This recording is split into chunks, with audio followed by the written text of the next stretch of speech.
the People versus Jennifer Crumbley, case number 222799990FH. Good morning. Good morning. Karen McDonald on behalf of the people. Thank you, Mark East on behalf of people. Governor David Williams on behalf of the people. And good morning, Shannon Smith on behalf of Jennifer Crumbley. All right, you may be seated. As seems to be the theme, issues came up at the end of the day yesterday at the close of the defendant's direct examination, at which point I invited both sides to submit anything that needed to be dealt with in the morning or that you wanted me to consider for purposes of going forward with the cross-examination, correct? Yes, Yes. Okay. And so, in the early morning hours, as is our habit in this case, I received a filing by the people. So I want to let the people make a record of that. Thank you, Your Honor. You can move the podium if you like. That's right, Judge. Thank you. Judge, as the court is aware, the issue of flight has been important from the start of this case. It was part of the bond motion.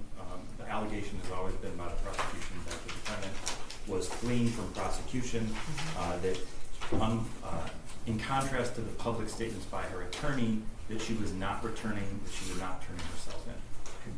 We recognize that that made her attorney possibly a witness in her defense regarding flight.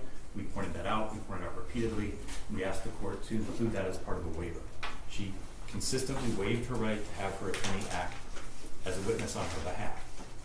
Yesterday, she testified that essentially her defense to flight is, I was in touch with my attorney.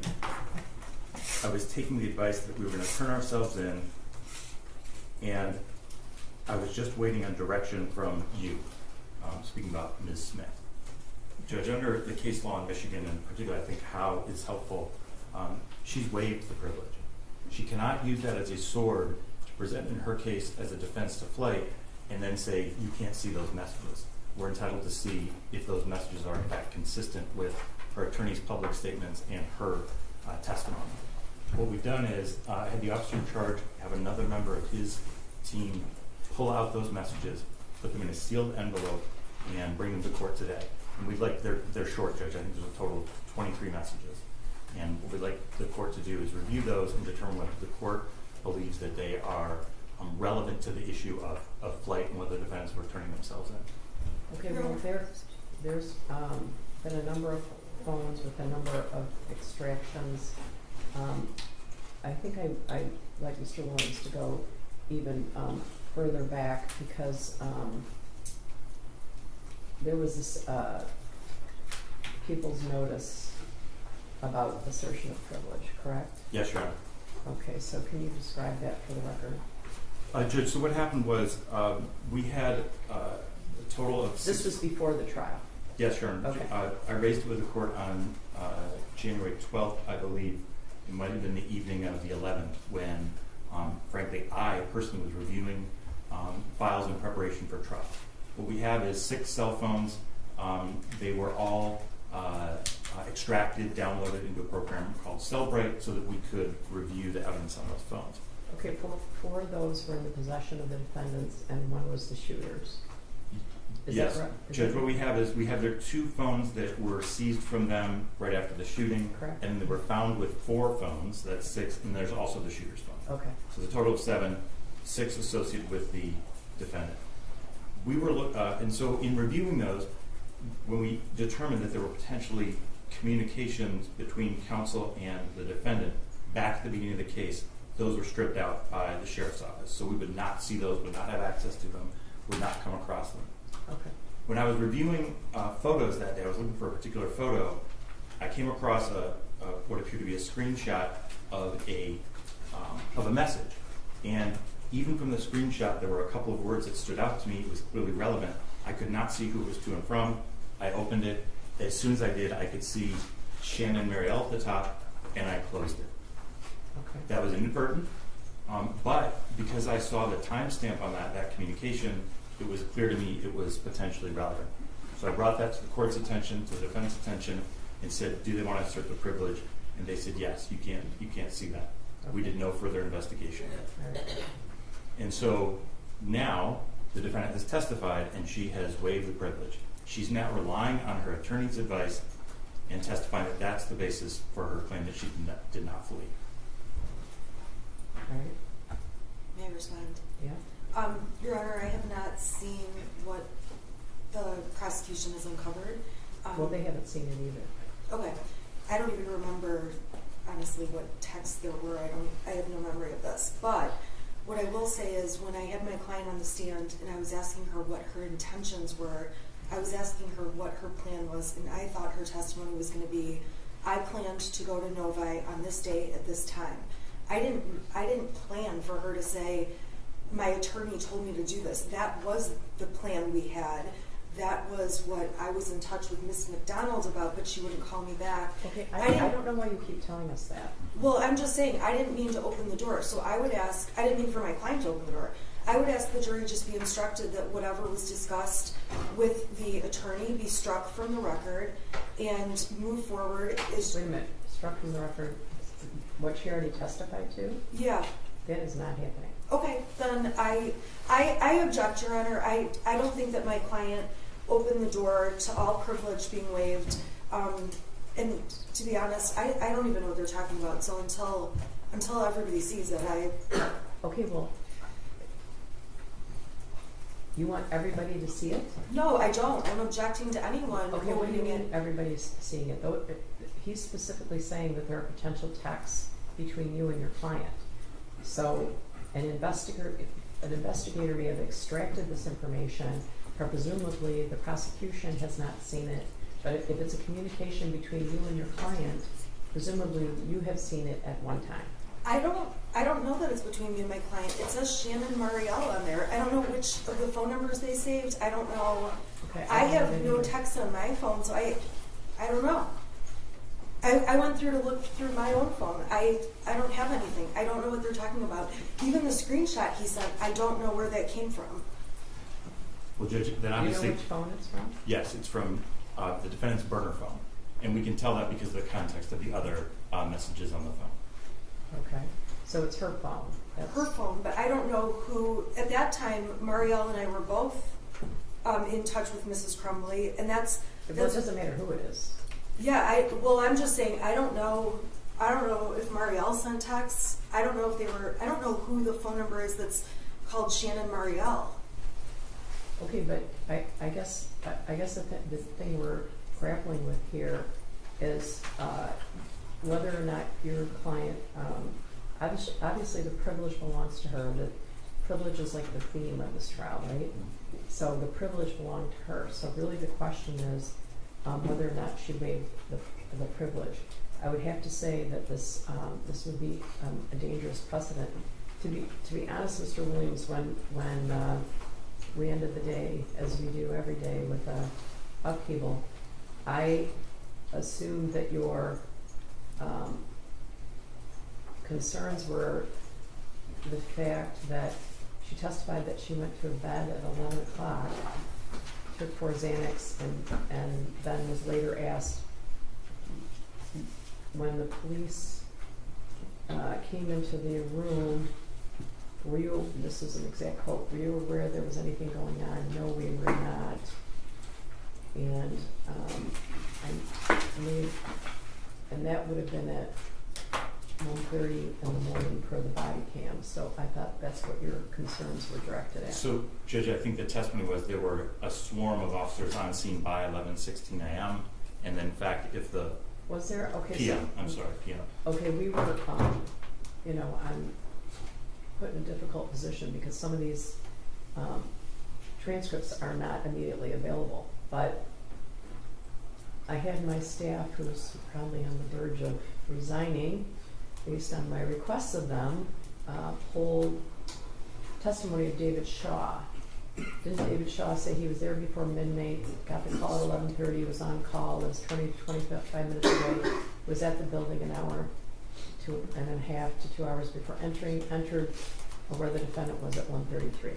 So, Judge, Mr. Kirtley testified that he called 911, that was at 10:43 p.m., that there were officers on the scene within 5 to 10 minutes, and then as soon as they found the license plate, there were swarms of officers. That is what happened. I'm not sure about the other testimony. What time was the first officer on the scene? was It before was 11. it was someone before Mr. Shaw. Yes. Oh, okay, so I pulled the wrong officer. What's his name? Kirkley? May I just, so Corporal Shaw was a member of the Detroit SWAT team, so he Oh, was he was a recalled. SWAT, okay. That's right, Judge. So he was recalled once officers were already on scene and set up a perimeter. Okay. The testimony that came in through Mr. Kirkley, the individual who called 911, was that he called 911 at 10:43. Then we watched the video where he walked into the building. At the end of the video, you see the two Detroit police officers pulling up on scene shortly before 11 o'clock. His testimony was that he met with them, and then there were swarms and swarms of officers. Okay. And so, Judge, it's relevant just in the fact that the defendant is texting anyone at 11:16 p.m., but it's especially relevant that she's commenting on her status and now saying, the reason I didn't give myself up was because my attorney told me not to. Well, I already agreed with Mr. Keast last night that he would, I guess the theme is you can't use your shield as a sword. Yes. So I already agreed with Mr. Keast yesterday that he could ask the defendant, you said that you were asleep by 11 o'clock. Yeah. Isn't it true that you were texting your lawyer as of 11:16? So that's already a ruling of this court. The question now is whether or not I'm willing to go farther than that based on the privilege and the dangerous precedent. Judge, I think the case law is clear. Defendant didn't have to testify and she did not have to rely on her attorney. I also think Ms. Smith's argument that she was just going to say she was going to know by, well, she would not have known that on her own. That was clearly information she got from her attorney.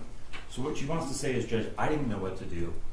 I was relying on my attorney. I wasn't fleeing. And the question is that in fact what she had been told, or was she doing that on her own?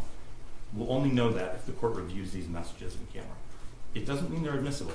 What it means is the court will determine if they're possibly relevant, let us see them, and then of course we'd have a discussion or a ruling on whether or not they're actually admissible. Okay, what did you say? I've seen some of the extractions, piles of extractions from here, so I guess I don't know what you'd be referring to. I don't know that I'm willing to do that. That sets a dangerous precedent. Judge, I don't think it does to do it in camera. Privileges can be waived. And I know this defendant privileges has... can be waived. It's the theme of the trial. But the problem is then I'm making a determination about what's in and what's out in the middle of the trial, right? And No. and potentially invading her privileged communication with her lawyer. Judge, I'm not asking the court to make a call whether it's in or it's out. I'm asking the court to simply look at it and see if it goes to the issue of flight, then allow us to see it, and then there would obviously be an argument of whether it's relevant and admissible. Okay, you're asking me to review it and see if it goes to the issue of flight. Yes, Your Honor. Okay, because that's another thing that I was thinking about. What if she makes some admissions to her lawyer about this case? Those then, Judge, if they're just about the case, we would not be entitled to see those. Okay. All right, what else, Ms. Smith? What else?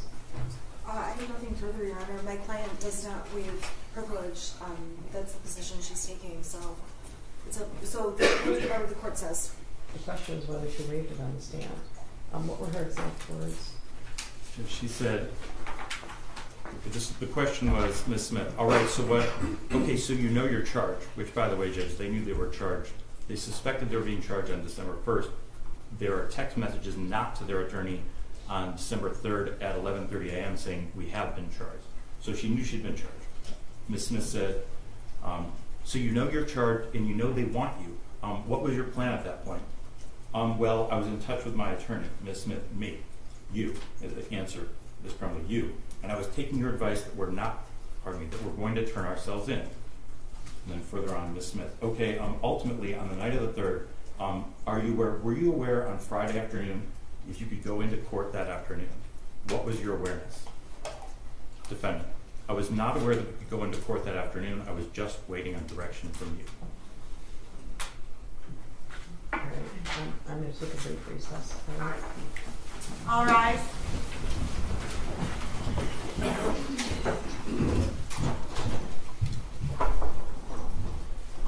You may be seated.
Your Honor, calling People v. Jennifer Crumbley, case number 222799990 FH.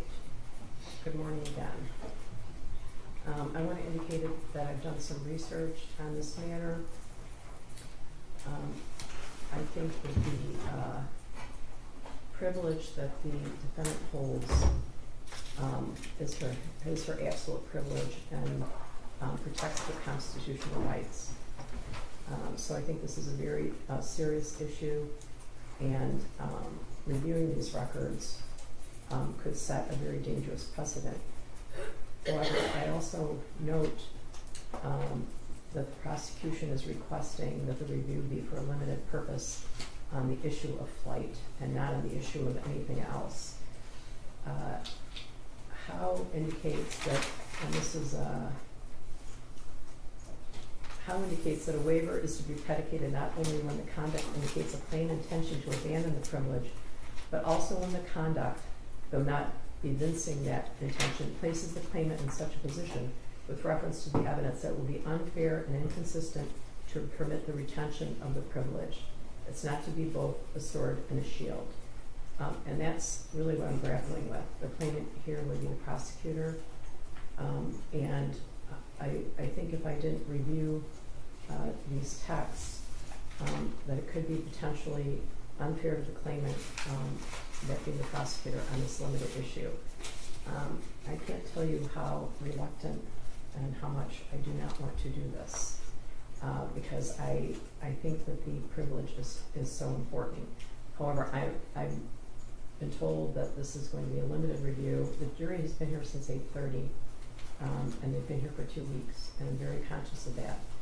So I am going to review the text for the purpose of determining whether or not there is reference in any way to flight. Your Honor, the text, as you said, my client has the privilege over.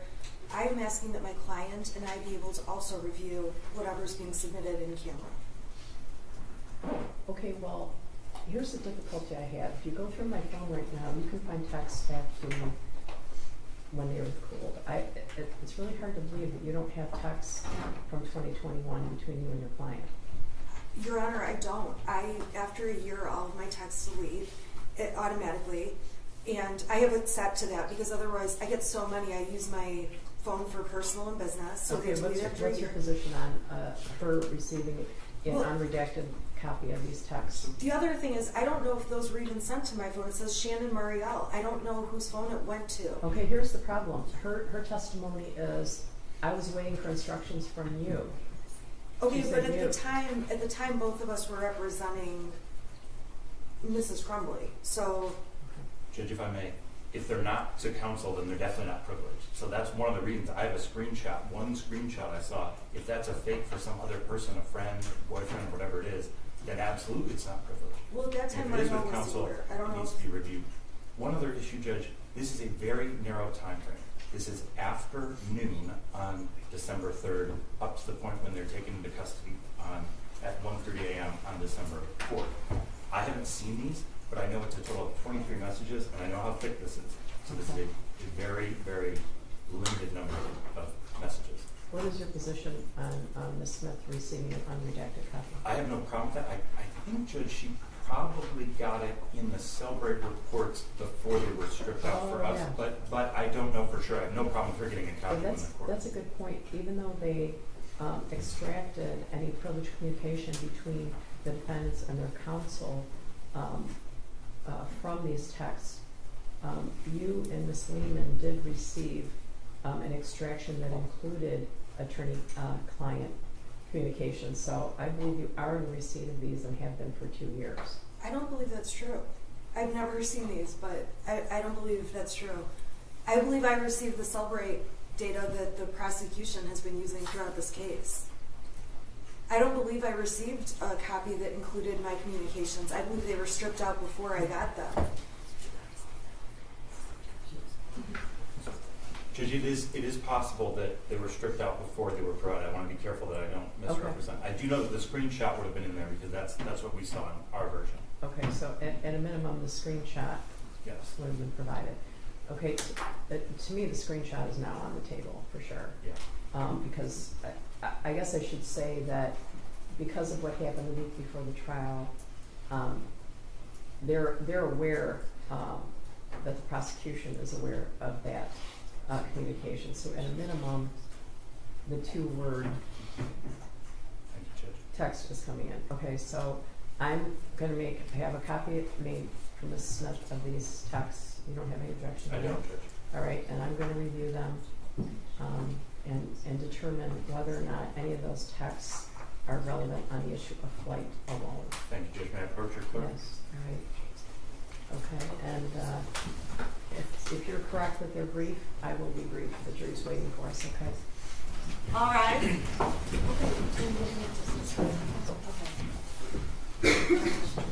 Okay, that's fine, that's all right. Can she stay? Basically, she can't. Captain's one told me to take her downstairs. Okay. Thank you. You may be seated.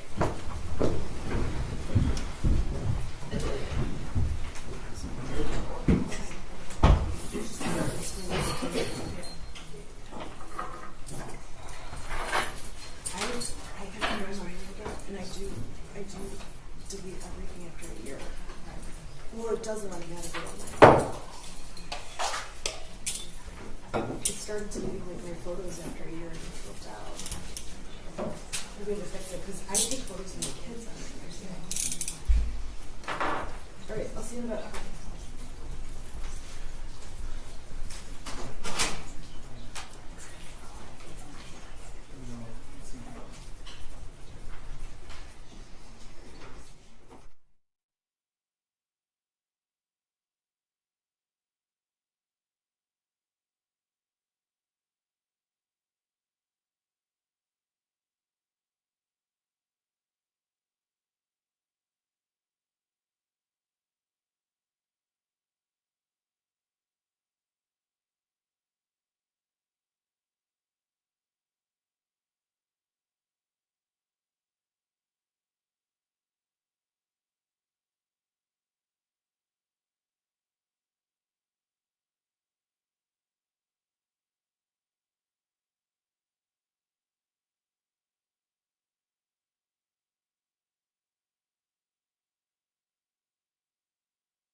Your new nickname is Worldwide. Been there before, not a good place to be.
throw it away. Vertical is the name of that chemical system.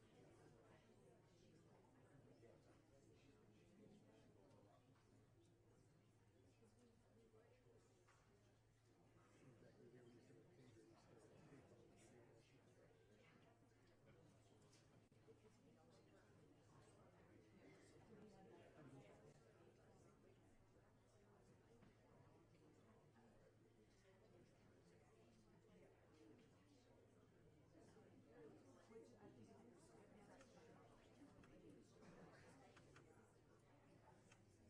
And the new they used to have the 800 number, we call it the paper. And the 6424025, no, that AP maybe. 6786100. Yeah.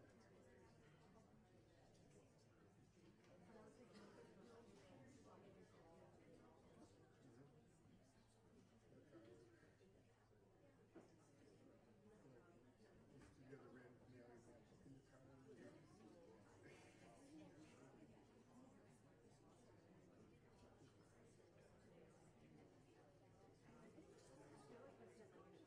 But you can go to, you can still go to AAA. They still do that. Where they used to have old ladies used to like, they get the thing where you want to go, like here. Like, oh, don't go to this place, go to here, then circle across out. And you do a move before you want.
Your Honor, calling people over Jennifer Crumbley, case number 222799990, F8. Good morning again. Morning. Good morning. I have reviewed the extraction provided by the Yoga County Sheriff's Department and sealed envelope to the prosecutor. I reviewed all the text. I made a copy for Ms. Smith, and Ms. Smith, do you have an objection to anything in the text chain? No, I don't. I would ask that if the text chain is used, that it just be admitted as well. Yeah, okay, so I am going to maintain a copy of the text chain in my own personal file, all right? And I'm handing a copy over to the prosecution, Okay. all right? So, Thank you, Judge. can we continue the trial? What do you think? Absolutely. Can we have just a minute to look at it? Okay, yeah, it won't take you more than a minute, but Okay. yes.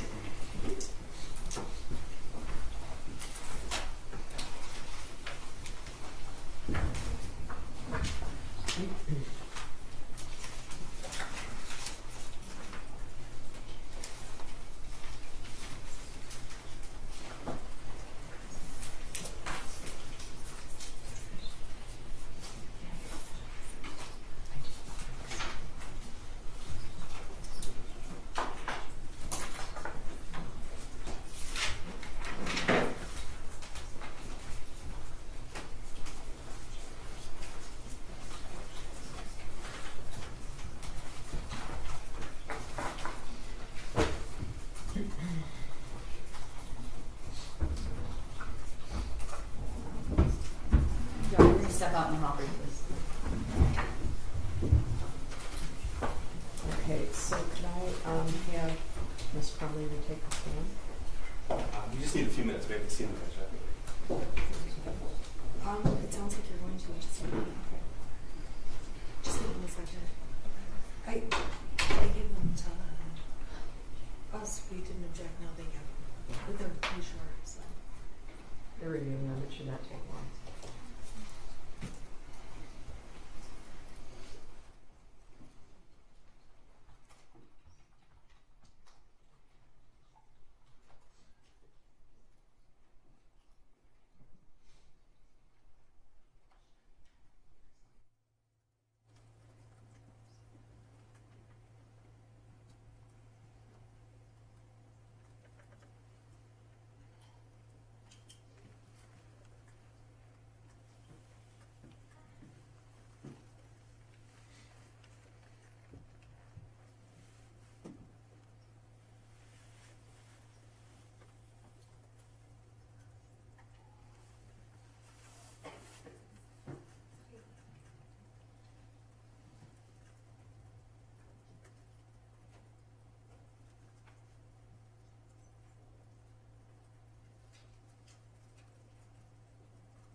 Good morning, you may be seated.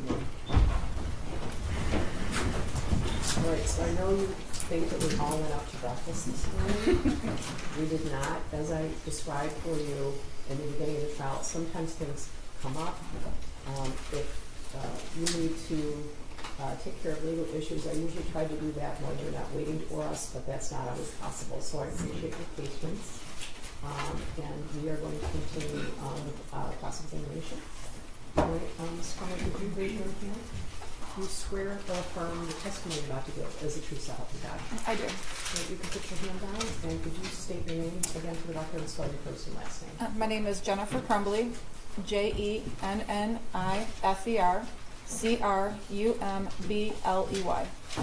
Go ahead, prosecutor. Thank you. Mrs. Crumbley, I'd like to talk to you about your vigilance as a parent. But before I do, I want to make sure that you understood the oath that you just took. I do. Okay, you understand that you took the stand under oath and you have to tell the truth? I do. You understand that was the rules yesterday as well? Correct. All right, we're going to come back to that. Now, you have been described by your attorney as a hyper-vigilant parent. Correct. Okay, do you agree with that? I do. In fact, you called yourself a helicopter parent before. Yes, I was. So you told us that you spent a lot of family time together. We did. Now, I'd like to talk to you about what your digital footprint shows, Okay. what the evidence on your phone shows. Okay. Now, it's true, you agree with me that having horses is quite a time-consuming hobby. It can be. Okay? It was for you, It can be. and that's what you said yesterday. Yes. Okay? And you were at the barn for between 3 and 5 times a week? More like 3 times a week. 3 times a week Yeah. for a couple hours a trip? Correct. Okay. It's also an expensive hobby. It is. So your banking records show that in the year of 2021, you spent over $20,000 on the horses. Is that correct? Probably. Okay. And that's not including cash. That's just from Capital One and Flagstar Bank. Correct. In fact, you told a coworker that half of your salary basically goes to the horses. I might have, yes. Now, except on rare occasion, you didn't bring your son with you to the barn. He was not into horses. I would ask every time I went to the barn, but he didn't want to go. So the answer was no. No. Okay. And at least as far as your horses being boarded with Kira Pennock from June of 2021 to November of 2021, your son never went with you. Is that correct? I think he went once when my in-laws were in town and we met them at the barn. Okay. But there was nothing stopping you from taking him. No, he just didn't want to go. Okay. It's a family atmosphere. It can be. Okay. Like the Halloween party that she had. That was for families. Yeah, most of the kids there are young.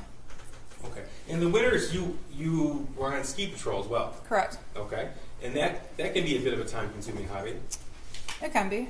All right. And you would be on ski patrol between 1 and 2 times a week? It's a total of 10 hours a week. 10 hours a week. Okay. So how many days? I did doubles on Saturdays, so 1 day a week for me. Okay. So you told this jury yesterday, you depicted your affair with Mr. Malash as a one time a week meet up at a Costco parking lot. Is that your testimony? Correct. Okay. But it wasn't just that, was it? Nope. Okay. In fact, there are numerous photographs sent to Mr. Malash. Okay. Yes or no? I'm sure there was. Okay. Numerous messages exchanged with him. Correct. And it wasn't just during the week, Monday through Friday, was it? No. No. In fact, that's what you said yesterday. But in fact, it included trips. There were actual business trips that he met me on. Okay. And it included other individuals. Yes. What's Adult Friend Finder? So where you can go on and meet people who meet certain tastes that you're looking for. This is 429. And you had the app, Adult Friend Finder, on your phone. I do not believe I had the app on my Okay. phone. It was found on your phone. Okay, well, I guess it was on my phone. Okay. And there were messages from you to other individuals. Correct.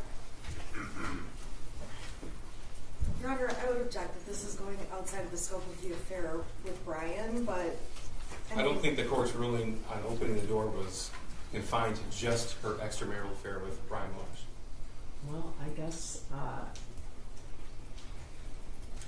with regard to Mr. Malash, I determined that the defense opened the door. I don't know that I determined that the defense opened the door as to other She depicted herself as having one extramarital affair for about a 6-month period of time, where she met with him one time a week. That was her testimony yesterday.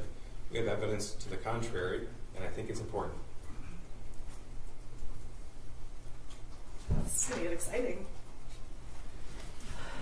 All right, It is what it is. all right, well, go ahead, but I won't delve too far okay, yeah, into it, Judge. really, this jury has been here a long time, and I respect their time, Judge. I'll be brief. We might all blush. So, Mrs. Crumbley, I'm sorry, this is not a laughing matter. Mrs. Crumbley, on Adult Friend Finder, we see messages from you in at least of August of 2021, August the 4th, 2021. Okay. Okay, and you don't dispute August the 10th of 2021, No. August the 11th of 2021, No. and more importantly, November 21st, 2021. No. Okay, and more important than that, November the 28th, 2021. No. Okay, you don't dispute that evidence was found on your phone. I don't dispute it. Okay. And you don't dispute that it wasn't just you and Mr. Malash meeting after work hours. It was with you and Mr. Malash arranging with other individuals to meet after work as well. No, I only met with Brian during work hours. The times that we were at the hotel, I was on business. We did arrange for other people to meet us there. So Sunday, November the 28th. You remember that day? It was the day after you took your son to the shooting range. I don't remember it. You don't remember that day? No. 2 days before the high school attack? No, I don't remember what I did that day. Okay. Well, you were pretty specific in what you did on November the 27th with the firearm. You remember that? Correct. All right. Now, November the 28th, 2021, you spent your time arranging a meetup with somebody on Adult Friend Finder. I never met anybody with an adult friend finder that day. Arranging a meetup. Oh, okay. I'm not just talking about the time that you spent physically with somebody. I'm talking about the time that you spent and devoted your energy to setting that up. Okay. And you'll agree with me, it's not just the time period at the Costco parking lot or the time period at the hotel or the time period on the trip, correct? That's the only time I met with people. Right. But that's not the only time that you devoted your own personal time and energy and focus to that, is it? I guess I don't understand what you're asking. Okay. Well, these meetups didn't just happen by themselves. You had to set them up. Correct. You weren't driven there. You weren't dropped off there. You set them up with somebody else. Correct. And that took your time and your energy and your focus to do so. I don't believe it took too much time and energy, no. Now, you told this jury that when your son texted you that he was seeing demons and bowls flying off the shelves, that was in the spring of 2021. You recall that evidence, right? Correct. You don't dispute that that was on your phone. No. You don't dispute that at some point you read those messages. No. And you don't dispute that your son said at least one time, "Can you please text me back?" Correct. Okay. You don't dispute that when you're at the barn, your other messages show that you can take pictures, send pictures, and receive pictures. Usually I'm at the barn. If I take pictures and I try to send them, they don't go through right away, or I won't send them until I hit a spot where I actually have service. So in Exhibit 423, the Facebook message chat between you and James, the chat that you deleted, there are a number of pictures that James sent to you from the barn of a horse in a conversation about that particular horse. Do you Okay. dispute that? No. Okay. And in fact, dozens and dozens of pictures of the like. I'm sure, yes. You're sure, okay. And those pictures were sent to you with a timestamp on that Facebook message chat. Okay. Do you dispute that? No. No. Okay. And then you responded in that same time frame. Do you dispute that? No. No. So that conversation with that picture that was taken at the barn was occurring while one of you were at the barn. I'm sure it was. Okay. Now, you don't deny that your son wrote in his journal that he asked his parents for help. You don't deny that evidence that was admitted. No, I don't. Okay. And you don't deny that he wrote in his journal that he now had access to the 6-hour 9mm handgun. I do not deny that. And you don't deny that the 6-hour 9mm handgun was in fact the murder weapon. I don't deny that. And you also don't deny that that gun was gifted by you and your husband to your son on November the 26th. Describe gifted. How about when you posted on Instagram his new Christmas gift? Correct. And I explained yesterday that it was for him to use at the shooting range. We didn't just hand him a gun. as a here you go, son. It was something he could use when we went to the range as a family together. You don't deny that in April of 2021, you described your son as being depressed. I didn't describe him as being depressed. I noticed that he was acting depressed. You used the word depressed. Yes, he was acting sad. He was acting depressed. Okay. And you know what depressed means? It means a lot of different things. Well, to you, it meant depressed, and you wrote that. Right. You don't deny in April of 2021, the evidence shows that your son told his only friend that he had asked you for help. No, I don't deny that. Okay. And you also don't deny that he told his only friend that you laughed at him. I do not deny that. Now, yesterday you told us that you took those messages in the spring of 2021, which, by the way, is at the same time you started your affair with Mr. Malash? Around that time. Okay. So in the spring of 2021, when you sent those messages, or when you received those messages, you indicated it was messing around. It was. It was messing around. In your mind, messing around. That's what your testimony was. Yes. Okay. Even when he said, can you please text me back? I didn't see his text message, so I didn't text him back. Even when your phone logs show missed calls? Can you ask that again? Even when your phone logs show missed calls from your son in that time period? No. Now, you said yesterday about these messing around texts. You agree with me that there's no indication in any text message, either between you and your son, or any Facebook message between you and your husband, in any of those exhibits, in fact, anywhere on your phone, that indicated that any of those messages were a joke? No, there weren't. There weren't. And we're talking about hundreds of messages between you and your son, and thousands of messages between you and your husband. Correct. And you don't deny that you never once took him to see a therapist or counselor? No, I did not. You did not. Now, you testified that, actually Mr. Malash testified, that you would meet during work hours, and we've established that it wasn't just confined to work hours, but we're permitted to leave as you please. Correct. Okay. And your boss actually testified that no problem if we needed time off. Correct. If you had a family issue, no problem, you can go. Correct. If you were sick, no problem, stay home. Correct. Okay? In fact, you could work from home on an as-needed basis. Correct. In fact, on November the 30th, you didn't even ask your boss if you could leave. You just told him you were leaving. Correct. And you told him when you were coming back. Correct. And you told him when you were coming back after receiving a phone call from the school asking for an immediate meeting. Correct. Because that was at, 10:05 a.m.? Around that. Okay. Now, had you ever been called... You have the TV on, please, Mrs. Williams. Had you ever been called... Yeah, it takes some time for all three of them to get. Sure, Judge. I have a few more questions I can ask before we get to these other. Okay, go ahead. Have you ever been called to the school on an immediate basis before? No. Have you ever been told that your son had suicidal ideation before? I was never told he had suicidal ideation before. Okay, that's your testimony. But you've never been called to the school once for a meeting, I need to see you now. No. Correct? Okay. So even before you had made it to the school, you had told your boss when you were coming back. Correct. So you could already put a limit on that meeting. Not necessarily. Well, you said, I'll be back in about an hour. Okay. Right? That's your words. About an hour. Okay, those were your words. Correct.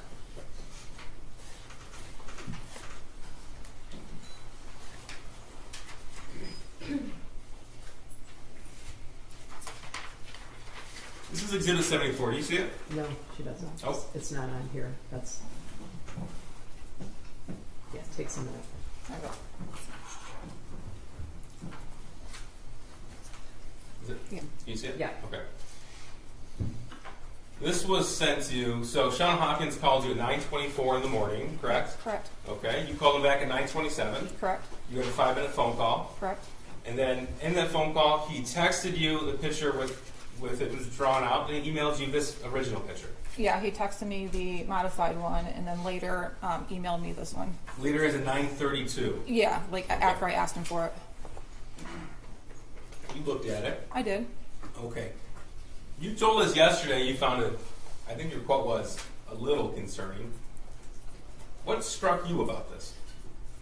Originally, when I saw the modified one, I was kind of angry at my son because we just talked about his missing assignments in geometry and his E the night before. Then when I got this one and opened it, it was concerning. I honestly thought the guy on there was a poor drawing of Batman, the way the thing in the cat. I thought it was a cape. I didn't know. You thought that was a cape? I did. I didn't look at What that did you closely. think of the gun? I thought it was a gun. Yeah. What about the fact that it is identical to the gun that you got him for Christmas a couple days before? I mean, honestly, it looks like a gun to me. I didn't even notice. Well, you took a picture of the gun. You posted it on Instagram. You know what it looks like. I do, but I didn't analyze it. You saw Special Agent Brandon's testimony. He described how it's identical. And you told us yesterday how your son was a good drawer. He's a very good drawer. Okay. What about the thoughts won't stop, help me? Did that ring out to you? Yes, that was what was concerning to me. Blood everywhere, and there's a bullet. And actually, you were the one who bought the bullets on November the 27th. Correct. You later came to learn that those bullets were used in the shooting. I did. Okay. So you said yesterday it was a little concerning, yet you told your husband emergency in all caps. Correct. That's why I left to go to the school, and I texted him. And he wrote back, "My God, WTF." Correct. And then you told him he was distraught about last night. Correct. Distraught's an intentional word you chose. Correct. Not sad. It's not a little anxious about school or his future. It's not talking about a video game. Distraught has a meaning. Correct. And you chose that word to send to him. Correct. So you went to that meeting, and this was November the 30th of 2021. And at that point, you'll agree with me that you knew prior to that day, the November 26th purchase day, that your son was wanting to get a 9mm. That's what you said yesterday. Yes, I knew that they were talking about getting one because they had Okay. rented it in the past. And you knew that he had shot one in the past. Yeah. Okay, and you knew that a 9mm is significantly more powerful than a 22. I did not know that until I actually shot it. Okay, well, your dad took your son with James to the shooting range when they visited in July of 2021. Correct. And they talked about how powerful the 9mm was because they rented one then. Okay. I don't know. Yes if I was, or no? I don't know if I was part of that conversation, but if it was, it didn't register to me. Didn't register. Okay. You knew at the November 30th, 2021 date that your son's friend had been taken without notice to your son. Correct. You said, I'm sorry, incorrect or correct? I said correct. Correct. And you knew that when your son's friend was taken, your son was extremely upset. He was upset, yes. He didn't go to school for a few days. I don't remember that. Okay. Well, if the school records show that he was absent for a few days after that, would you deny that? I wouldn't. Okay. And would you deny that he missed school because he was so upset? I don't know if he missed school because he was so upset or maybe he was sick. I don't know.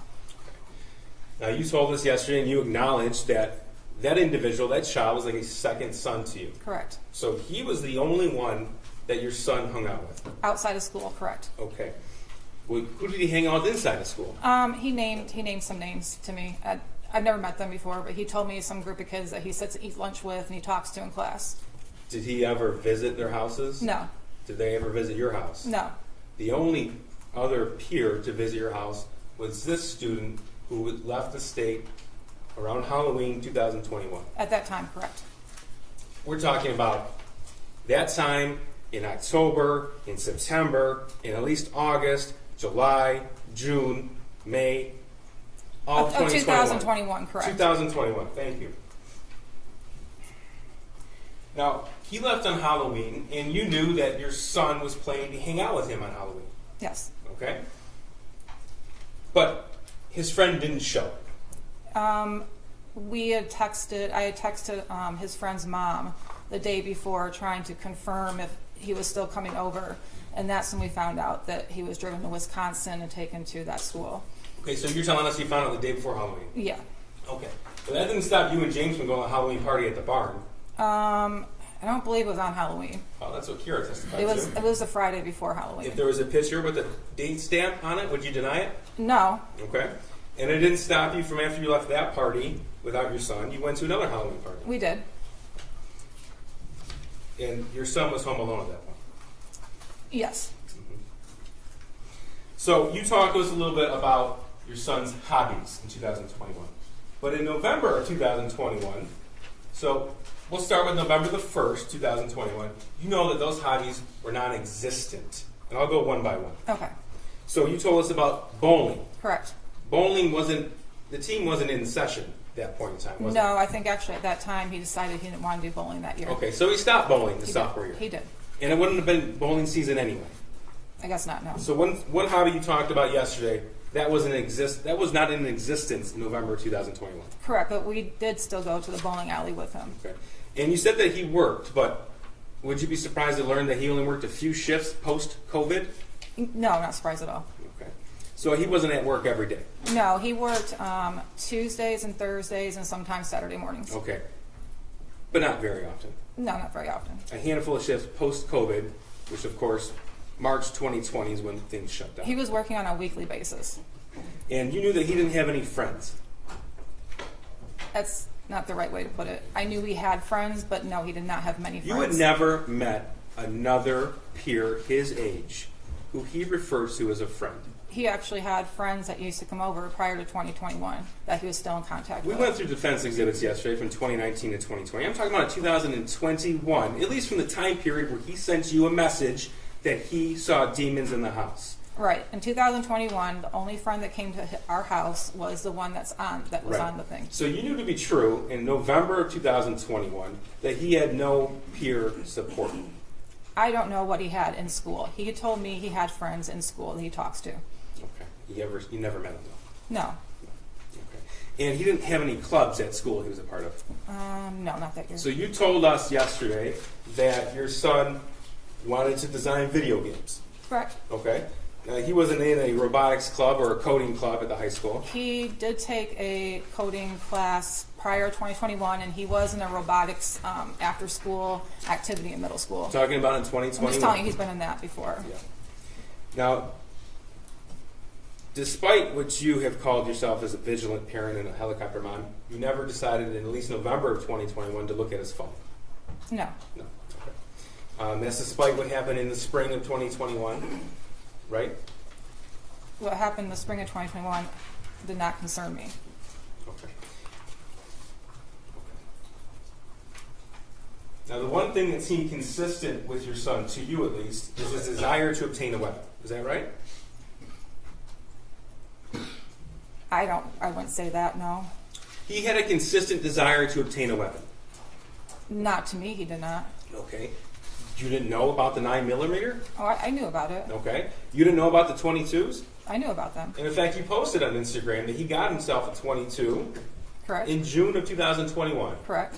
And from that time up until the November 26, 21 purchase, he was wanting to get a 9mm. I know him and my husband had discussed getting a 9mm. I'm not part of those conversations. But you knew about it. I knew, but not that he was so, however you described it. I said he consistently had a desire to obtain a weapon. I know they consistently talked about it, correct. Okay. They didn't just talk about this is a gun, he talked about how he wanted the gun. You don't deny that. Oh, no. In November 26, you said you weren't there for the gun purchase. No, it's not. Okay. But are you telling us you didn't know it was going to happen? I did not know they were going to the gun store that day, no. Okay. But you knew that you were going to eventually get him a 9mm. No, I did not know that. Okay, so you're telling us that that was a surprise purchase to you? It was a surprise to me that they went to the gun store that day. Okay. It was not surprising to me that they purchased a gun that day. And it didn't upset you that they bought a gun? No, it did not. It upset you that they cut into your Christmas tree shopping time, but it didn't upset you that they bought a gun? Correct. Okay. And you told us that it was, in your words, James's responsibility to take care of that gun. Correct. Okay. Now, you don't deny that, at least according to the cell phone evidence, the photographic and video evidence, you're the last adult to have possession of that gun. Correct. Okay. You were with him at the range on November the 27th. Correct. You saw your son shoot the weapon. Correct. You saw him shoot the last practice round before the shooting on November 30th. At the range? Yeah. Yes, correct. You saw how he stood. Honestly, that didn't mean anything to me at that time until this whole case came about, and I've learned what a shooter's stance is. So He knew how to use the gun. Yes, he did. Okay. He's used one before. In fact, he showed you how to use the gun. Correct. Okay. And the stance he took, you saw from the Oxford High School video, was the same. You saw that, right? I don't know. I can't compare it. I don't know. But you entrusted this responsibility. Will you agree with me that owning a firearm involves a great deal of responsibility and trust? I do. Okay. And you entrusted this responsibility to your husband, James. I did. If you look at Exhibit 423, that's the Facebook chat thread between you and your husband. It's pretty clear you didn't trust James with much. Would you agree or disagree? Depends on what you're talking about. Okay. Well, you didn't trust him to get out of bed on time. Correct. You didn't trust him to cut the grass when it was time to cut the grass. He would cut the grass when it got to a length I didn't like. I didn't trust him. You didn't trust him to update you on his whereabouts. There's a reason behind that. You didn't trust him to not turn off or turn on the Ring camera in your home. Correct. You didn't trust him to keep track of your son. Oh, I trusted him to check my son. In those messages that we'll see in Exhibit 423, asking him, where is your son, over and over and over again, does that signify trust or distrust to you? That was when my son was walking home from school. Not that I did not trust my husband with my son. Okay. And you didn't really trust your husband to hold down a job.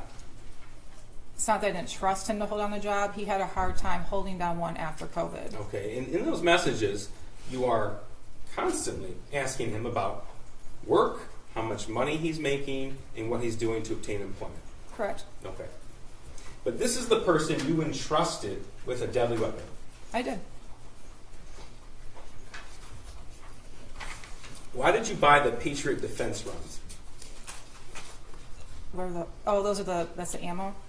That was the ones my son told me to purchase. I didn't know anything about it. I'd asked him, and he told me to purchase them. So you told the jury yesterday, I think you repeated it again today, that the gift was for target shooting only. Correct. Okay. Yet you bought 100 rounds of ammunition. Correct. And you only shot 50 while you were there. Correct. Okay. And those 50, at least according to some statements you made throughout the investigation, you put somewhere. The box of them, yes, I did. I hid them. Now, on November the 27th, when you came home, you posted pictures of the gun and targets to your Instagram account. Correct. And then, according to the location data, your location data, you left. I think that's when we went. Well, I don't know. I must have, yeah. Okay. Well, you don't deny that. I don't deny Okay. it. And your husband James was gone all day, according to his location data. I think so, yeah. Okay. And you saw in the evidence that in the picture you posted, there's an ATF pamphlet on handgun safety for children. Correct. Did you read that? I looked it over, correct.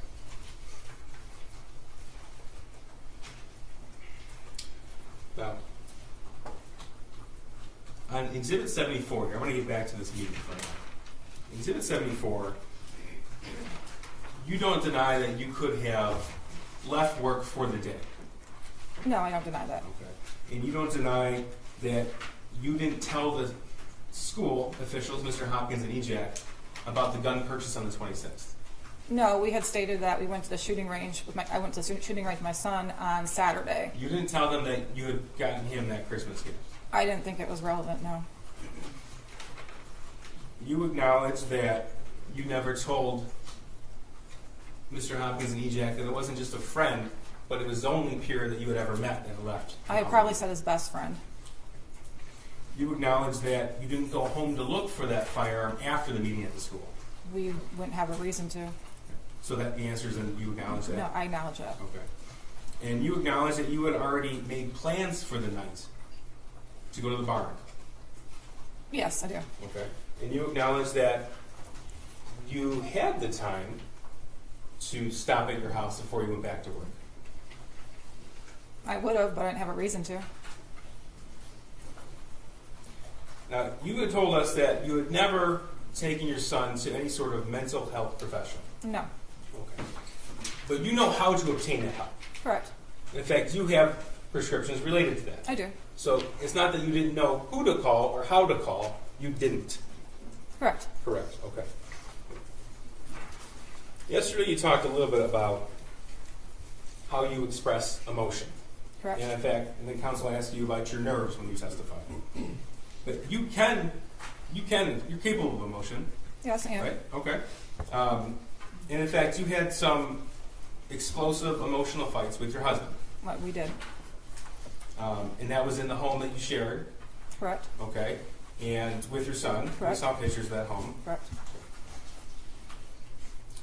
And you told us that your son was at an age where he wouldn't text you back, I love you. It wasn't a text me back, I love you. It's like in passing, like, hey, Ethan, good night, I love you. Well, yesterday you told us that your son was at the age where he wouldn't text you back, I love you. Those were your words yesterday. Yeah, but more or Okay. less like just saying it in passing. He wouldn't say it back. I'd say good night, Ethan, love you, and he'd be good night. Okay. For him to text me that he loved me was abnormal. Abnormal. Correct. Okay. But you didn't respond to that text until 44 minutes later? No, I was in a meeting at work. Okay. And if you go through your entire text message thread between you two, the word love pops up how many times do you think? Between me and my son? Yeah. I have no idea. Okay. 3. Okay. The first is in reference to the game chess about a year before. Okay. And the other 2 times are right before your son committed this act and after the shooting when you responded. Does that surprise you? No. Your Honor, I would just ask if there could be a foundation for the dates of those texts, because I feel like we got just a few texts.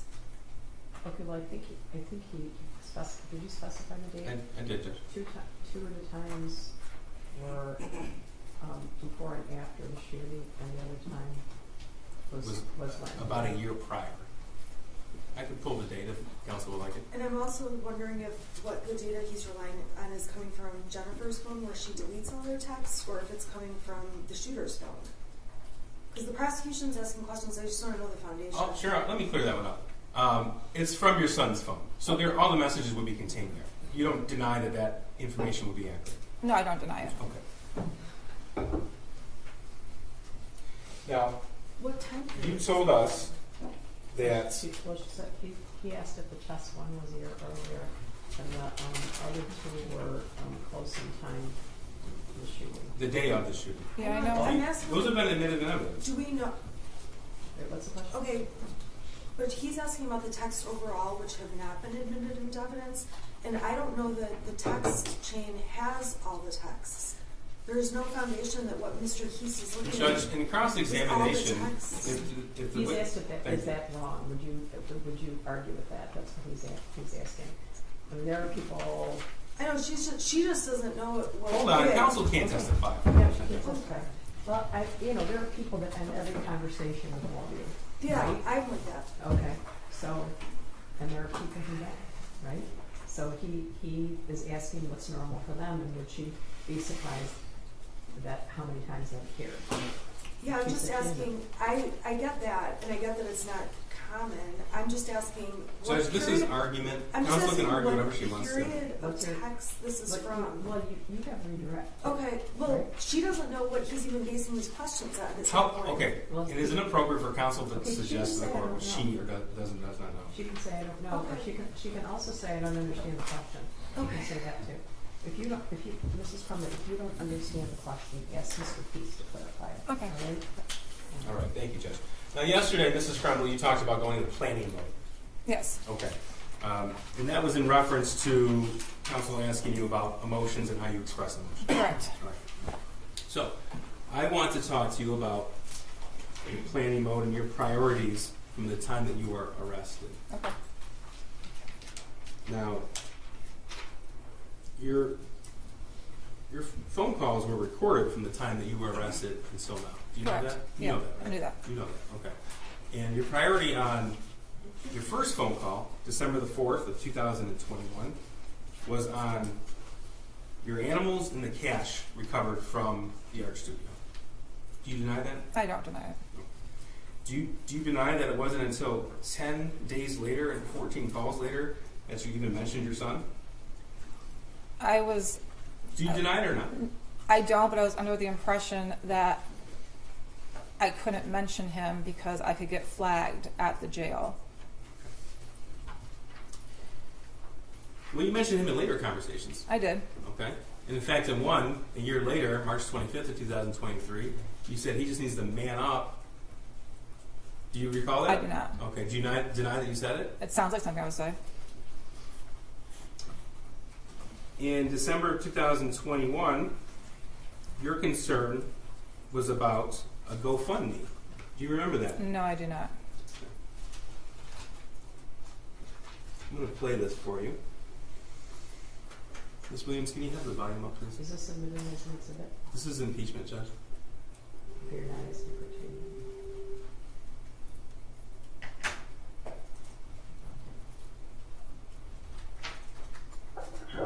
Hey, can you have a GoFundMe to help, like, pay for support?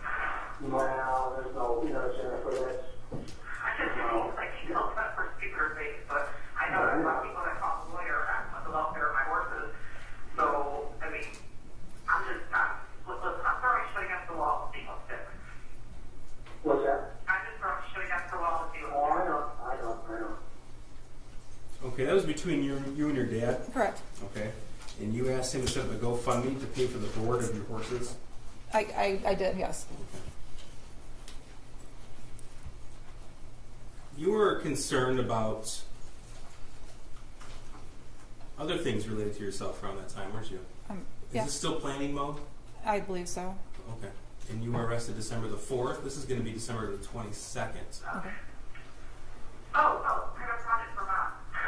Yeah, okay. Can you have her Google how many calories are in a bologna sandwich with white bread? How many calories in a bologna sandwich with white bread? Yeah, that's American cheese. And what with American cheese? Yeah. You get some mayonnaise on it? No, there's mustard.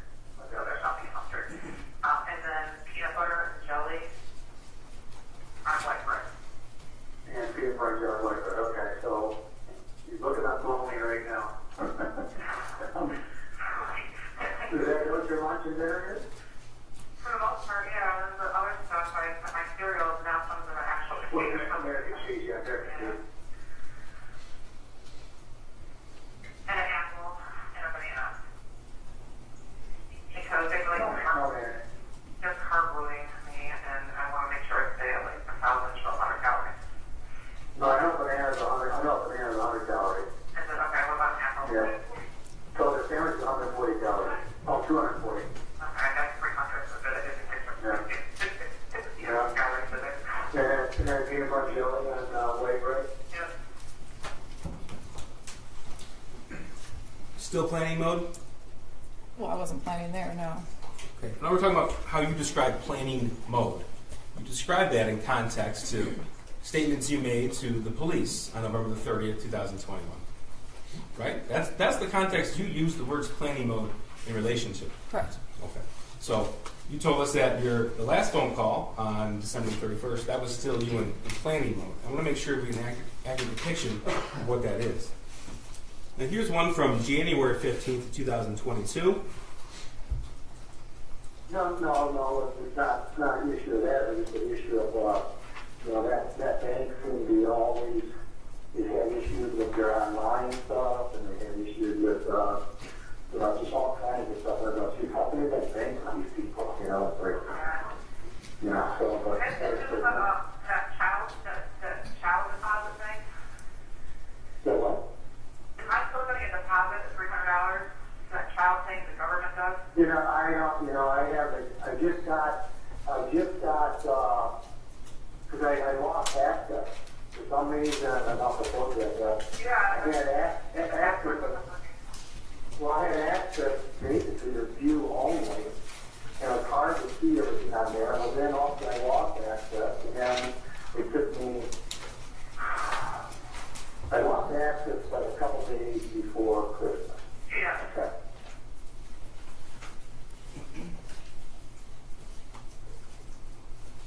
Okay. Is that still planning mode? We were talking about filing my taxes if you played the whole thing. You were asking about your child tax credit. Correct. You're still going to get that $300. My dad was doing my income taxes for me.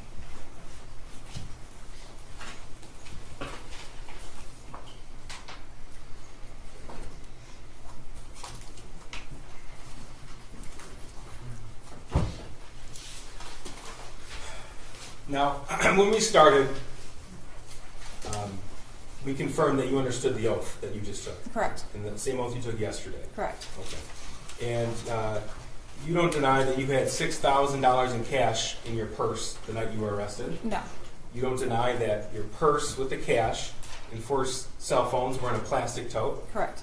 You don't deny that that plastic tote was contained in a different plastic tote? Correct. You don't deny that your backpack with clothing items was found in a different plastic tote in a different area of that studio? Correct. Okay.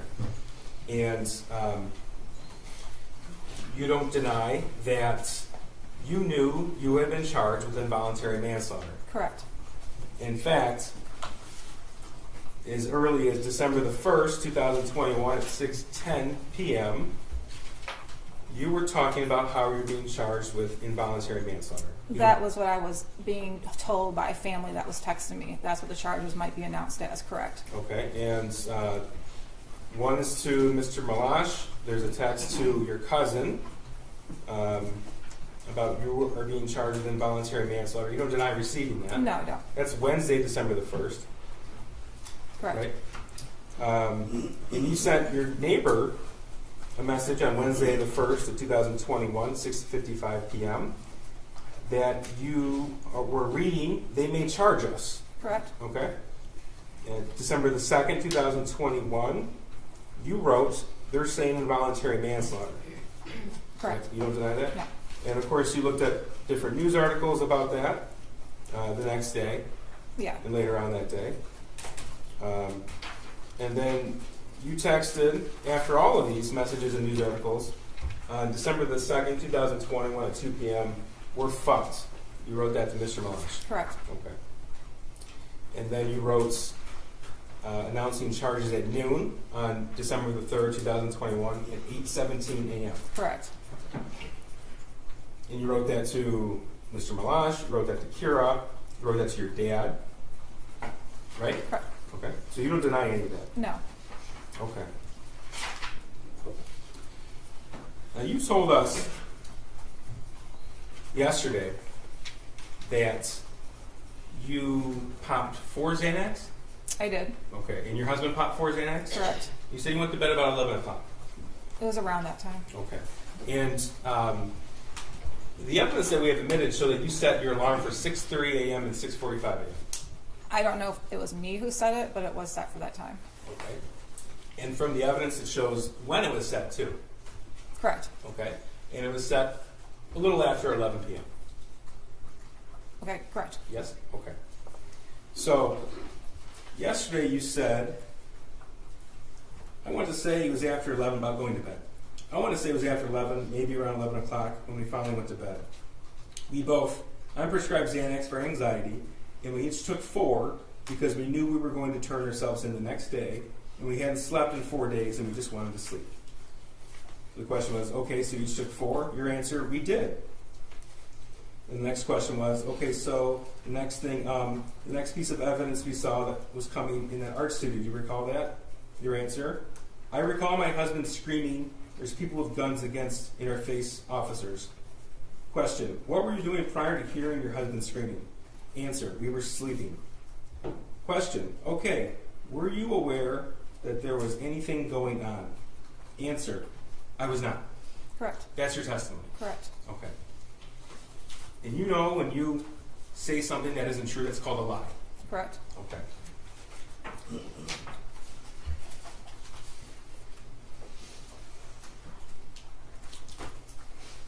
This is going to be Exhibit 430. Council does have a copy. Is it The entire thread. perfect? No There you objection. go. Oh, thank you. Judges of the court have a copy? Is this today's? Yes, Judge. Okay. Any objection? No. Okay. Mrs. Crumbley, you knew the police were there. 430 is admitted. Thank you, Judge. Not until I woke up, no. Not until you woke up. Correct. Okay. Now, we heard testimony yesterday, or throughout the trial, that 911 was called at 10:43 p.m. You recall that? Yeah, I saw in the video. Correct. Okay. And on the video, the first officers arrived before 11 p.m. Correct. Okay. And either you or your husband, we couldn't tell from the video, but you tell me, was it you or your husband out there smoking? That was my husband. Okay. So your husband walks in shortly after the 911 caller walks in the building to call 911. Correct. That was on the video. Correct. Okay. And officers arrived. And then we've heard testimony from Mr. Kirtley, who had a studio there. We heard testimony from Sergeant Hendrick, who was in the fugitive apprehension team, as well as Corporal Shaw with the Detroit Police SWAT team, about the amount of officers there. Correct. You recall that? I do. And you recall hearing the testimony that Corporal Shaw's team, their SWAT team, they actually used a 35-pound steel ram to bash in a door at the studio next to where you were at. You recall that testimony? I do. Okay. And your testimony was that you were asleep when the officers arrived. Yes, I was. Okay. But you had an alarm set for 6:30 in the morning on your phone, and that phone was found powered off, hidden in a tote, contained in a different tote, in a place away from the bed. Correct. You don't deny that? No. All right. And there are certain messages in 430. I'm going to go through them with you. This is actually to your attorneys. At the time, you had 2 attorneys. Marielle, this is Jennifer's phone. James and Jennifer are using Jennifer's phone now. That's it. December the 3rd, 2021, 6:04 p.m. Did you recall that? I don't, but I don't deny it. Okay, you don't deny No. it. Okay. Your next message, the other phone broke. That's December the 3rd, 2021 at 6:04 p.m. The response was, when you can, we would like for you to call us. That was from either Ms. Smith or, at the time, co-counsel Marielle Lane. Correct. Your response, I'm sorry, this is from Marielle. Thank you. Shannon is calling you both shortly. Okay. At the top it says to and from. I'll make sure I identify for the record. From Shannon, Marielle and I are going to come get you guys in the morning. We do not think it will help to make a statement that you're coming back now or that it will be tomorrow a.m. We can say that we told everyone you were coming back, and as of tomorrow a.m., you were back. That's Friday, December 3rd, 2021, 7:02 p.m. Correct. Right? Okay. So that's after James had already moved the car around and backed into the parking spot. I believe so. All right. From Shannon, we can show them that everything we said was going to happen did happen. That's Friday, December 3rd, 2021 at 7:02 p.m. Right? Right. Your response, okay, that's at 7:03 p.m. From Shannon, I'm going to drive home from my office right now and call you guys in about 40 to 45 minutes so I can get all the bond factor information written down from Marielle and me. That's Friday, December 3rd at 7:36 p.m. Correct. Okay? Your response, okay, we'll be waiting, 7:37 p.m. Shannon, I'm going to call in 1 minute. That's at 8:54 p.m. that Friday night. Your response was okay. Do you recall? I don't, but I don't deny it. But you don't dispute the records. Correct. The next message you send was, think we might have found, don't know, just heads up, please check. December the 3rd, 2021, 11:14 p.m. That was written, but I do not believe it was written by me. Okay, you don't remember. Well, you told us you don't remember any of these text messages. You just Right. specifically don't remember this I one? read through it, but You don't deny that this was on your phone, what we refer to as the burner or track phone. correct. We You were don't both deny that. we were both using that phone at the time because my husband's broke. Okay.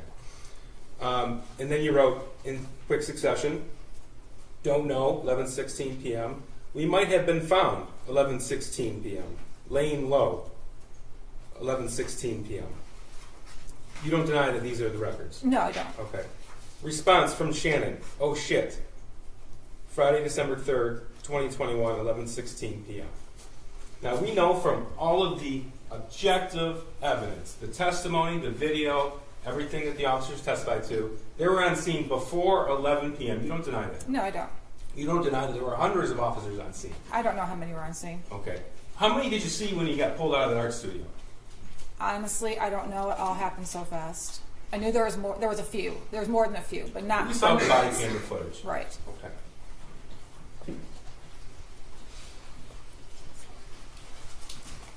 I do want to make a point so everyone's aware. This exhibit was just made admissible this morning. Correct. Okay. So we actually just received it this morning, and when you testified yesterday, you didn't know this exhibit was going to come into evidence. Correct. Okay. I want to talk to you now about the night before the shooting. Okay. November the 29th, 2021. You had testified that you got into a fight about grades with your son. Correct. Is that because you checked Power School? Yes. Okay. During that fight, did you lock your son out of the house? We did not. You don't deny that he was outside of the house? He did walk out of the house. He was upset. Okay. You told us that you took his phone. We did. That's not true, is it? That is true. On We took November the 29th, 2021, your son filmed a 19-minute video while he was outside describing what he was going to do the next day.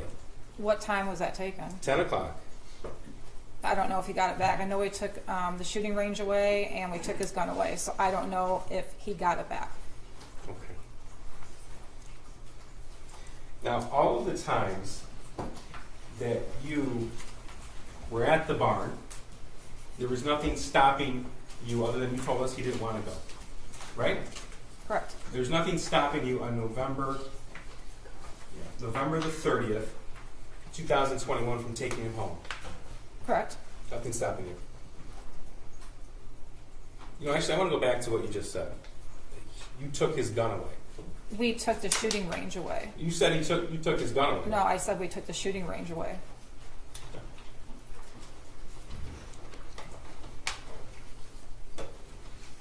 Your son could have been with you those 3, 4, 5 times a week when you were at the bar. He could have, yes. Your son could have been with you on those times when you were with either Mr. Malash or somebody else. No. In the weeknights, he could have been with you after school, after work. I wasn't with Mr. Malash at those times. Okay, the other individuals then. I wasn't with them either at those times. According to the I friend might finder, have messaged people at those times, but I was not with anybody at those times.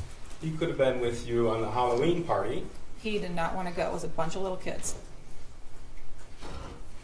And on November the 30th of 2021 at 12:51 p.m., you could have been with him, I could have, yes. and you didn't. No. Nothing further. Regret? Thank you. Mrs. Crumbley, I just have two areas of questions for you. Mr. Keys played some recordings. Who were you on the phone with in those recordings? And my dad. Okay, so you asked a couple of questions about calories, and then what was the other one? The child tax credit. Okay. How often did you speak with your dad? During the summer, it was every day. They went back to work. It was just on the weekends. They're both teachers. And how many hours a day do you spend with other people? Sometimes it's none. Sometimes it's when they walk by my cell, I'll talk to them. But I'm locked down 23 hours a day. I get 1 hour out by myself. I talk to my clergy lady weekly, so I see her. Sometimes I talk to the church priest, or I'll talk to my attorney. But it's about the most human contact I get. So I guess one of my questions is, when you do talk to people, you talk about, are there more conversations than just those? Right, there are. Okay. And then that night on December 3rd, going into the 4th, after 11, there was one phone being used, is that right? Correct. Whose phone was being used? It was my burner phone. Who was using the phone? My husband was using the phone. Okay, were you also using it? No, I was using my other phone. So he started using my burner phone. I used the one with our regular phone number to do anything on. Okay, so these messages are from the burner phone. Correct. To myself and Mario. Correct. So the ones after 11 o'clock, so at 11:17 or whenever these texts came in, what were you doing? When I saw the video of my husband going to the car and having a cigarette, I knew I was probably sleeping at that time, because I did not like us not being together after what happened to us on the 30th when the police came to our house. So if he went out to have a cigarette, it was without me, it was most likely because I was asleep. Okay, when guns were in your face and we saw that on the video, before that, had you been asleep? Yes. Are you absolutely sure about that? I'm positive. Okay, I have no further questions. Thank you. I'm going to excuse you for about 10 minutes and we'll see where we're headed. Okay? All rise for the jury.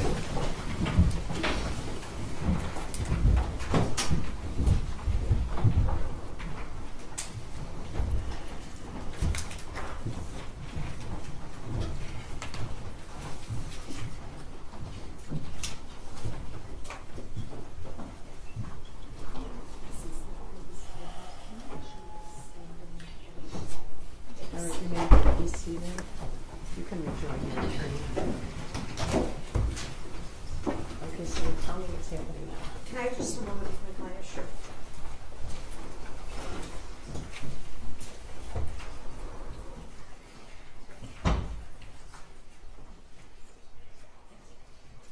Your Honor, at this time the defense rests and we're ready for closings. Great. We are not at this point. We would need at least a 30-minute. Counsel said she had 2 other witnesses today, but we can be ready in 30 minutes. It was Mrs. Crumbley's parents. Those were very short witnesses, so. Well, that's fine, but I wouldn't know how long they are. I just. Okay. She said there were 2 more other witnesses. I don't have an objection to them having 30 minutes. I'm just saying we're ready to go to closing, which is good news.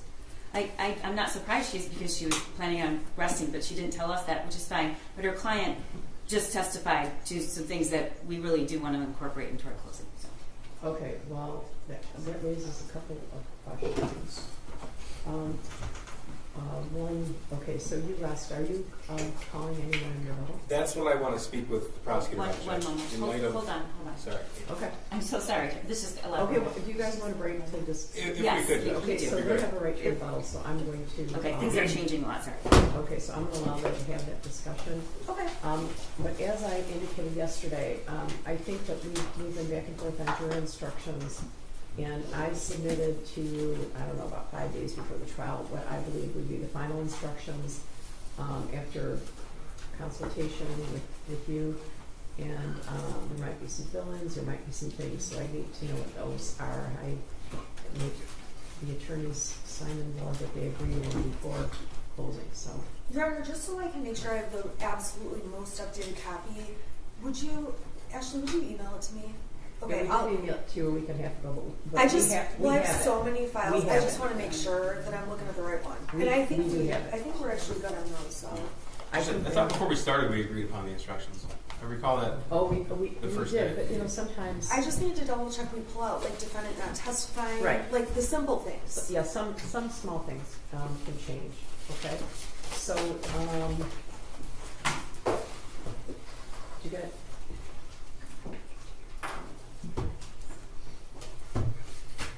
Do you want to get back to me shortly and let me know if you're going to have rebuttal?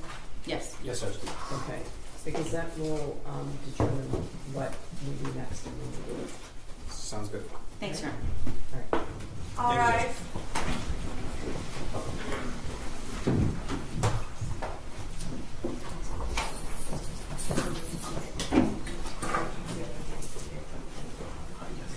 Can you please be seated?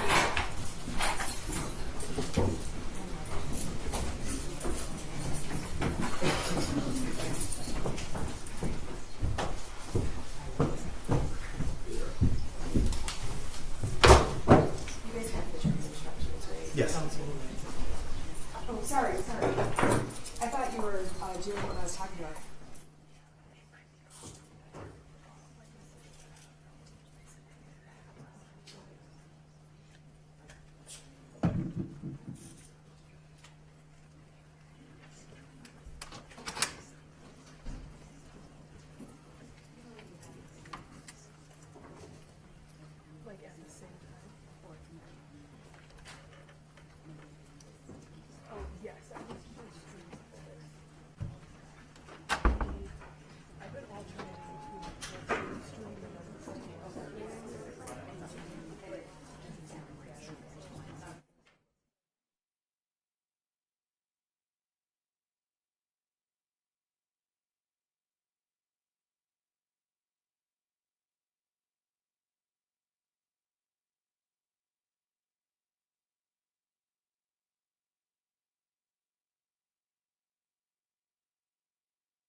Your Honor, calling People versus Jennifer Crumbley, case number T2-279990FH. Karen McDonald on behalf of the people. Thank you, Marquise. We got the people. Thank you. I'm Shannon Smith on behalf of Jennifer Crumbley. All right. We previously drafted jury instructions, and there was briefing and comment on the jury instructions. And I think it was about 2 weeks ago that I emailed a set of final jury instructions that I believe both sides agreed to. Yes. But I just want to briefly go over the instructions that we're giving, find out if there's any fill-ins, and then we'll have a final set of jury instructions. I'll provide these to the jury, Thank okay? you, So we're gonna give 3.1, 3.2, we're taking out 3.3. Yes, sir. All right. 3.5.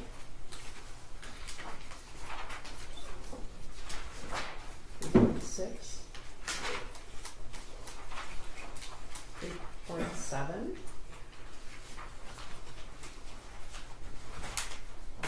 3.10. 4.1. 4.3. 4.4. 4.5. We don't need any fill-ins there, that's general. Yes, sir. Right, okay. 4.5, 4.7. We have not read the stipulations to the jury. Do I you don't guys- know if we plan to. On the keeper record stuff, do we need to? The things that were the subject of stipulations have been admitted. They've already been admitted, so I don't believe it's necessary, Judge. Yeah. I didn't know if the court wanted them on the record or. It doesn't matter to me. Normally, it's advantageous for stipulations to be read into the record, for example, in civil cases with large amounts of exhibits. But if the exhibits that were the subject of the stipulation are admitted anyway, it's probably not necessary. Can you Yeah, take these are just keeper of records, chain of custody. I don't think we need to. If there's anything that was not admitted as an exhibit, there's no stipulation that doesn't involve an unadmitted exhibit, right? Correct. Let me Actually, I'm confirm. not sure about Okay. that. Okay, so anyway, 4.7, 5.2, 5.3, what about 5.8A? I don't think that was No. used Out? at all. Out, right? Oh, Yeah. Thank you, Judge. Okay, 5.8A is out. 5.10 needs to be amended. Oh, okay. Detective Wagrowski was an expert, but I don't believe there were any other experts admitted, were there? No, the two medical examiners did not testify. Sean and Brian, Pacris and Brian are Yes, out. Judge. We stipulated to their autopsy Right. reports. So it's just Wagrowski, correct? Yes, Judge. All right. 5.11, 16.10. There's several of those. As to count 1, 16.10 as to count 2. That's involuntary manslaughter. Instruction 16.10 as to count 3.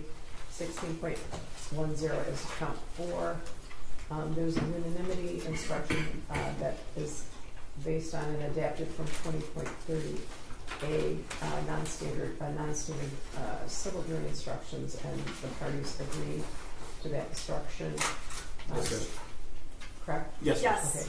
Okay. 16.13 involuntary manslaughter, failure to perform legal duty. As to count 1, 16.13 as to count 2. 16.13 as to count 3, 16.13 as to count 4, 16.15 as to count 16.15. Just one instruction for 1615. Say it again? Just one instruction for Yeah. 1615. I was trying to see. I think there were some things added. There was a foreseeability excerpt. Yes, that was Judge. agreed upon. Yes, Judge. Yes. Okay. Yeah, that's non-standard, but agreed to by both sides. 16.18 gross negligence. There's an instruction about not using the shooter's name. Maybe I should get rid of that one. 3.11 deliberations and verdict. Yes. 3.13, which is possible penalty. 3.14 communication with the court. 3.15 exhibits. 3.16 written or electronically recorded instructions in the jury room. 3.20, single defendant, multiple counts, more than one wrongful act. 3.23 with regard to the verdict form, and then there's the verdict form that's standard, right? Yes, Judge. We have obtained a computer that would accommodate the thumb drives that's going to be in the jury room. Anything else you can think of? I don't think so. Your Honor, I don't have a thumb drive with mine. I just have mine. I just have a Okay. hard copy. Oh, that's good. We'll send it all in. Okay. Thank you. Anything else? We're gonna make those minor amendments. Anything else at this time? No, I Judge. don't think so, Judge. Okay, so we'll be back in about, well, we're gonna take her back down, aren't they? Okay. I'm gonna take her back down and I'm gonna ask him to bring her right back up, right? It won't take long to do. Okay, yeah, the jury instructions are ready. I think I'm gonna give you each copy of the jury instructions just to be sure that we've done it accurately, all right? And these will be the instructions that go in with the jury as well. Thank you, Judge. Okay. At the moment, after closings, I'm going to eventually instruct them. I am going to have all 17 come back on the day, right? Does that make sense to you? I think we'll get through closings and they could start deliberating. I'm concerned about that. Are you not concerned about that? No, Judge. You want to approach?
Well, if you can watch. All right, do you want me to bring the jury in now? Sure. Yes, please. One moment, we're just waiting, having some. Just take 1 second to set things up, Judge. Right. Ms. Williams is going to print a copy of the jury instructions for you, just to be sure. Okay? What's that? We're going to print a set of the jury Oh, sure. instructions, and then we can review those just to be sure that they're accurate before I send them in. 5.88 comes out. 3.3 comes out. Yeah. And then the expert witness is only one philosophy. Yeah, it's teaching out. Yeah.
gentlemen, you may be seated.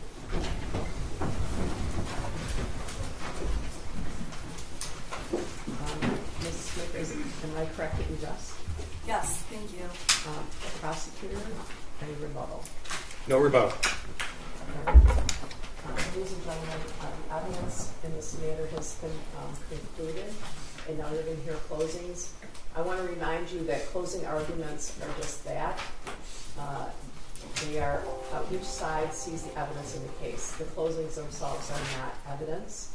Because the prosecutor has a burden of proof, the prosecutor also has a right to rebuttal after the defendant's closing. All right? I think you're going to hear certain elements, again, of the crime charged, the crimes charged, and I'm going to be giving you written jury instructions that list those, just so you know. All right? Prosecutor. Just 1 minute.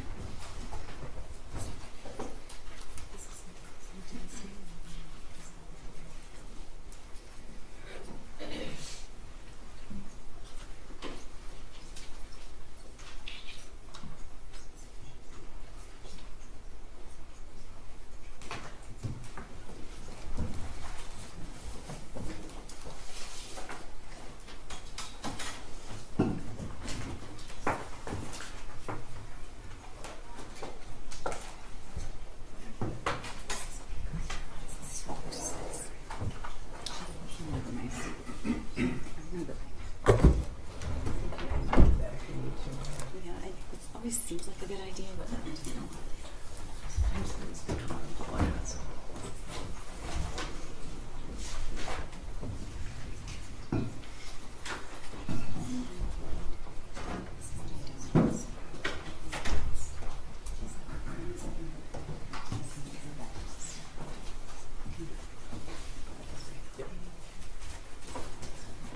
Sorry, can you do my mic? Just like right here. I think this is forward pretty far.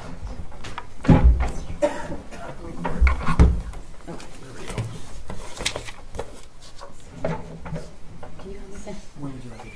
Just that way. You want it still facing this way? I want it like almost in front of the witness box. Sorry about that. Okay. Thank you. Good afternoon. We told you in jury selection it was going to be 3 weeks, and it's now been 2 weeks, so we're a little bit ahead of schedule. This is our time for our closing argument, and I'm going to spend some time going through the evidence, and I'm going to spend some time going through the elements of the crime. I want you to know that I have been watching you diligently, taking notes and listening. So what I'm not going to do is spend a lot of time repeating everything that was said from the witness stand, because I know that you all listened, and I also want you to know that I really appreciate that, and I know the court does too. I told you during jury selection that it wasn't going to be easy, and it was not easy. Listening and watching and thinking about 4 young kids being gunned down in their school is not easy.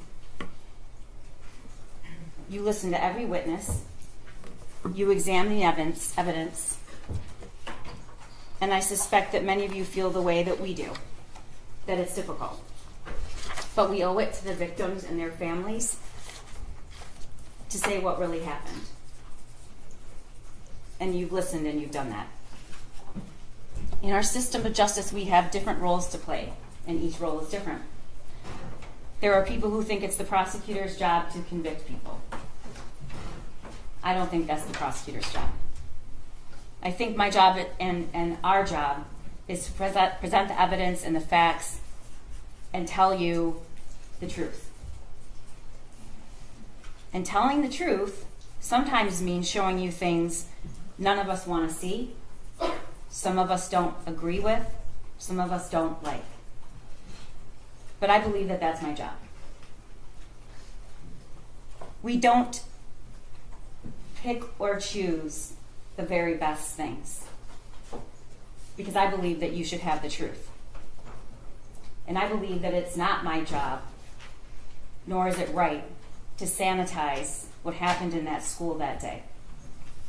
Because if we don't tell you exactly what happened, then you don't know all the facts and you don't know what the truth is.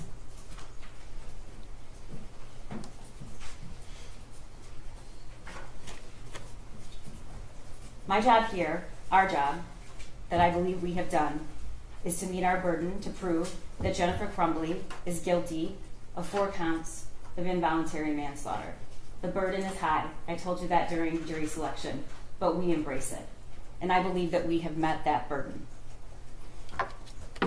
It means that you had to sit and listen to a lot of very emotional things, a lot of emotional people who sometimes aren't emotional, but we're emotional for this. Because what happened on that day,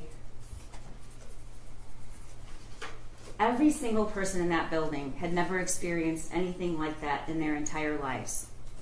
And I hope to God they never do again. So you did see a lot of people, including law enforcement, become overwhelmed with the emotion of it all. That's not a show. That's just how that was. That's how it felt that day and every day after. So I want you to know that there was no picking and choosing the very best evidence to give you. There was no filtering things out that didn't help our case. I showed you everything. And I called witnesses to the stand to say things I knew you probably wouldn't like. But my job is to give you all the facts. But my job is also to prove beyond a reasonable doubt that Jennifer Crumbley is guilty, and I believe we've done that. The defense also has an important job, to advocate and argue for their client, and they decide how they want to do that. And of course, the judge plays an important role. Her job is to call balls and strikes when 2 sides disagree, to make a ruling, and then to tell you what the law is. And she's going to do that as soon as we conclude here. And then there's your job. Your job is to decide what the truth is, what really happened, what are the facts, and then take those facts and find the truth and apply the law. The judge is going to give you instructions about the law, but I want you to go over what you now know, and I want you to think about it. And we're going to go over some of the evidence. But I also want to remind you that you're allowed to use your own observations and your own insight. And if there's something that you notice from the witness stand that I didn't say, you should rely on that. We can't possibly tell you every single little thing. And sometimes, ladies and gentlemen, the most important things are the things that don't get said. The most important things are the way the victim or the witness spoke, the way they answered a question. And I encourage you to rely on your own perceptions of that. I want to start out by talking to you about the elements of the crime. Involuntary manslaughter, she is charged with. This case is based on 2 theories. You're going to have all this in their jury room, but hopefully I'm going to explain it so well you will have no questions. These are dependent on 2 specific theories. One is the gross negligence in the performance of a lawful act, and that gross negligence caused death, and in doing so, the act that caused death, defendant acted in a grossly negligent manner. The second is the gross negligence in failing to perform a legal duty. One, I have to prove that she had a legal duty to the victims. 2, she knew of the facts that gave rise to the duty. 3, she willfully neglected or refused to perform that duty, and her failure to perform it was grossly negligent to human life. And then 4, the death of the victims was directly caused by defendant's failure to perform this duty. Causation. The judge is going to instruct you, maybe more than once, and I'm going to say it, that there may be more than one cause of death. And it's not enough that the defendant's acts made it possible for the death to occur. In order to find the deaths of Madison Baldwin, Tate Muir, Hannah St. Juliana, and Justin Schilling were caused by the defendant, you must find beyond a reasonable doubt that the deaths were the natural or necessary result of the defendant's actions. You heard the evidence that the defendant's son shot Madison Baldwin, Tate Muir, Hannah, and Justin. And as previously noted, there may be more than one cause of death. And defendant's acts or inactions need not be the sole cause of the harm. In order to find that the death of Madison, Tate, Hannah, and Justin was caused by the defendant, you must also find beyond a reasonable doubt that her son's act of shooting these 4 individuals was reasonably foreseeable. Now you look at that, all of that I have to prove. And it seems a lot. It seems like it's going to take a pretty strong case to prove that. It's going to take some pretty egregious facts. Some unique, egregious, incomprehensible facts.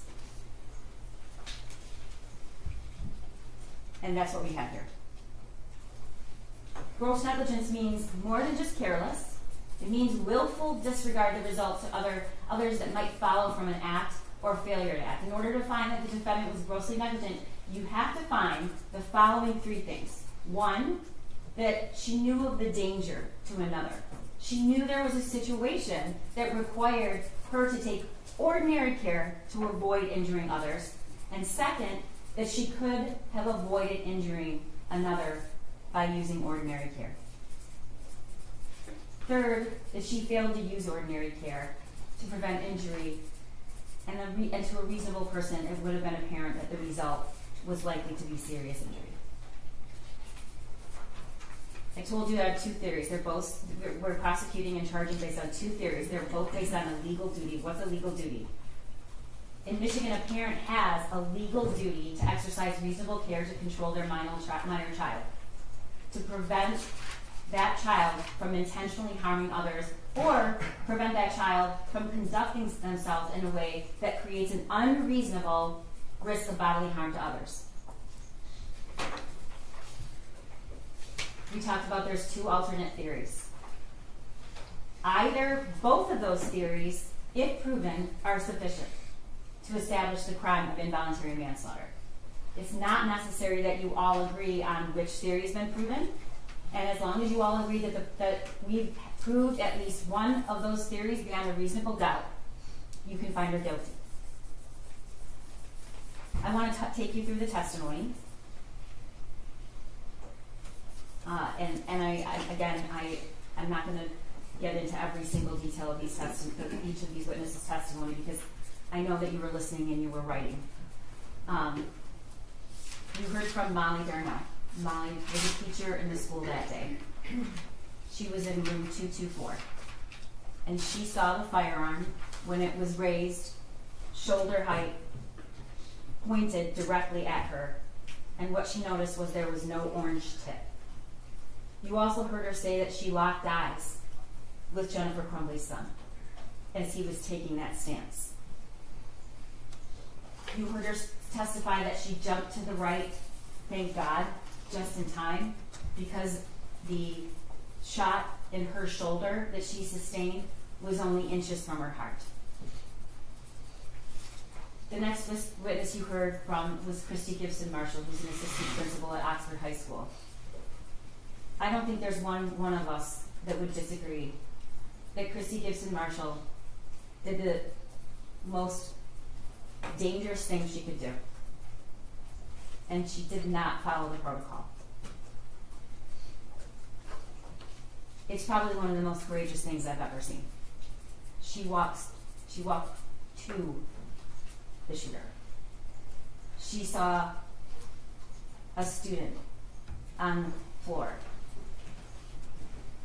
And then, when she finally came face to face with the person who had shot this student, she didn't move. She just stared at him. And he didn't shoot her. She testified that she knew him. She was his principal in middle school. And she just couldn't believe that he would do something like that, because she knew him when he was in middle school. You saw the video of that day and what happened. And he just kept going.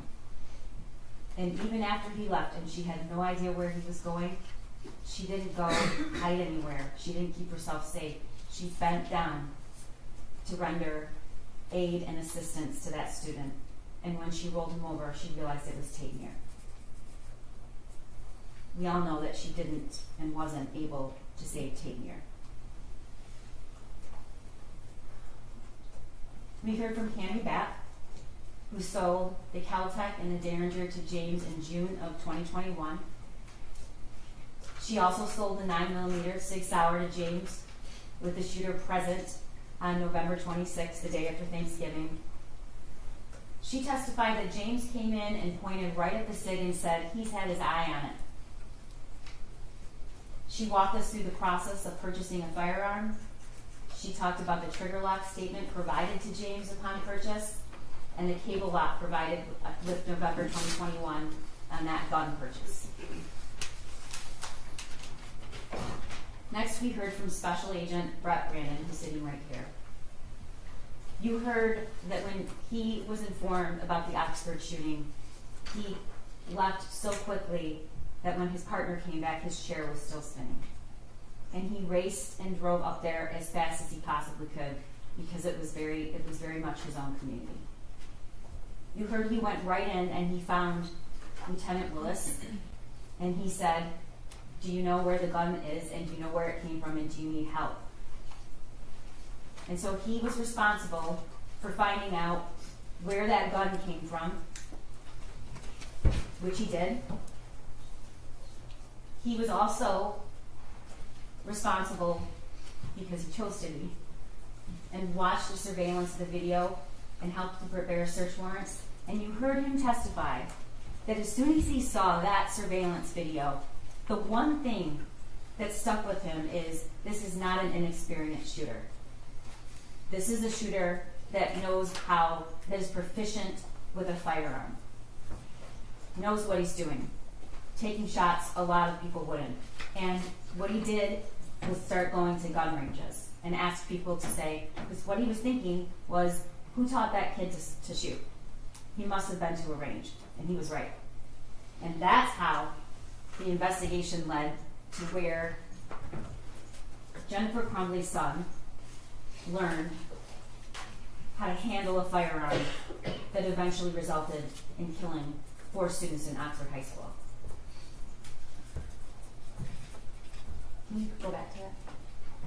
Special Agent Brandon also testified that and showed the purchase, and we showed you each one of those guns. He testified that there is a distinction between a Derringer, a Caltech, and then the 9mm. And what we really heard from him was that 9mm is a much more dangerous gun. It causes more damage to whatever it hits. The bullets are a larger caliber, and it's a very dangerous weapon. He showed you what comes with every gun purchase, which is the ATF pamphlet. He read to you about the warnings. There's a reason they put it in every single gun purchase. And its sole purpose is to protect kids from gun violence deaths. He talked to you about what a trigger lock is and the trigger lock statement. He showed you the Instagram post that's unforgettable. We don't have to really argue about whose gun that was. Jennifer Crumbley told us whose gun that was. She told us when she posted it on social media, it was his Christmas present, and she told you in this trial. That weapon is not just that weapon. It is the defendant's son's gun. It was gifted to him. And not only was it gifted to him, she bragged about it on social media before the shooting. Special Agent Brandon also introduced all of the surveillance and the videos of the shooting range. And you got to see with your very own eyes the training and the preparation that the shooter ultimately used to kill 4 of his classmates. We all saw that. We actually saw the last day he was practicing to kill 4 of his classmates. And there was only one person with him, ladies and gentlemen, and her name is Jennifer Crumbley. And I want you to remember that video. And I want you to remember the look on his face when that target comes back in and he looks at it and he's smiling. Special Agent Brandon also introduced the worksheet. You've seen the worksheet a lot. I bet you that worksheet's burned in your memory and I wouldn't even have to show it to you. But what Special Agent Brandon testified to and showed you is that wasn't just a picture of any gun. It was a picture of his gun, which was the murder weapon. And he showed you the details, and we're going to talk about that later. And next we heard from Ed Wygowski. We now just call him Ed because he works for the Secret Service. And he testified for an entire day, and he had a lot of information. But he also really couldn't help himself from becoming emotional. And I know that you're going to remember this, but what an extraordinary thing that's just not seen very often. He sat right there, and he took you through every single action of the shooter and every single death from his memory. And he told you that he could do that because it's burned in his brain. These are seasoned law enforcement. This isn't an act. They hate showing emotion. He probably will never forgive me. Lieutenant Willis tells me all the time how much he really hates me for that. I would object. It's my opening. It's my closing. To what a witness tells her all the time. That's not evidence. Okay. I'll move on. Nobody likes doing that. Nobody likes doing that. But it tells you something about what it was like that day. And despite what anybody will tell you, it is about the shooting. There are 4 counts of involuntary manslaughter. It's very much about the shooting. Because the shooter learned how to shoot and was given the murder weapon by his parents. And this parent is sitting here today on trial. Okay. You'll be able to review the evidence. It was a lot. But he talked to you about what cell phone extractions are. And because of the cell phone extractions, we have a mountain of evidence that you saw. And yes, it's a lot of data. But you know what else it is? It's telling you exactly where the defendant was, who she was talking to, what she did, what she didn't do. And you can't hide from that. She tried. There's a lot of deleted messages, which are not coincidental. I don't think any of you believe that, but I'm going to tell you why they're not coincidental. He also talked to us about and showed you the messages between Jennifer Crumbley and her son. The messages between her son and his only friend. He introduced the voicemail that Jennifer Crumbley received the night before the shooting about looking up bullets. True. Pam Fine didn't tell her to call back. That's true. And she didn't call back because she didn't ask for a call back. We all know what she did do with that information. What she did do with that information is she texted her son, searching bullets. And we all know the phrases that we'll never forget. Did you show him your gun? This is the day before the shooting. Did you show him your gun? And the shooter responds, no, my God. LOL, I'm not mad. You just have to learn not to get caught.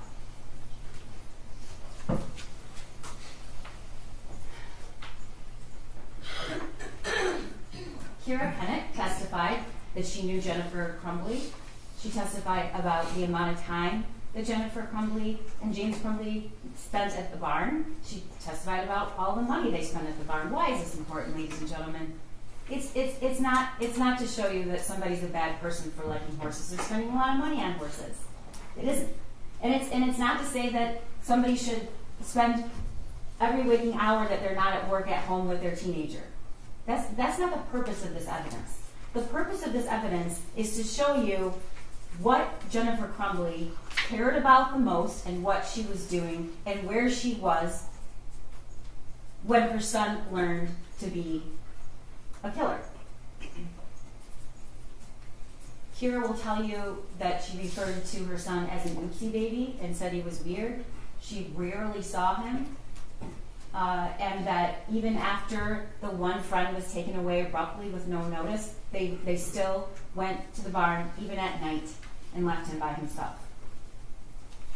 Which is absolutely normal to leave teenagers at home by themselves.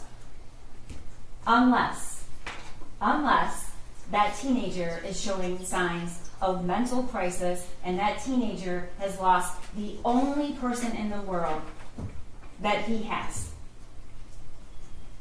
And then she told us that when she got the worksheet texted to her that day by Jennifer Crumbley, she was very concerned. She was alarmed. And in fact, she said, bring him to the barn. And you also saw from the text messages that Jennifer Crumbley said, he can't be alone. We know now that decision, that statement, she knew he couldn't be alone. She didn't decide to stay home with her son. That wasn't an option. She'd have to take him to the barn, where she herself testified he didn't want to go.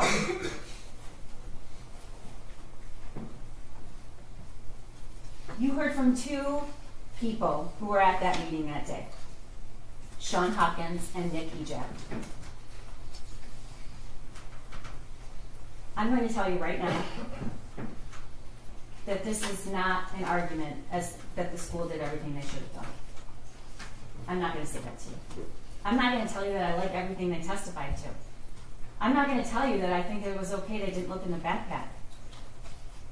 I don't think it was. But this is about Jennifer Crumbley's actions. And any attempt to make it about what these two individuals did or didn't do, like it or not, who did not have any of the information that was so jarring, it's about what she knew and what she didn't say. Sean Hopkins testified that he was concerned enough that he called Jennifer Crumbley. And her first response is, can you call his dad?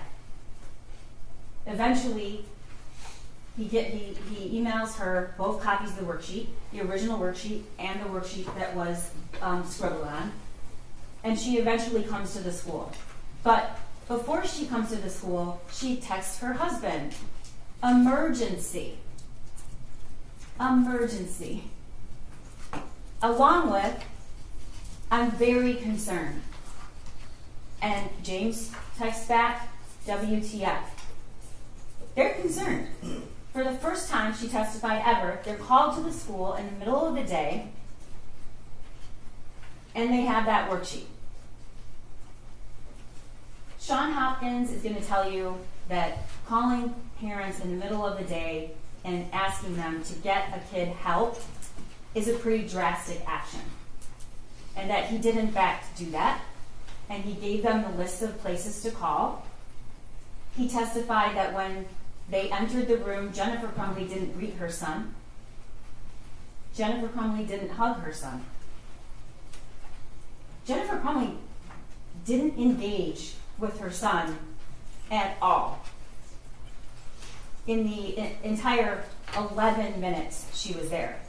And we know she wasn't going to be in that school very long because she'd already told her boss she'll be back by 12 or 12:30. Doesn't leave a lot of time for the meeting at the school. It's a 20-minute drive. Sean Hopkins will tell you that what he felt mostly in that room for the shooter was compassion. He didn't want him to be alone, and he felt really bad.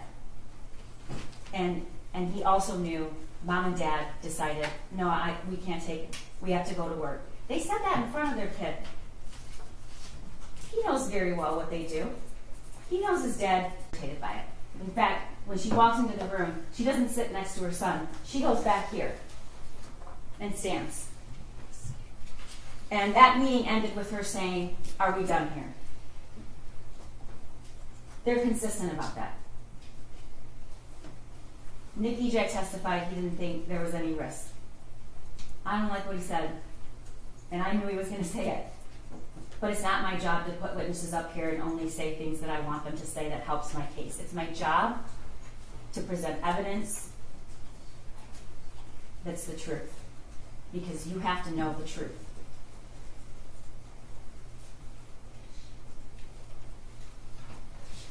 Sergeant Joseph Bryan is the first law enforcement that had contact with Jennifer Crumbley and her husband right after the shooting. And you saw the interview in the substation. And you saw the demeanor of the defendant. I want you to remember something. It wasn't even an hour. It was around an hour after the shooting took place. She's on her cell phone. She's looking to see if it's on the news, she said. We also know that there were deleted messages. We don't know when she deleted them, but we know there were messages deleted after the time of the shooting, from the time that the phones were seized later that night. He asked about the gun, and you heard what she said, what they both said. It was hidden. It was hidden. She read the text message. Oh, he said he loved me. And she reads the text message. And then she said, I texted him, I love you back. It was 49 minutes later that she texted, I love you back. And it was after she already knew that he was the shooter. She doesn't say what the text after that is. She leaves that out. The text after that is, Ethan, don't do it. She doesn't say, well, we were at the school, but he was also caught searching bullets that night, the night before. She doesn't say that, and I told him, don't worry about it, just don't get caught. She doesn't say that they had just purchased the weapon and it's not secure. What do they say? The very first time they are asked about, what Jennifer Crumbley's asked, where was this gun? The very first time, what does she say? It was hidden. She does not say there was any locking mechanism at all, and neither does James. It was hidden.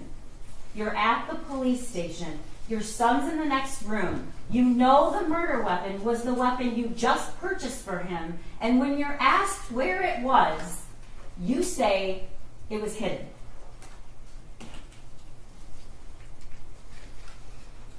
We also heard from Andy Smith, who was Jennifer's boss. He testified she could have absolutely gone home. She works from home, and there's flexibility, that they have kids that come to work, that the meeting that she wanted to get to was not in any way mandatory, and he testified about some very bizarre communications.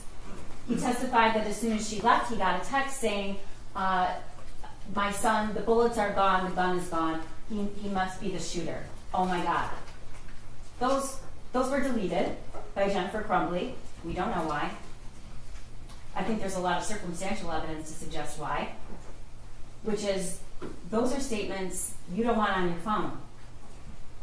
And then, not 3 hours after her son shot and killed 4 people, and he's already in custody, and it's already clear that he is probably never, ever, ever going to be out of prison for the rest of his life, she's texting, don't judge me based on what he did. I need my job.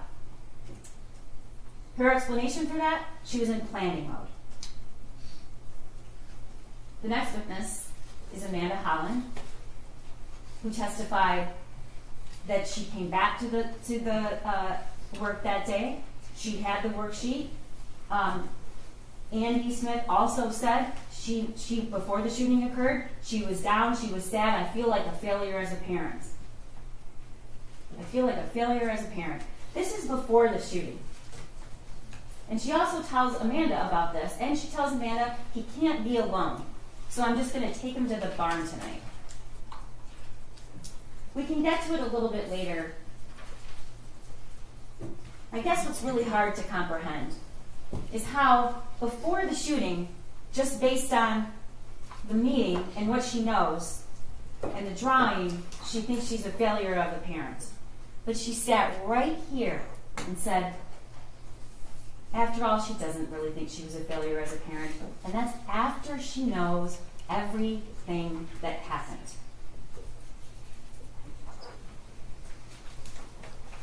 Detective Adam Stoyak executed the search warrant at the defendant's home.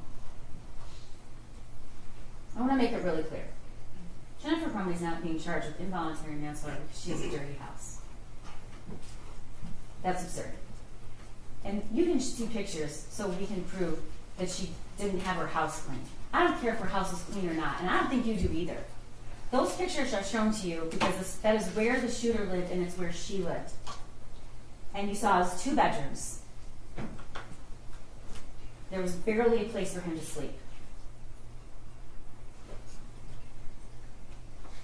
The testimony shows he had no person in his life after that friend left. He was not in a club. He was not in sports. He wasn't working. When I see those photos, what I think is, 2 rooms that were completely filthy, dusty, covered with clothes everywhere. But then, I think, what? That is where he spent 99% of his time. It's where he ate Thanksgiving dinner, just days before the shooting. The search warrant photos were also shown to you so you could understand where these guns were stored. We have a pretty good idea that the Kel-Tec and the Derringer were in what's called the gun safe. The lock was 000, but we know that they were kept there. What do we know about the SIG, the Jennifer Crumbley's son's gun? We know that there was a box on the bed and the ammunition next to it. This is the box. This is the box. I'm sorry, this is the thing. Can you get the other copy? I'm just going to show you in a minute. This is the box of the Kel-Tec, which was found with this cable lock inside of it. Where she kept the other guns? No. I'm sorry, is that the box or the cake? Is that the box or the safe? This is the box. That's the box. It was in the kitchen, in a cupboard, down I'm sorry, in the cupboard. But the empty box was in the kitchen, right? I don't, what exhibit Your number is Honor, that? this is my closing argument, and I would just like to finish, please. Sure, can you tell us what exhibit number it is? Yes, it is 35. Go ahead. This was found in the kitchen. Inside is a cable lock. This was found on the end of the defendant's bed. Special Agent Brandon showed you what it's like to open this up and close it. You hear that clap? It's not an easy thing. So what this is laid out on the defendant's bed, and the bullets are right next, the box of the ammunition is right next to it, empty. The story, one of the stories that is told by Jennifer Crumbley is he must have come in there when they were sleeping, because she was in that bed all night long, and they left after her. Except that the ammunition was in the box. Taking it out and leaving the box while your parents are sleeping doesn't make a lot of sense. And it doesn't make a lot of sense that this was taken, the weapon was taken out of this case with no one hearing while they were sleeping.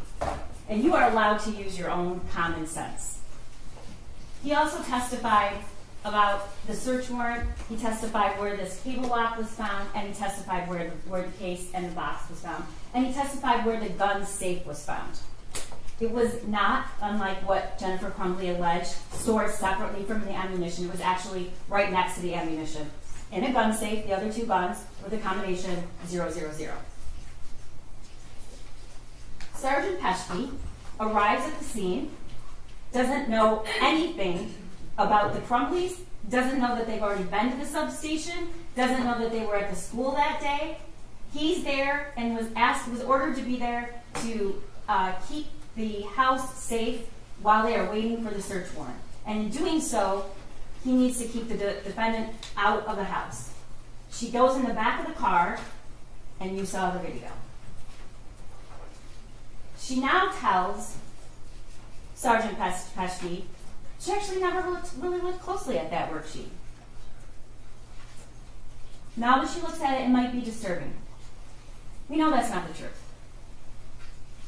The question is, why is she lying? She says that the .45 caliber gun used at the school, and he asks if it was, and tells him no, it was a 9mm. The other is a .22, I think.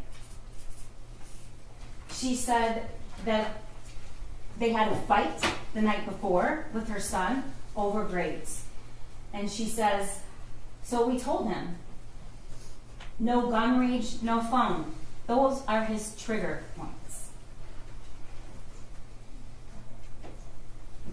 Ladies and gentlemen, that phone was never taken away from her son. We know that. We know that because he had it the night before and he had it at the school. We know that because when Jennifer Crumbley was asked about it and asked, when did you take this phone away? We know that he made that video in that shed about the school shooting with his phone at 10 o'clock. The phone was never taken away. Why is she saying that? I don't know. Then she says, my biggest fear was that he turned the gun on himself. And when he asked her, do you ever keep guns in your car? Here's what she did. Shook her head. It's not what she says here today. Next, we heard from Bob Patalis, who processed the scene. And you saw those pictures, and they were hard to see. He told you that there were 32 fired cartridge casings. He collected all that evidence, took all the photographs, and recovered the murder weapon. Lieutenant Marsban was also at the school that day, and he testified that he picked up the phone and saw the screen and saw that the last text was, Ethan, don't do it, from Mom. He executes search warrants for all of the devices and the home and sends a team, including Officer Peschke, to secure the house before the search warrant is executed, which is what they do. He testified that when he went into the house, he finally got there and he needed their phones. And he testified that Jennifer Crumbley said, no, I don't want to give you my phone.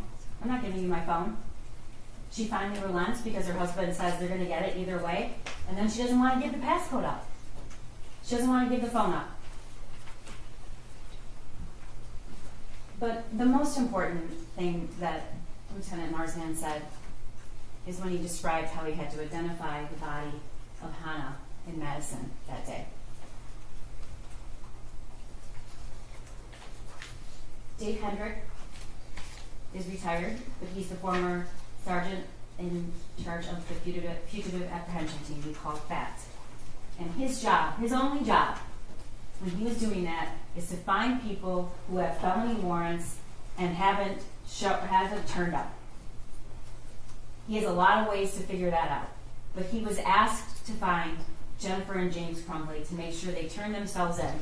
But one of the other primary goals he has is that they turn themselves in safely.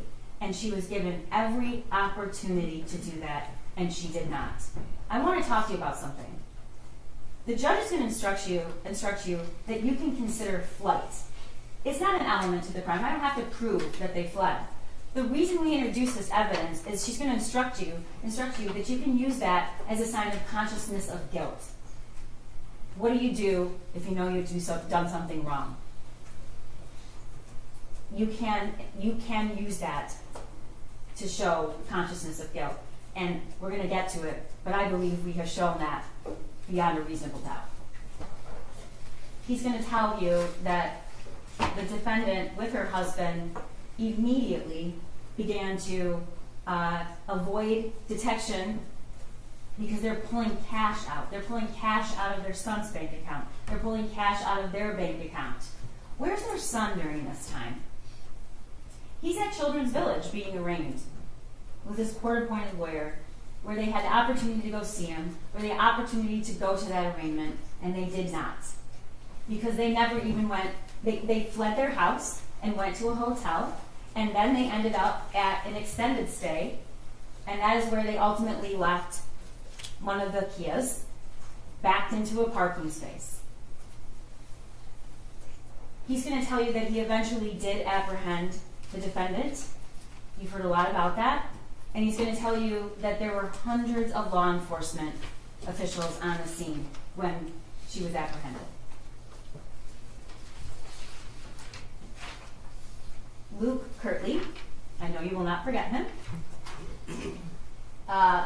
coincidentally knew a lot about cars, and coincidentally pulled into that parking lot right about the time, and coincidentally had just seen the wanted poster, he called it, and with a description of the cars and a photo of the defendant. And coincidentally thought, maybe that's the car. And you watch the video where he goes around and he sees the license plate and he plays it cool and slowly walks into the building and then makes the call to 911. He describes to you how within minutes police officers arrived, and then swarms of law enforcement arrived. SWAT, the marshals, ATF, the sheriff's department, Detroit PD, all sorts of law enforcement show up immediately. He also testified that the unit where Jennifer Crumbley was actually found was very close to his, and it faced the parking lot, and the whole wall was windows, and it was on the first floor. And he's going to tell you that the whole parking lot was lit up with law enforcement, lights, sirens, all kinds of things. Next, we heard from Corporal David Shaw, and he testified that once he got there, they took a 35-pound ram to breach the door, which was right outside the unit where the defendant was found.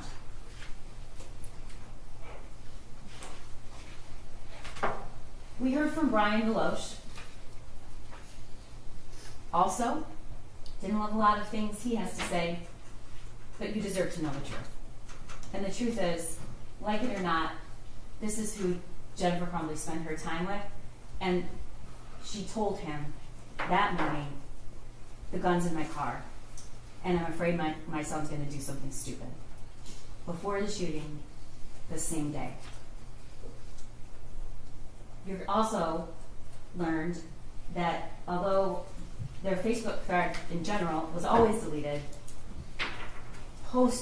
after the shooting, it remained, except she deleted, not unsent. Rely on your own memory about what that testimony was. Those were not unsent messages, they were deleted, and you heard Ed Rogrowski tell you that. But these were the two that were deleted. On the run again, and we're fucked. William Freer testified what was found in the building and the art studio where Jennifer Crumbley was found. You saw the photographs. You learned that there was a little over $6,000 in cash. You learned where the phones were found, and the cash, and the purse, in the plastic tub, in another plastic tub with a lid on it, feet away from where the mattress was, and there are other things where you learned all those phones were off. He also testified what else was found. Booze, orange juice, ice, and avocado, bananas, socks, blankets. And that is the room where Jennifer Crumbley was ultimately apprehended. You heard from Lieutenant Willis, who was the officer in charge. He told you what it was like in the school that day. He described the autopsy protocols that were done and how each of those kids died and where they were shot. He told you that both Justin Schilling and Madison Baldwin were shot in a contact wound, which means the gun was either very close or actually touching their head. He showed you the video of the shooting. And again, this is not to incite emotion. The video of the shooting shows Jennifer Crumbley's son taking a stance he clearly knew how to take and was trained to take. And you watched his demeanor and the calculated, cold way he proceeded through those hallways looking for people to shoot. You saw the surveillance of how he ultimately surrendered. Walked out after executing Justin Schilling, laid the gun on a waste paper basket, made it safe, took the magazine out, and surrendered.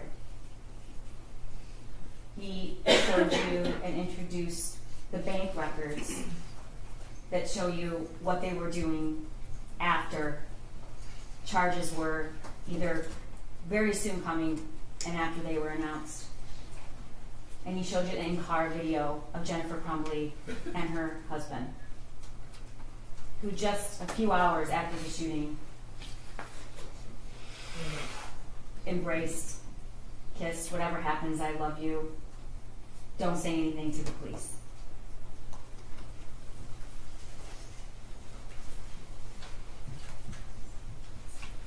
One of the elements we have to prove is what a person using ordinary care would have known about whether or not there was a situation that they needed to exercise ordinary care. So the defendant's knowledge about her son matters.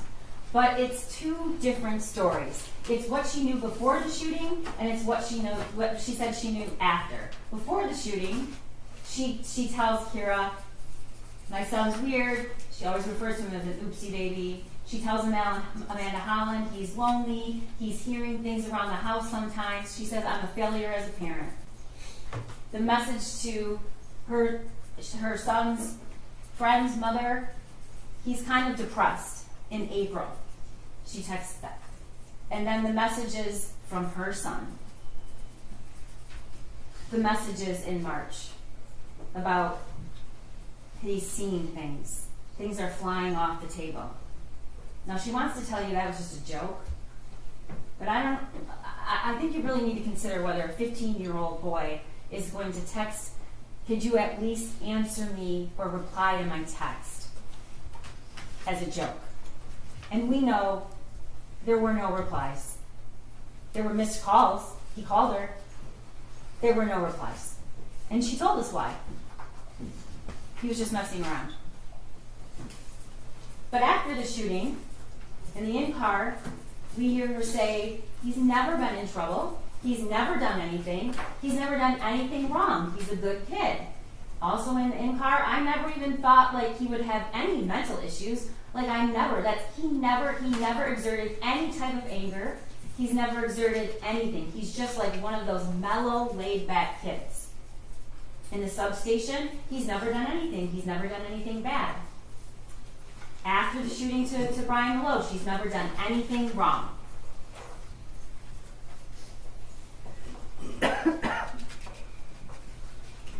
Jennifer Crumbley has said a lot of things about that drawing and that meeting at the school. She sent the drawing to James and Kira and Andrew, as I said before, with the call now, emergency.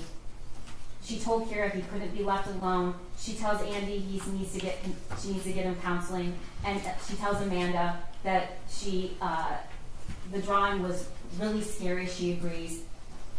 After, this is what she says in the substation.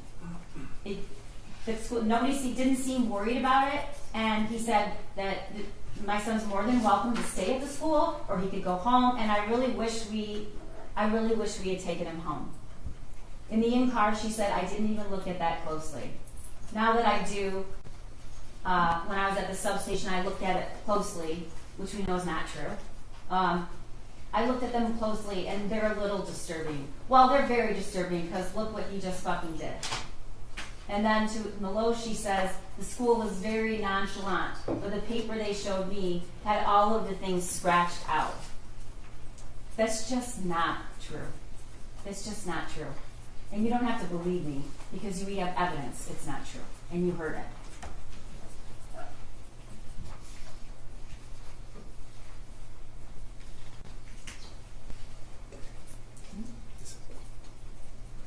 The statements about the gun are also numerous.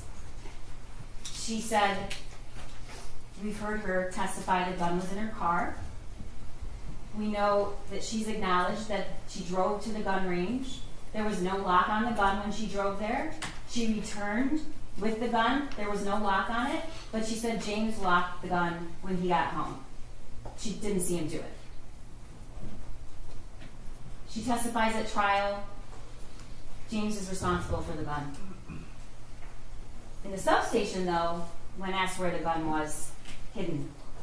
In the in-car interview, James flew home and he's like, I had the gun hidden and I told him where I hid the bullets.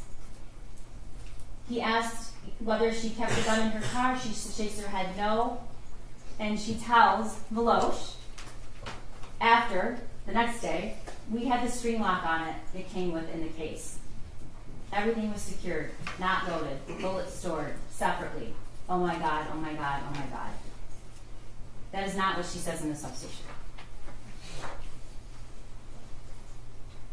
Jennifer Crumbley begins distancing herself from her own responsibility about the gun. You heard her testify that they wanted to get the gun. It was my son and my husband. My son did a lot of research on the gun. I guess when I was shopping. She doesn't say she didn't know. She doesn't say that she didn't approve. She says it really interfered with going to get Christmas trees. That was what she was upset about. And she said it's James's responsibility. However, as I've shown over and over, at the substation and in the car, it's we.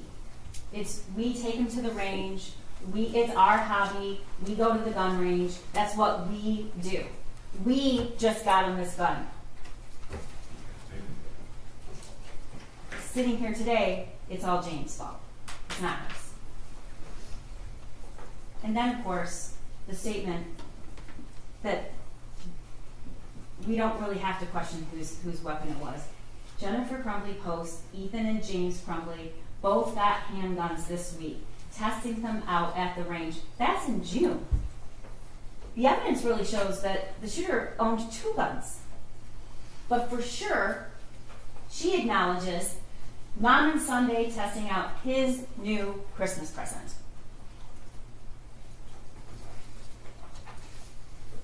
You heard evidence that was presented to you about the journal that was found in the bathroom by the shooter's backpack, right in the bathroom that he exited and started shooting. I have zero help from my mental problems, and it's causing me to shoot up the fucking school. Next slide. First off, I got my gun.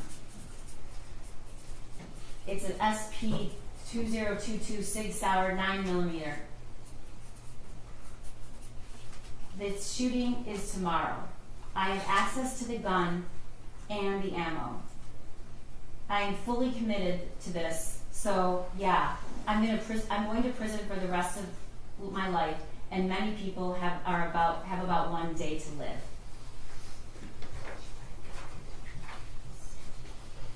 One of the things I want you to ask yourself when you go back in that room is why, after hearing that there's an active shooter situation and knowing that your son is involved, you are taking the time to delete text messages and look at the messages that were deleted. We're on the run again. Helicopters, not sure where to. I'll message you, and we're fucked. deletes, the gun is gone and so are the bullets. Oh my God, Andy, he's going to kill himself. He must be the shooter. Ethan did it. Those were deleted from her phone. She deletes all the things she says about the drawing to Kira, including making sure that she still was going to get her lesson that night. This is the timeline from when in March, which you've heard a lot of testimonies starting in about March, was where we first have evidence that he was struggling, he was hallucinating, he was seeing things, and he wanted her to text back and she didn't. We know that he had some incident, and he said that the mental breakdown in April. You saw text messages between James and Jennifer saying, did he say anything about last night? He woke up in our bed, he didn't know where he was. We don't know what that was about, but we certainly know that that is not evidence of somebody who is completely fine and stable. In fact, lots of messages from Jennifer Crumbley saying, I'm worried. I'm worried he's going to do something stupid. In April, she texts her friend that she thinks he's depressed. The Caltech and the Derringer was purchased in June. They go to the shooting range in June. They go to the shooting range in August. They go to the shooting range in September. And then in November, they buy the Sig Sauer. And we see the shooting range that Jennifer Crumbley went to with her son, testing out his new Christmas present. Here's what we learned Jennifer Crumbley did after the shooting. As soon as they took her phone, they bought burner phones in Lapeer at 8 o'clock the night of the shooting. They checked into a Holiday Inn Express that night in Lapeer. They then left and went to an extended stay in Auburn Hills, which Lieutenant Willis testified was almost across the street from a police department. Upon learning that charges were possibly coming, and the same day charges were announced, they leave that hotel and drive to Detroit. They withdrew $2,000 from a Flagstar bank on December 2nd. They drive to Owasso, an hour away, she says, because we just didn't want anyone to recognize us, to buy replacement phones. She texts that she's on the run again. Helicopters are not sure where, I'll message you to. At 7:31 a.m. on December 2nd. She texts on December 2nd, we're fucked, at 2 o'clock. On December 3rd, at 4:59 a.m., she texts, I'd rather die than go to jail. Then she withdraws $4,000 from another Flagstar on December 3rd. She checks out of the extended stay on the 3rd and drives down and arrives at Bellevue at 10:58 on December 3rd. You heard what happened. You heard her testimony. The facts do not support the story that Jennifer Crumbley told you. They just don't. There is no possible way, and Luke told you that, and so did Corporal Shaw, that you could be in that building with that many law enforcement and not know that somebody was there. And we don't even have to use that today's testimony, ladies and gentlemen, because she texted herself, I think we're caught, we're laying low. She texts that, we find out, and this is evidence we got this morning. She texts that after she's already said she took 4 Xanax and went to sleep. Now you saw that video. You saw that video. All those people, for over 2 hours, they're sleeping, and even when they come into the room, they still don't even act like they get up. It's just not true. And we know it's not true because they'd already taken steps. She had hidden the phones, powered them down, separate from all the other things they had, with the cash.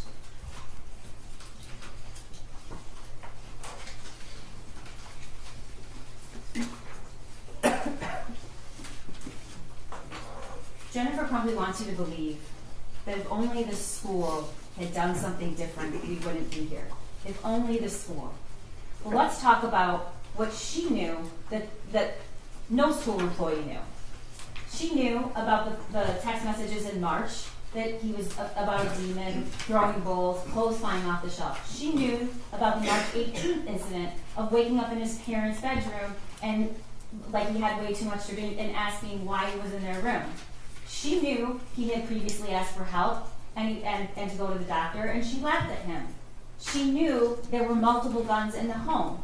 She knew her son had been gifted a gun just a few days before the shooting. She had posted it on Instagram.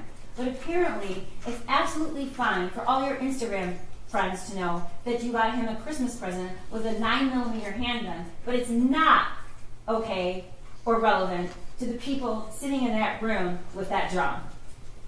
She knew that that gun looked identical to the one in the drawing. She knew that the gun was accessible to him. She knew it wasn't stored properly. She knew that he was proficient with the gun. She knew he had access to ammunition. And she knew that her son was upset the night before. Now, Dad says he was locked out. She told Amanda Holland he got locked out. She doesn't acknowledge that. She does acknowledge that he did leave the house that night because he was upset. And we all know what he did. We all know what he did. He went to that shed and recorded that video. I object. That video did not come into evidence. Okay, it isn't enough evidence. It's Okay. not. You're right. That's true. Let's go back to the elements. Ordinary care. What ordinary care, the smallest, tragically smallest thing she could have done to prevent this? She could have stopped at home on the way back from the meeting. She goes right by her home to see where the gun was. She could have stopped on the way back to work. She could have searched the backpack. She could have asked her son where the gun was. She could have locked the ammunition. She could have locked the gun. She could have taken him home. She could have taken him to work. He could have gone with Dad. He was door dashing. She could have told the school that they just gifted him a gun. She could have embraced her son. She could have said, can we talk to him for a minute alone? She could have looked at him and said, I care about you, I love you. She could have at least acknowledged he was in the room. She could have told the school about her son being in crisis previously and asking for help.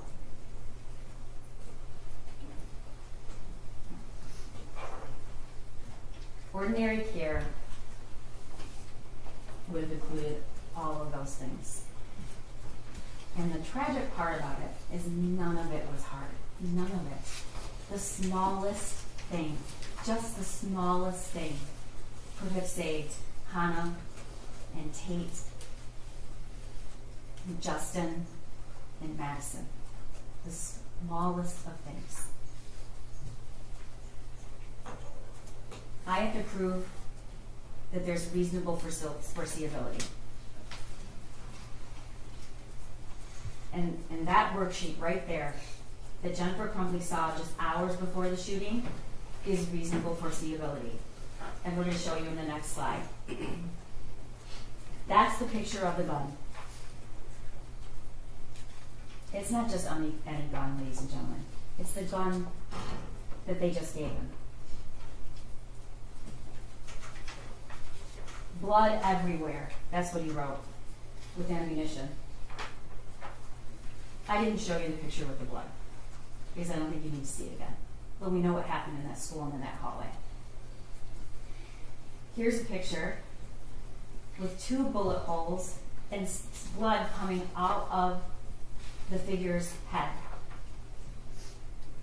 And look at that. That is where those shots went. Those are from the shooter's gun. The thoughts won't stop. Help me. These are all of the things that were texted to Jennifer Crumbley. This was in March. But he's writing it on a piece of paper and he's showing it to her. That is foreseeability. He's telling in that drawing, this is the gun that was purchased for me. Help me. Blood everywhere.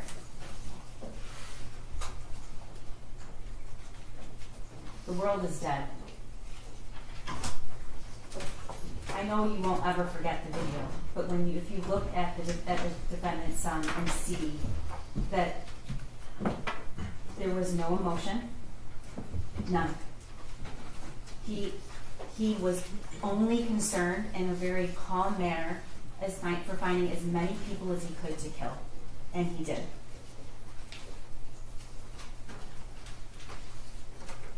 My life is useless. These statements from the defendant's son are just heartbreaking. I asked my dad to take me to the doctor yesterday, but he said, just give me some pills and told me to suck it up. Like, it's at the point that I'm asking to go to the doctor. My mom laughed when I told her, but I am having bad insomnia right now. I need help. I was thinking I could call 911 so I could go to the hospital, but then my parents would be really pissed. Like, I am mentally and physically dying.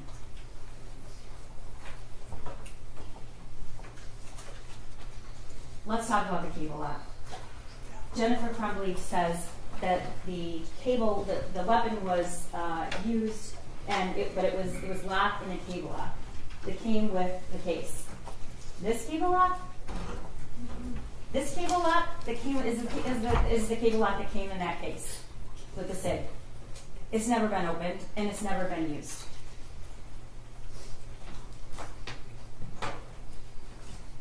This is the last picture that we have of that gun until we see it murder 4 kids on November 30th.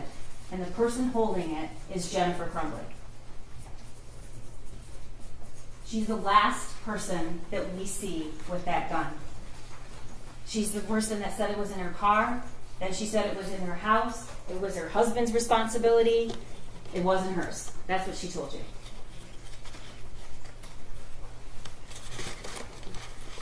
She knew he was distraught the night before. He texted her, "I love you." She told you that's never happened before. She did think it was abnormal or odd. She knew he was looking up bullets in the school.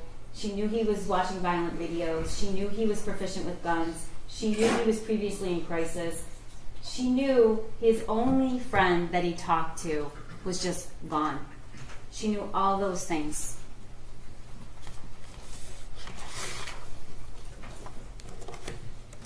And then her own statements, ladies and gentlemen, when she took the stand.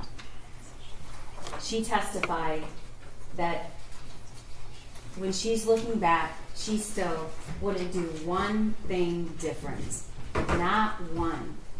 Not any of those tragically small things. Even now, she told you she wouldn't do anything different. And then she also told you that we took his gun away. You heard her say it. And then she said she doesn't think of herself a victim, but she has lost everything.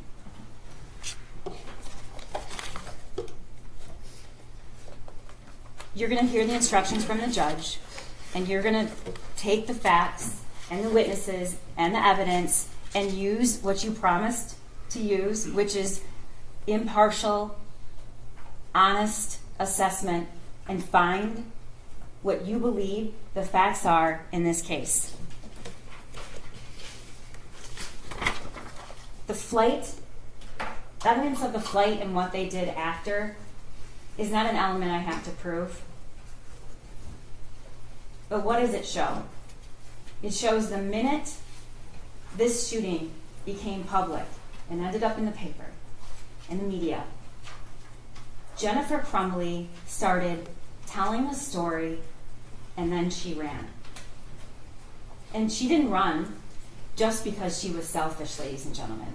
She ran, and she started deleting text messages, and she started telling a different story because she knew she had done something wrong. That's the only reason you start deleting text messages. It's the only reason that you start saying something that isn't true. It just isn't true. Jennifer Crumbley drove to Detroit with a bunch of cash and 6 cell phones powered off. You can consider that as consciousness of guilt. Everything she did from the time she found out that there was an active shooter and had the 10-minute call with her husband. They both say they went right, he called 911 right away. He did not. He talked to his wife for 10 minutes, over 10 minutes on the phone before he called 911. But the facts changed because it was an immediate attempt to misrepresent what actually happened. Why is a mother whose son just killed 4 people thinking about deleting her text messages? Why is she saying things that are not true about her son? Why does she care about her job? Why does she care about her horse lesson? Why does she care about any of these things? Because she knew she did something wrong. And she's deleting all of those things because she wants you to believe that she's somebody she's not. And you know what she's not? She is not somebody that used ordinary care to prevent what was foreseeable, reasonably foreseeable, that could have happened. Injury or death. And it did. It did. Those words on that paper helped me. She walked out of that school within 11 minutes, didn't so much even address her son. She did not give him the help that he wanted. And you can argue about the months before and the weeks before, but if you just even look at what happened that day, she walked out of that school and she knew something bad might happen. What does she do when she gets back to work? She all of a sudden texts her son, "Are you okay? You know, you can talk to us." These are the actions of somebody who was worried. She was worried and she was concerned and she was panicked until after. And then it's a different story. Why? Because she knew she had done something wrong. She walked out of that school when just the smallest of things could have saved, could have helped Hannah and Tate and Madison and Justin. Just the smallest of things. And not only did she not do it, she doesn't even regret it. We have proven beyond a reasonable doubt that she is guilty of 4 counts of involuntary manslaughter. It's a rare case. It takes some really egregious facts.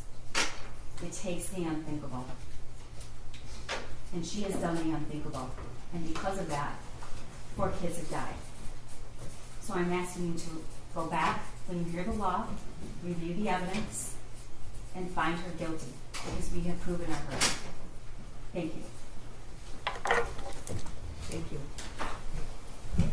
Your Honor, I am ready to go, and I will, but I'm going to need to use the bathroom halfway through if I start now. Can I have like a 3-minute bathroom break, literally? Do you guys want a break? Okay. So we're going to take about a 5-minute break, and then we'll do recess. Council closing. Okay. All rise for the jury.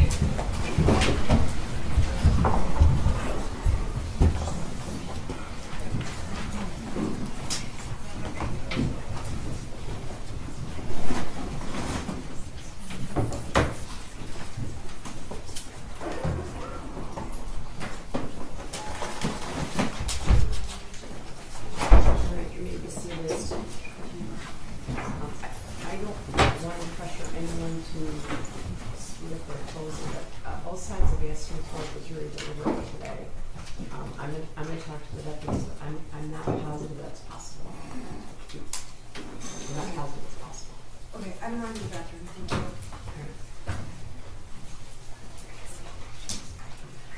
You have to take it out? Okay, you're going to take it out. Okay.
Your Honor, calling People v. Jennifer Crumbley, case number 222799990 F8.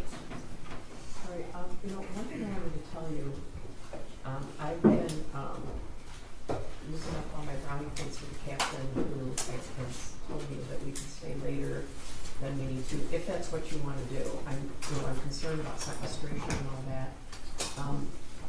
When we pick 5 alternates, I'm going to put 5 alternates in another jury room.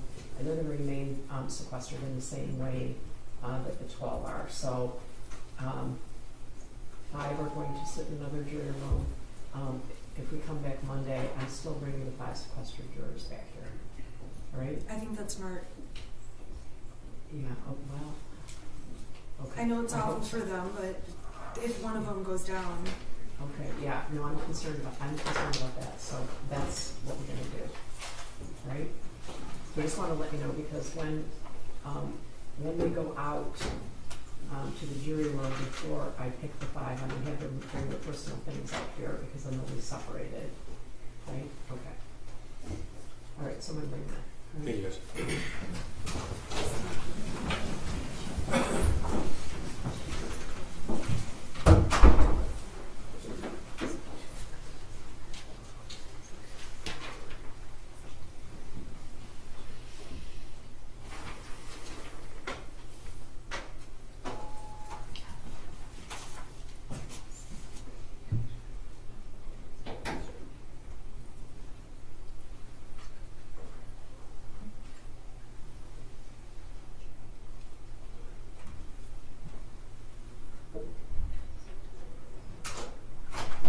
All rise for the jury. All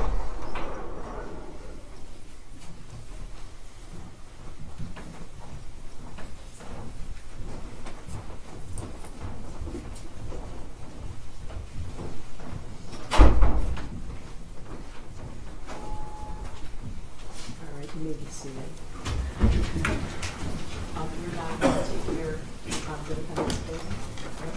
Ms. Smith? Yes, thank you. As the prosecutor finished, she said, "This is shocking, unthinkable." I believe there were other words used throughout trial. Unbelievable. Obviously, unbelievable, unthinkable, unfathomable. And the reason that's the case is because it was unforeseeable. No one expected this. No one could have expected this, including Mrs. Crumbley. Now, the first thing I want to do very quickly is talk to you about the burden of proof. In the state of Michigan, there are different burden of proofs depending on what kind of a case it is. When people sue for money and say, "I've been injured," or "I was failed by the school even," there will be civil lawsuits, and the burden of proof is a preponderance of evidence. That means it's about a 50-50 standard.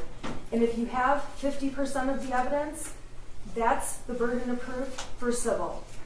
When the state thinks it's important to take away a person's children, the burden goes up. And the burden has to prove more evidence, and that specifically is clear and convincing evidence that it's correct for the state to be taking away a person's children. Now, the highest burden in this country is in a criminal case, and that is beyond a reasonable doubt. And the reason I'm telling you about the differences in the burdens is because in a criminal case, if you have just one reasonable doubt about the case, you must vote not guilty. And so this is my poster just showing beyond a reasonable doubt is guilty, but there's many, many other options. If you think it's likely, probable, possible, not likely, those are all not guilties. You have to be sure beyond a reasonable doubt. And later, as I go through my closing, I am going to tell you the reasonable doubts that the defense believes exist in this case for you to look at.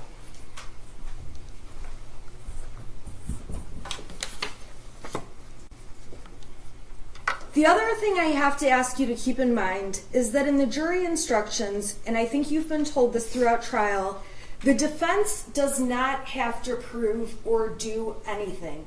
Like Judge Matthews said, we could sit at the table and play chess the whole time, call no witnesses, cross-examine no witnesses, provide no evidence, because we have no burden to prove a thing.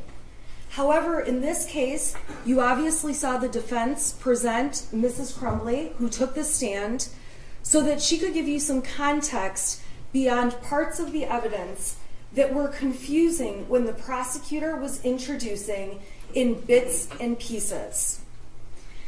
And the problem in this case is that we can all agree everything can be seen different in two ways. First of all, when you look back in hindsight with 20/20 vision, when you look back in hindsight, it is easy to say, this could have been different, that could have been different, this would have changed. And the other circumstance, the second one that makes a huge difference, is when you get full context around the evidence that is being used. And in this case, the prosecutor has cherry-picked little bits of evidence out of mountains of evidence to put in front of you with no context to explain what they're doing. And when you get cherry-picked bits of evidence, it's easy to reach wrong conclusions. Now, during jury selection, it felt like the prosecutor was asking you questions and giving more of a campaign speech than a jury selection proceeding. And I would suggest to you that at the end of the day, the only judge, although Ms. McDonald mentioned she's been a judge and was a judge several times during her jury selection, the only judge in this courtroom that matters is Judge Matthews. And the only other people whose judgment matters are the 12 of you who will collectively decide this case. The rest of us don't matter. My opinion doesn't matter. Ms. McDonald's doesn't matter. The opinions of everyone in this audience doesn't matter. The media and all of the people who think they know everything behind keyboards at home commenting about what they think the evidence in this case has shown.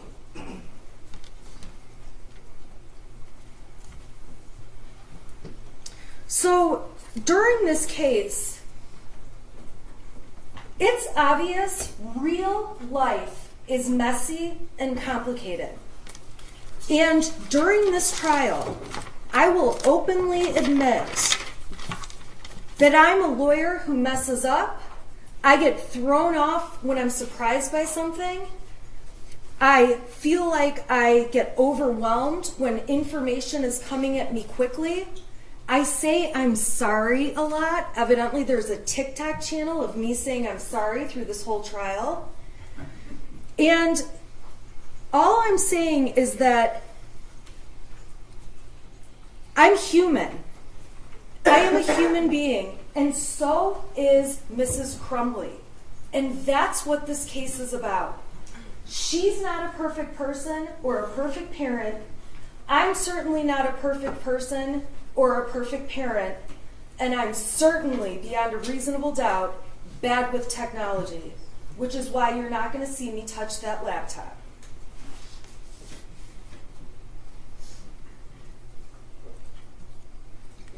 So during this trial, I have stood before you and shown you all my flaws, and I embrace them, and they are a part of what makes me human. And so has Jennifer Crumbley. She got on the stand and talked about every nook and cranny of her life, things no one else in the world knew, in her family, among her friends. And she wanted you to see the whole truth, the entire truth, and nothing but the truth on everything, where she had to show you that she has made immoral decisions to have an affair, that she has made decisions you might not make to have another person involved in the affair. Now, we didn't get too far into the details, but it was enough for you to know that Mrs. Crumbley got up there and literally stripped off her armor, let the prosecution cross-examine her, and show you what happened in her messy life. And I say that with all kindness because I'm a mess too. I saw a meme about a week ago that said, I'm trying to be a mom, trying to get exercised, stay hydrated, get enough sleep, text everyone back, and not lose my shit. And I've got to be honest, as a mom, a working mom, on most days, I'm lucky if I'm fit for human contact. I'm lucky if I've taken a true shower and didn't just grab a handful of wipes and scrub off the best I can on my way running out the door, putting on my makeup as I drive to court in my car. Because my life is not perfect and no one's is.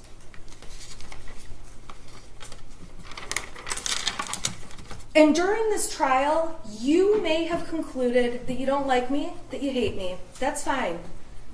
I am just asking that your opinions about me as a person, and if you're one of the people who plans to make a TikTok about me, that you won't hold those opinions against Jennifer Crumbley and will judge Jennifer Crumbley's case based on the evidence about her and her family. And if you hate her or don't like her or agree with things she's done, that's okay too. You don't have to like her. You are not expected to go hang out with her when this is all over. After trial, you don't have to decide if you want to go to her house. You don't have to have Thanksgiving with her.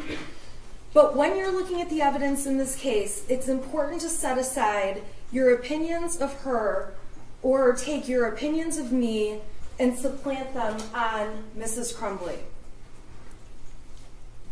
Now, when I took on this case pretty early on, I realized I am Jennifer Crumbley, and I could be here accused and sitting in her spot very easily. Now, in my house, we don't have guns. I don't have guns, but I do have children. And actually, I have an oopsie baby, my fourth one. I did not want 4 in 4 years, but that's what I was blessed with. I say I'm abundantly blessed. And I have kids that seem to have no issues. And at the end of the day, they're good kids. They go to school. We have no discipline problems. We have arguments here and there, just like every family does. I have a son that wants to hang out with me very rarely, but I have no belief that any of my 4 children would ever harm anyone else. And while I don't have a gun, I have a large butcher block on my counter with big knives that I use when I cook, and I enjoy cooking. And at the end of the day, my kids could just as easily grab a knife without me knowing it, and without me having it on my radar, and walk out the door of my house and go play with their kids, the other kids on my block. Granted, they live farther down my block because I'm in the middle of nowhere. And my son could kill somebody with my butcher block knife that I would have never expected to happen. And if you saw the text messages that my husband and I exchanged on a daily basis throughout this past year and even years before, it would be so easy for me to be in her seat. With my kids, I don't monitor assignments. I don't look at their phones. I have no reason to. My son plays a lot of video games. My son's online talking to a bunch of people as he's playing a lot of video games. Even though he has a cell phone, I don't go through it and look at his messages every day. And as he gets older, I do know he's interested in girls. If he starts receiving nude pictures of a girl on the cell phone I own but let him use and gave him for his birthday when he turned 11, should I be held accountable for receiving child pornography if a girl sexts him over some inappropriate pictures? If my son decides he's going to send some pictures back and takes a new picture of his bits and pieces, that's a 20-year felony. Am I then responsible because he sent a picture of his penis over to some girl? So not only taking the picture, a 20-year felony, but then we've got a 7-year felony for sending it over. Can every parent really be responsible for everything their children do? Especially when it's not foreseeable. And this clearly was not foreseeable to Mrs. Crumbley. Because there's no one in the world, including Mrs. Crumbley, who would have let a school shooting happen and let what happened on November 30th take place. Not only ruining the lives of so many families and victims and taking the lives of 4 young people, but also ruining her own son's life and ripping his life right from her as well. She would be the first person on the planet who would have never let that happen in a million years.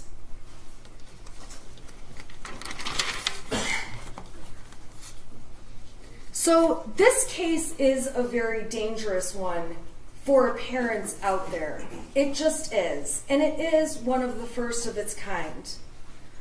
Luckily, however, this is a case where the prosecution cannot meet its burden of proof. And thankfully, it's a case where truly Mrs. Crumbley does have a defense.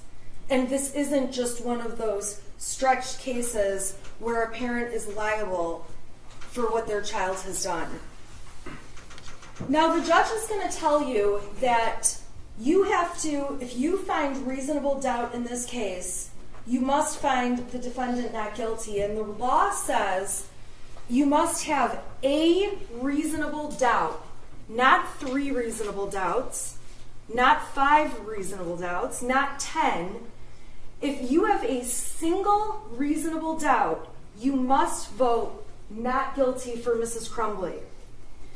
And when it comes to reasonable doubt, each of you can have a separate reason to have doubt in this case. You don't have to agree on what the doubt is. And for that reason, what I am going to do is show you all of the doubts that the defense believes exist in this matter.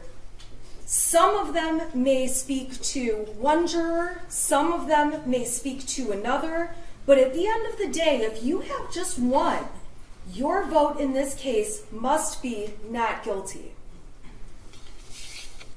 So the first place the defense finds reasonable doubt is in the fact that the prosecution is so desperate to prosecute this case that they admitted a mountain of evidence that, quite frankly, was unnecessary. Now, they say to you they needed to show you, they needed to prove the manner of death. We stipulated that 4 people died. We stipulated that it was the most horrific set of facts you could ever imagine. We stipulated that what happened to Molly Darnell and Christy Gibson Marshall was horrible. But this prosecution, putting that evidence on, was designed to inflame you and make you emotional, strike your sympathy, and get you to hate Mrs. Crumbley, which, by the way, has been very effective for most of the media, most of the public, and for anyone who has seen information put out by this prosecutor in this case. A second reasonable doubt comes from the fact that we know, and the evidence in this case showed, context is key. And that was clear when Detective Wagrowski took the stand and said, you get better decisions when you have more evidence, and testified that in a former hearing, he messed up because he didn't have the video from before the one he saw, so he believed the parents arrived at the school together, and subsequently, when given more context, showing more video from further beforehand, he could see they actually arrived in different cars, met, and walked in the building together. And at the end of the day, the more context you have, the more accurate you can be. When Brian Maloche testified, another example came about where the prosecution had him testify that Mrs. Crumbley said to delete his messages, clear your cache. And I'm so thankful that the rest of the world sent me emails that I don't know how to pronounce cache, because now I do. And when Brian ended up seeing the messages before clear your cache and after clear your cache, he realized, oh, she wasn't asking me to delete messages. She wanted me to refresh my web browser to see if the Facebook had actually deactivated. And so that was proof again that when you have more context, you're more accurate. And the problem the prosecutor has in this case is they have very little context for the very little evidence they've submitted.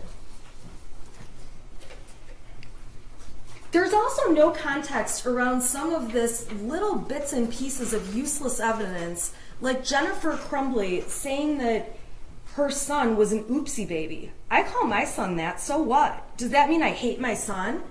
Does that mean I would be okay if he went and killed a bunch of people and or if he committed suicide? No!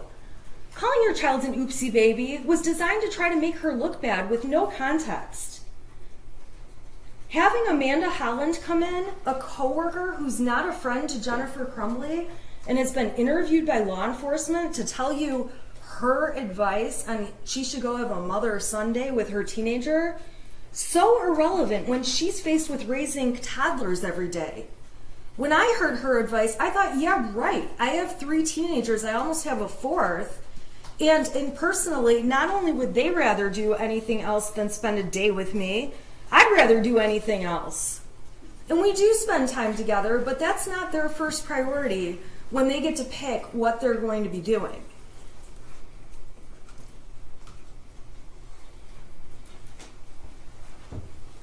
It does not mean she loved her son any less if she ever told a witness, my son is weird. And part of what made me realize I could be in Mrs. Crumbley's shoes is I've sent texts to my husband saying, our daughter is a psycho today. On the way to school last week, she's crying she doesn't have people to sit with at lunch. I texted him, she's a nutcase. I don't know what to do.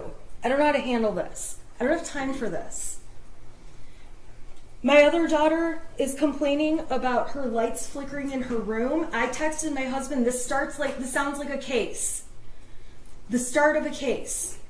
My husband works for my office. He's actually my office manager, so he knows about the case.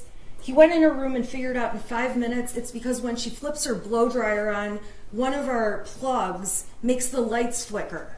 So this ghost that you would read about in my text messages, which by the way I did not respond to despite the fact that it's on our 6-person group chat, would be taken out of context and make me look like I don't really care that my daughter is crazy. I also got text one day, we have no food in our house, I am absolutely starving, you are the worst mother ever. And you know what I did? I ignored it. She was mad we didn't have the right kind of chicken ramen. When we have 85, I like the number 85, when we have 4 other flavors of ramen, and there's about 100 other things she can eat, and I knew she's not going to starve to death, but taken out of context, it makes me look like a neglectful mother. But if you know all the circumstances, and you know the relationship I have with my daughter, I knew it was an overdramatic, stupid point. So when you see messages from Mrs. Crumbley's son saying, will you at least call back? Those are so out of context. And when I'm driving home from court every day, I'm getting messages, will you at least call back? And I don't, because I know what they want is for me to run through the McDonald's drive-thru and bring everyone a Coke. I do stop and get myself a Coke, but I am not getting a round of drinks every day for everyone, and I've realized it's easier to not answer the phone. So you can find reasonable doubt from the context that the defense did actually provide. And when Mrs. Crumbley got on the stand and explained to you her understanding of ghosts and dishes flying and laundry flying, that is evidence, and that is something that can create reasonable doubt to hear what was really going on. Even if you believe the prosecution's dates about what was going on, it's not strong evidence, it's very misleading, and I'm going to go through what it does show. There are 3 sets of dates involving Mrs. Crumbley, all from March of 2021. The first time is March 8th and 9th.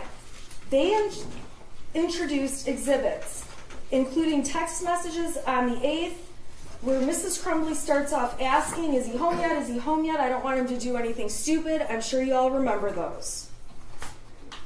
Then they introduced evidence on March 9th that she went to the barn that day with her husband on the 9th. Then they introduced evidence, and I will give them credit, they put together quite a case, although it's really not important, that there was a picture of the horse taken at the barn that day, that the data supports there was a picture of the horse taken at the barn that day, and that there was GPS tracking information supporting that she was at the barn that day.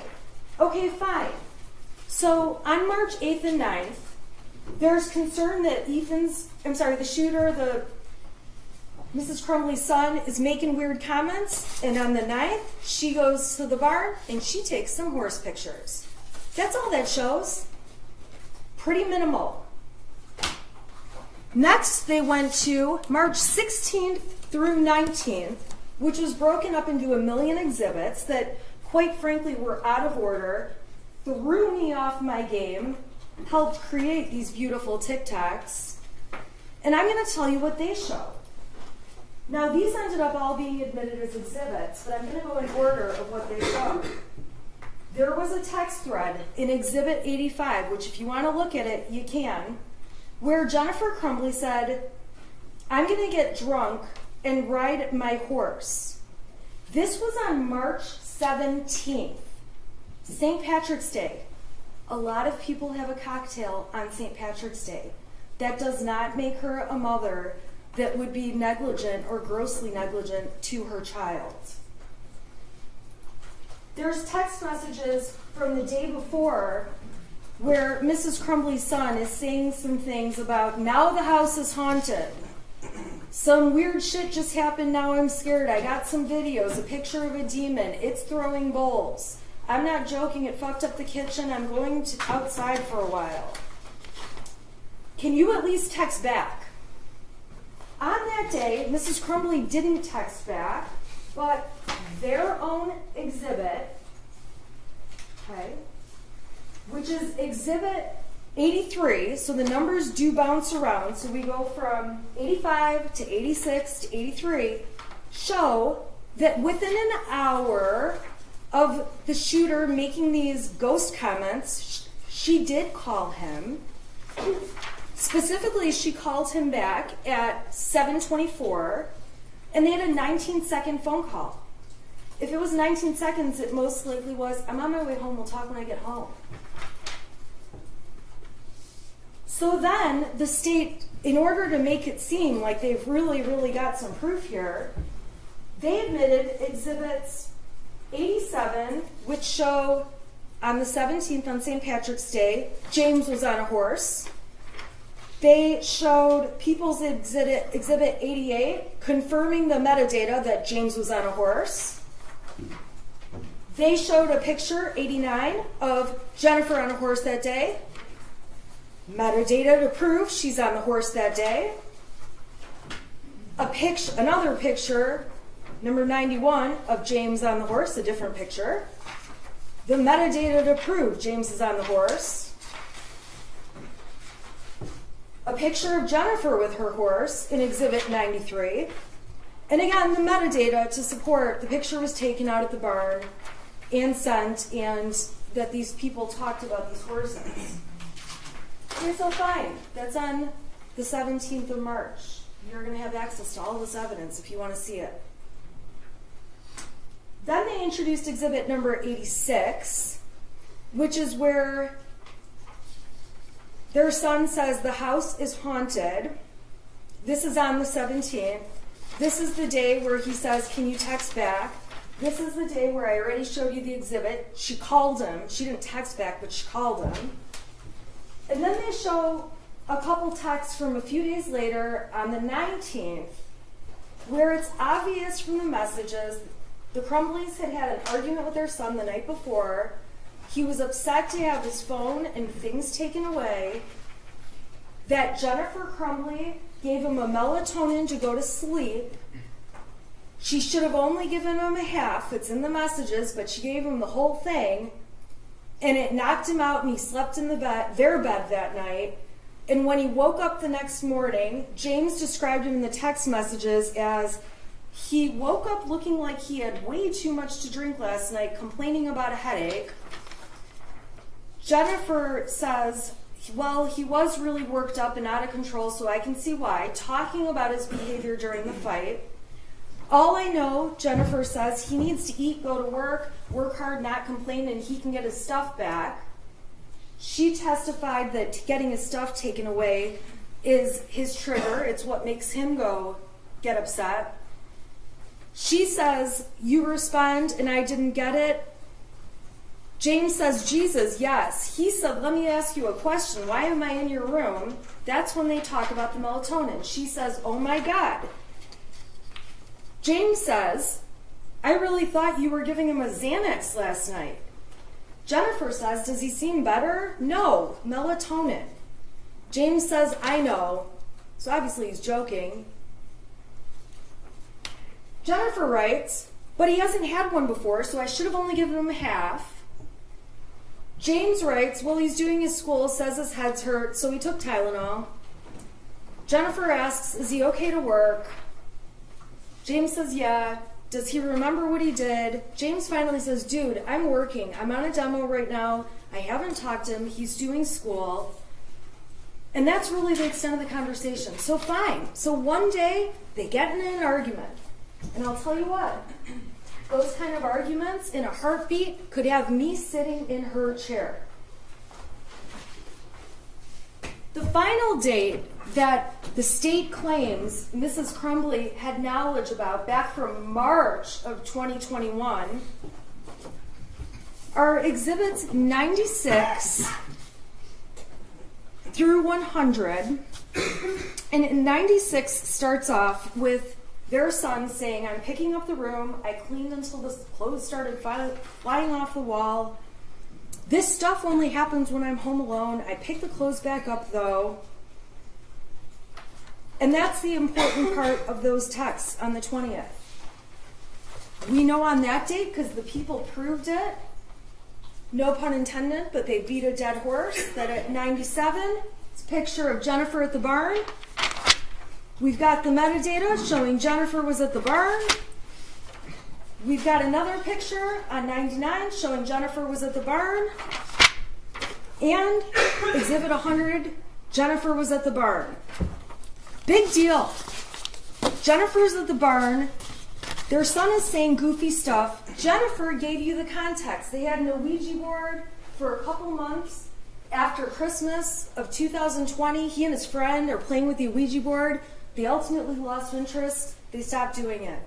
Jennifer admitted to you one day to mess with them. She turned the power off in the house, turned the circuit off to mess with them. She mentioned a time where James pretended he was getting electrocuted. She didn't know what to do. She's screaming, trying to kick him, see if he's electrocuted. Ethan is laughing, taking a video of the whole thing. This family played together. They had fun. They did what families do. The prosecution just had zero context because they had tunnel vision that she was doing something wrong and was grossly negligent, and they were hell-bent on convincing you that was the case.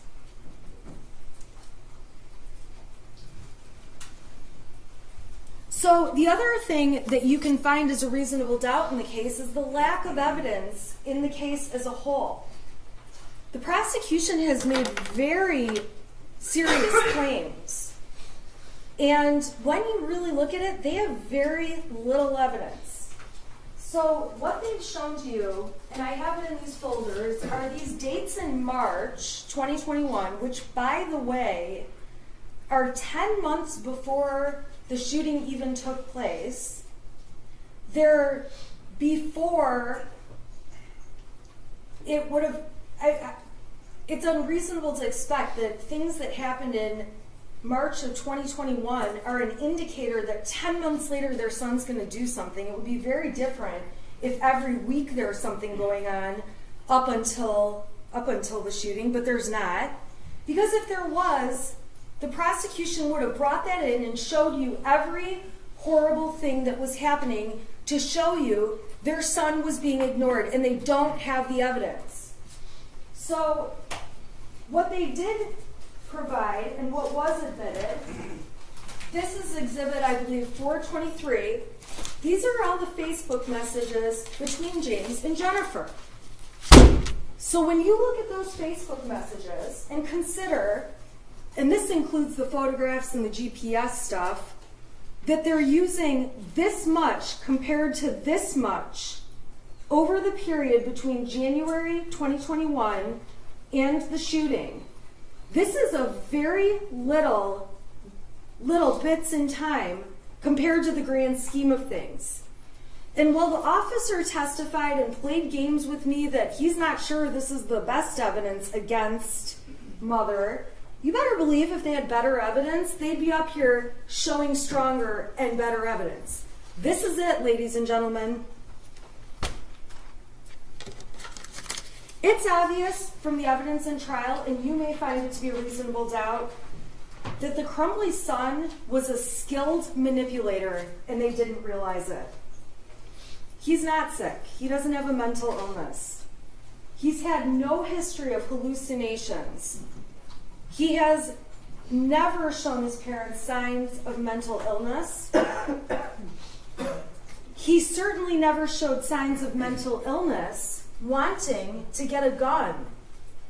No parent would purchase a weapon if they believed their child had mental illnesses. And these are people that had 2 other guns in the house for months where nothing ever happened with those guns. They had no reason to believe that somehow this 3rd gun was the thing that was going to make the difference. The texts that the prosecution admitted as Exhibit 101 were texts between the shooter and his friend that we have not named. The extent of these text messages saying goofy things like, I told my dad to take me to the doctor, he gave me pills to suck it up, it's at the point I'm asking to go to the doctor, I'm having insomnia and paranoia, I thought about calling 911, but my parents would be pissed. I don't disagree with the prosecution that these are alarming messages, but clearly the shooter's friend isn't that alarmed because he's not texting back. The shooter's friend knows there must be more going on because he doesn't tell Mrs. Crumbley, who is and he's like a second child to her. And we have no other context about these messages, and if anything, the evidence does not show that Mrs. Crumbley ever saw these messages. Now, when she sees them now, she thinks, that's crazy. She'd like to know more context. But you also have to know, and another reasonable doubt you may find in this case, is created when you compare these text messages that were sent that have alarming things between Ethan and his friend to all of the messages between them, which are over 20,000. And what you would have to believe, and what I would believe, is that if the state had stronger evidence, they would have paraded it up and we would have been seeing a lot more of these. But instead, they were admitted, and you haven't heard the friend testify, you haven't heard any context about these, And all you can see, and really all the evidence shows, is that there's no reason to believe Mrs. Crumbley ever saw them.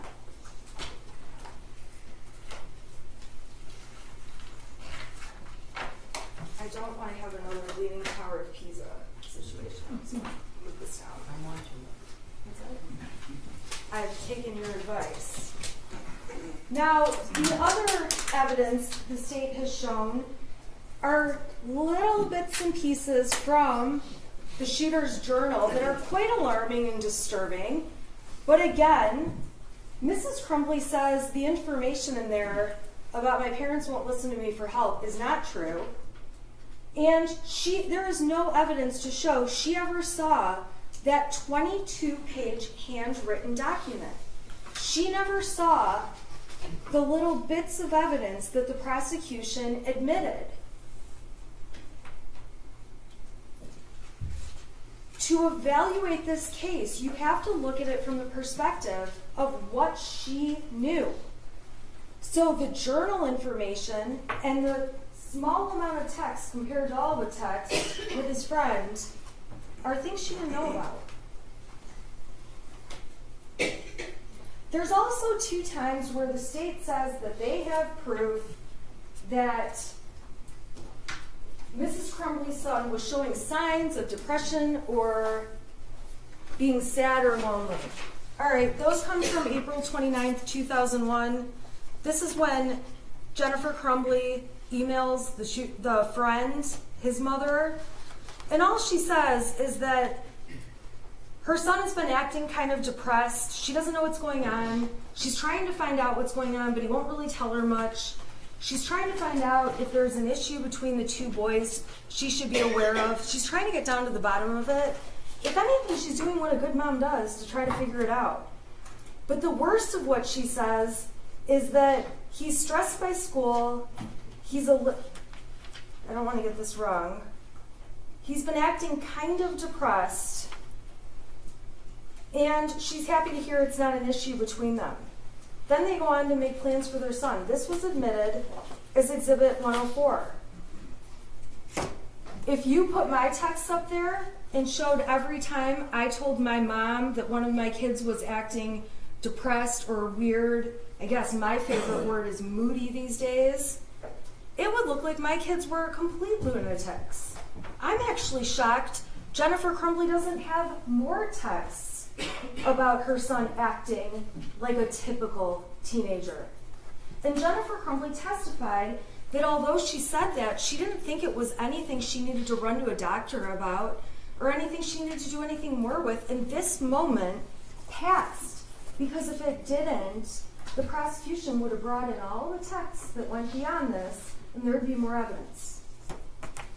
They also brought in texts with the same parent of the friend from Exhibit 105, the friend's mother, when Jennifer Crumbley reaches out to her saying she had no clue what they were going through with their son, and she felt really bad about it, and asked how they're all doing and that they're thinking about them, that family, a lot. And ultimately, the worst that Jennifer Crumbley says about her son is, I know my son misses him, and if you need anything at all, don't hesitate to ask. That's it. It doesn't go on with wild depressions or hallucinations or mental health issues. That's it. That's it. I'm actually shocked there's not more instances of depression or moodiness where my kid is acting weird. The fact that there's this little evidence is shocking to me. However, it's a lack of evidence on the state's part.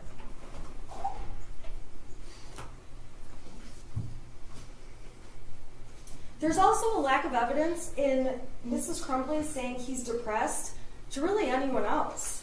Even after the shooting, when she's talking to her friend Kira, to other people, to Brian, all she keeps saying over and over is, I wish there had been signs. I wish there had been something. He's a normal kid. There's a complete lack of evidence of mental health concerns specifically. if you want to really spend some time digging into this, you can read all the messages between James and Jennifer Crumbley, all of them, and you will find that there are not texts that go on that their son was exhibiting anything close to a mental health concern. And again, my text would read worse because I say things like, I think my daughter's psychotic.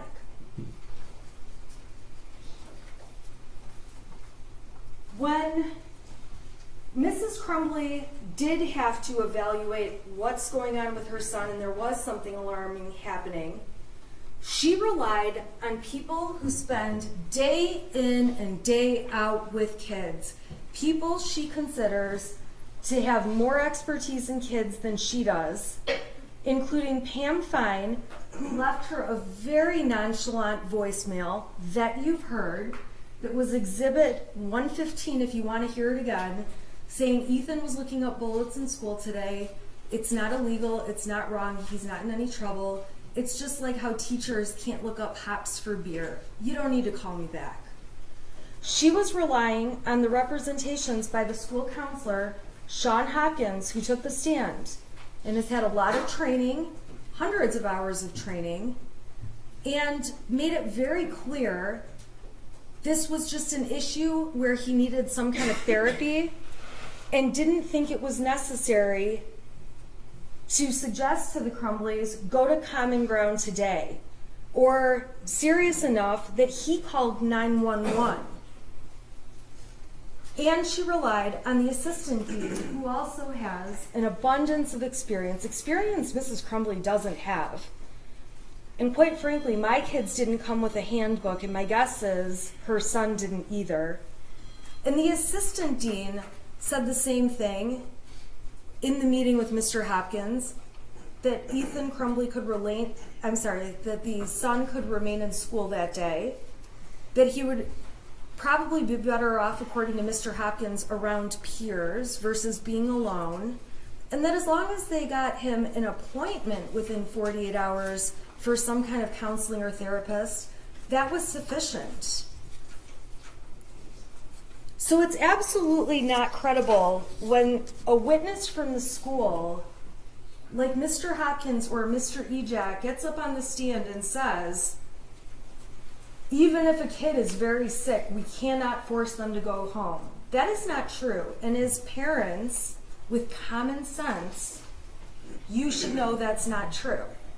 Because when my kids are puking, my kids' school will not let them be there. And when they have a temperature, not only can they not be there, but my children's school is always nice enough to remind me they can't be there for the next 24 hours, which means they can't be there the next day either.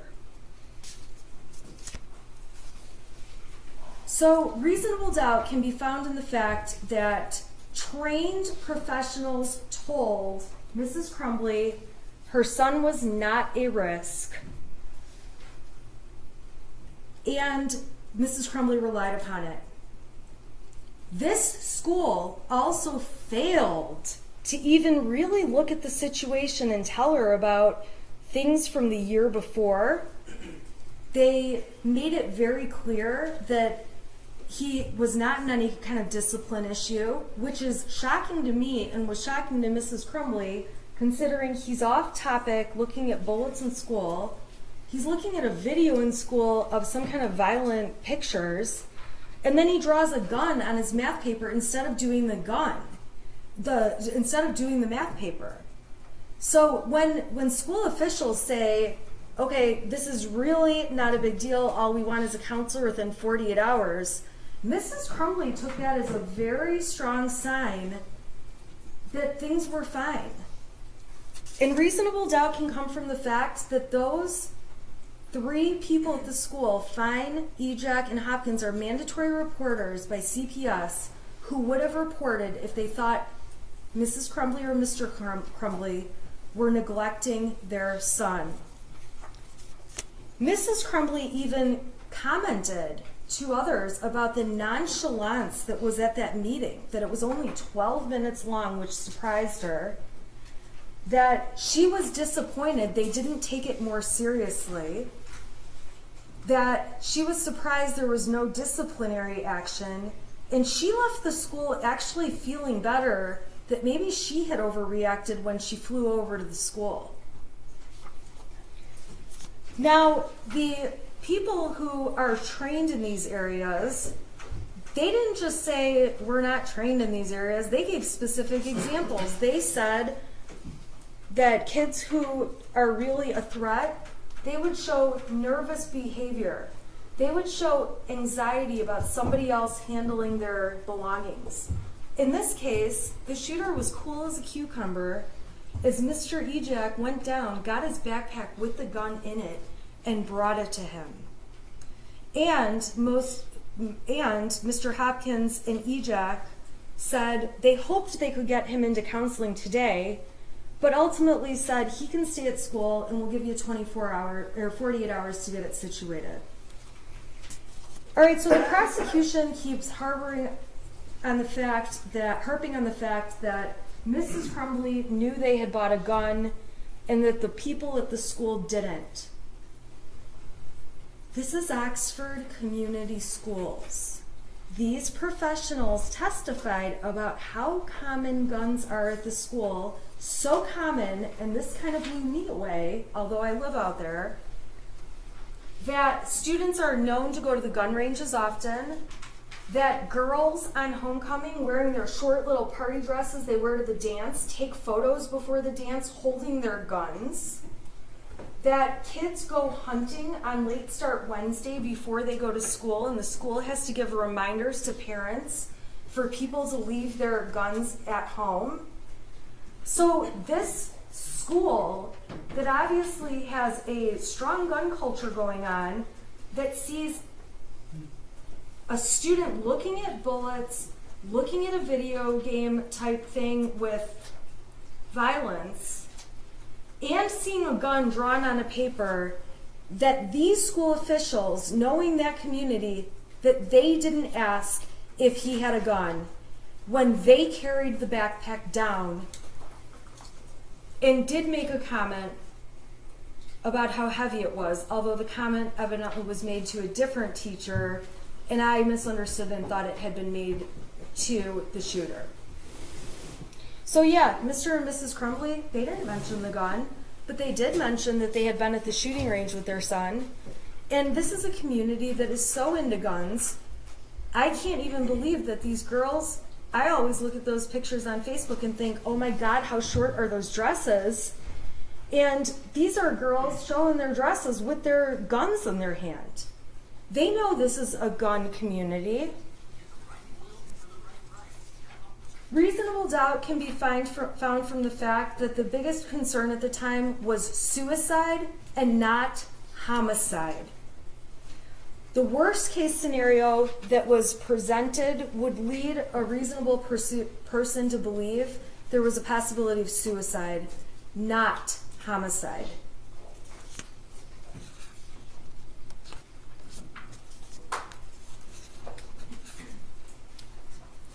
The prosecution seemed to also carry on about the amount of money and time that Mrs. Crumbley spent on horses.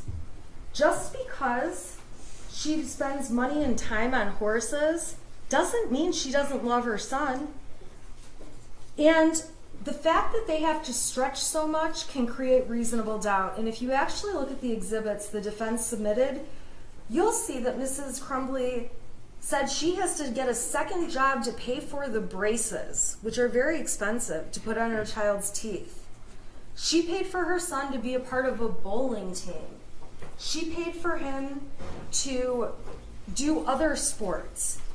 She cared about her son. Just because she cared about horses and bought medication from them and had a horse hobby, that's not any different than a dad who likes golf and buys new golf clubs and has a membership to a country club and spends time there and spends money at the bar there on days they go golfing. It's not any different. To try to suggest that it shows the priorities were on horses and not their son is just garbage. This is a son who had everything he needed and all kinds of opportunities in life. A son they take camping and on vacation to Cedar Point. Not only do they take him, they take a friend with them. These are parents that clearly love their child. They're sitting there playing board games with him, spending time doing that. That's all in the Facebook pictures that were admitted. Those are submitted to you as exhibits, and you can take a look at them if you want to.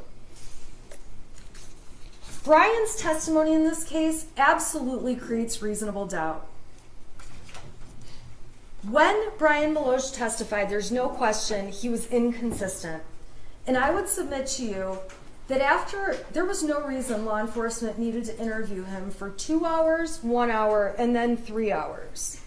But over time, the police certainly caught on to the fact that the more you ask Brian the same question over and over, and he realizes he's not giving the answer you like, he changes it. And while the prosecution tries to make it sound like, well, he didn't want his affair outed, from the very beginning, he told them he was having the affair with Mrs. Crumbley. That was not something that ever changed. It wasn't until the third interview when they started talking about his pension, talking about his job, that he felt pressure. He agreed with the word pressure, and he agreed with the word veiled threats, although he did take it back later, that the police wanted him to say something bad about Mrs. Crumbley. And I would submit to you that they probably did that to all of the witnesses in the case. But Brian Meloche was the one who admitted to it. And when Mr. Keast got back up there and asked him more questions and asked him more questions, Brian got right back in line like he was supposed to and told them exactly what he knew they wanted to hear. Brian is a terrible witness. He said he had memory problems. And quite frankly, when he's testifying that he knows that the gun was in the car that day of the shooting, we all know no one thinks that's true. Mrs. Crumbley testified and explained the day the gun was in the car. Brian's just wrong.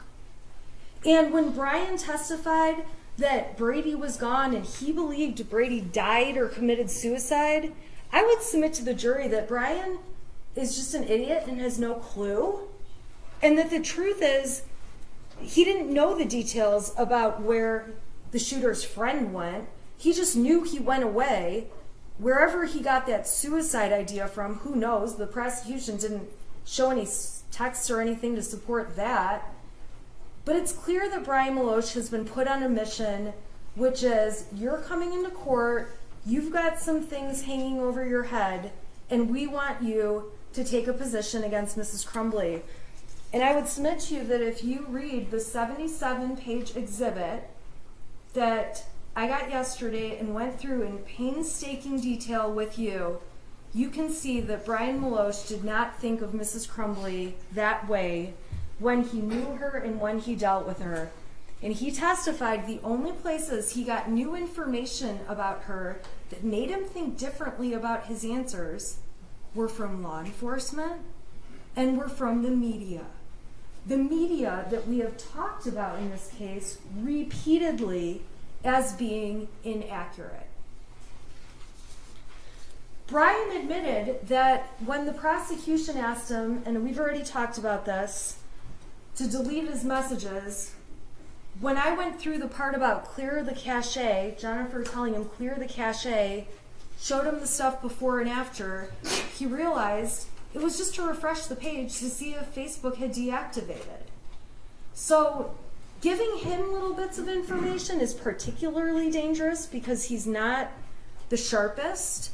And that's what the prosecution did. They used him to their advantage to try to make it sound like they have this case and all these horrible statements against Mrs. Crumbley.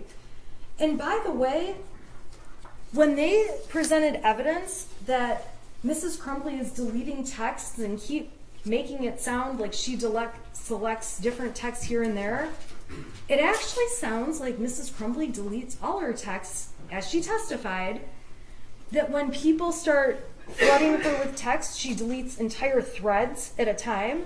Who knows what she's deleting? We saw her on her phone flipping through them super fast. And the texts ultimately that she deleted, the prosecution did point out 2 of them in their closing. They pointed out the texts about "we're fucked" and "we're on the run again," but they didn't mention that she deleted 2 texts that are actually very exculpatory and helpful to her. Why would she delete some of the most helpful and exculpatory things she said? Those 2 texts are on page 42 and 44 if you want to see them in the 77-page exhibit. And those 2 texts confirm, she calls it the string lock was on the gun. She means the cable lock, but she doesn't know enough about guns to say cable lock. The string lock was on the gun.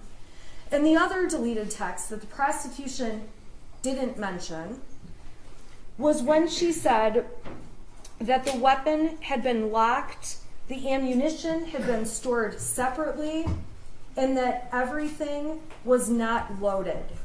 There's no reason she would delete 2 messages that are that helpful to her.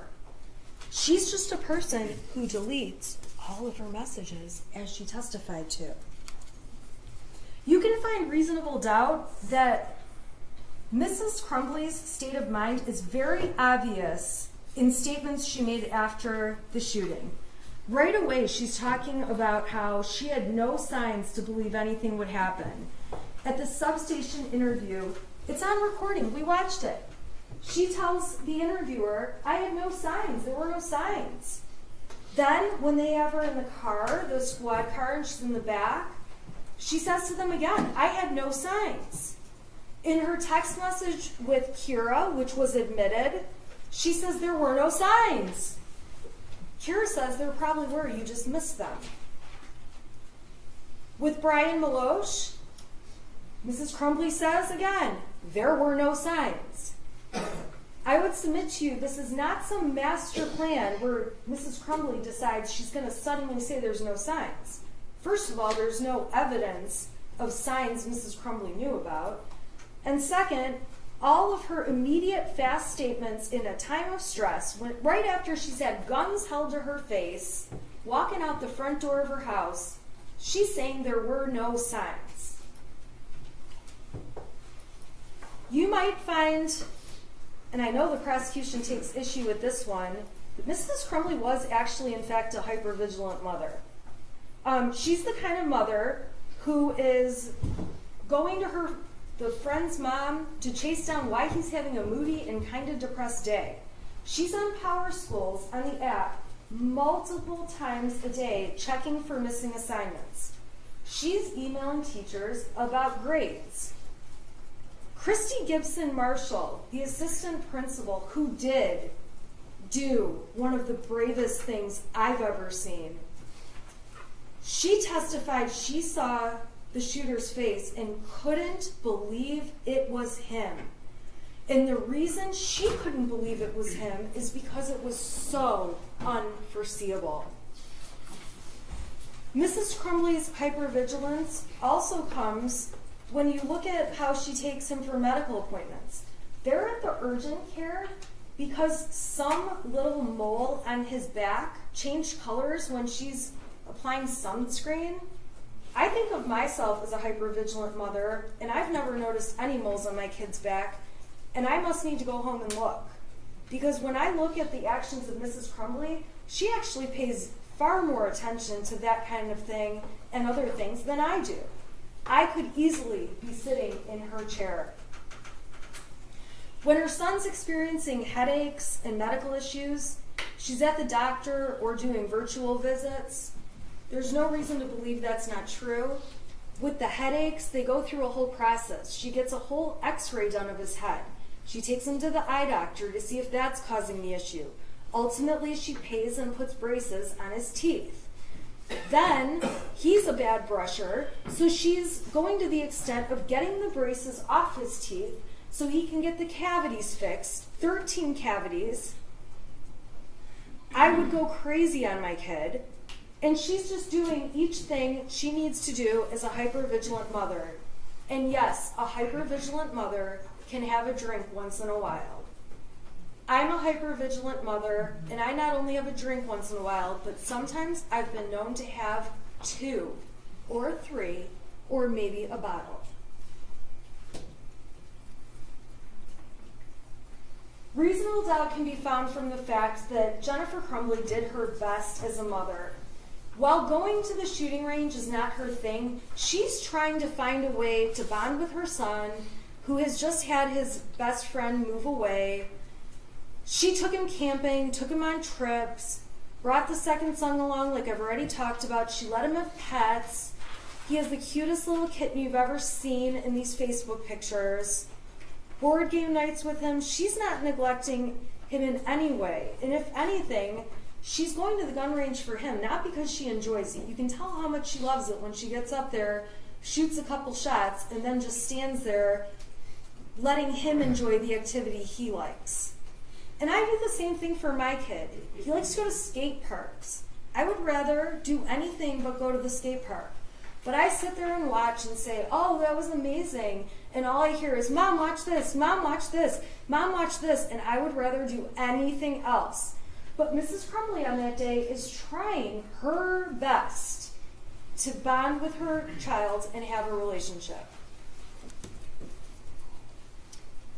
Showing the pictures of the messy house was just not necessary. And the prosecution explained to you they weren't trying to prove she had a messy house, but much of it was just so unnecessary that I would suggest they are trying to make her look bad. They do kind of make her look a little bit like a hoarder.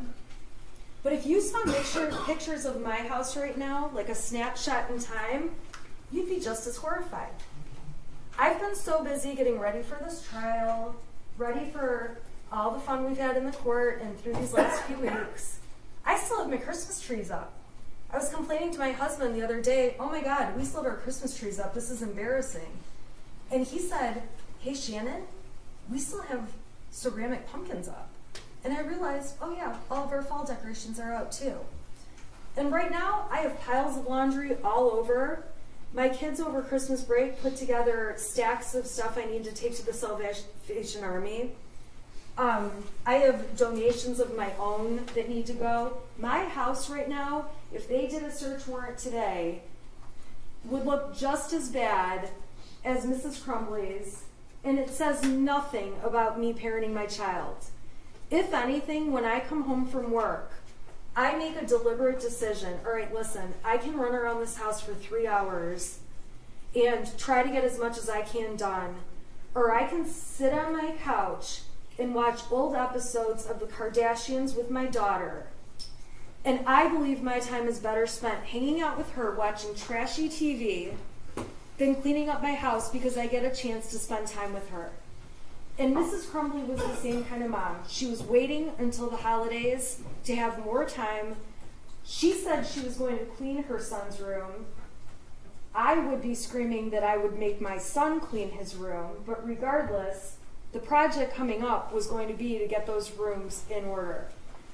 But at that point in the year when the holidays are coming up and you're getting ready for all of it and going through Thanksgiving, it does get to a point where you do have boxes piling up and you're just trying to get through those last days of school to get to Christmas break. There's reasonable doubt when you look at what Mrs. Crumbley thought after the meeting with Mr. Hopkins and Mr. Ejak. The state of mind she was in and her thoughts and what she was thinking come in through her statements. She thought everything was way less of a big deal when she left that meeting. She thought leaving him in school with his friends was the better decision based on Hopkins saying peer support is a good thing. She thought making him an appointment was sufficient, an appointment within 48 hours was sufficient. That doesn't even mean the appointment was going to be within 48 hours. Reasonable doubt can be seen in the video when Mrs. Crumbley first sees her son at the substation. Her reaction to seeing him in this complete state of disbelief as to what's going on is to look at him and say, why? Why? She doesn't look at him and say, I knew you were going to do this. She doesn't look at him and say, see, I knew we shouldn't have bought that gun. She says, why? Why? And when he says, take care of Dexter, She cannot believe that's her son and goes back into the other room with her husband and says, "What the fuck? He didn't even care."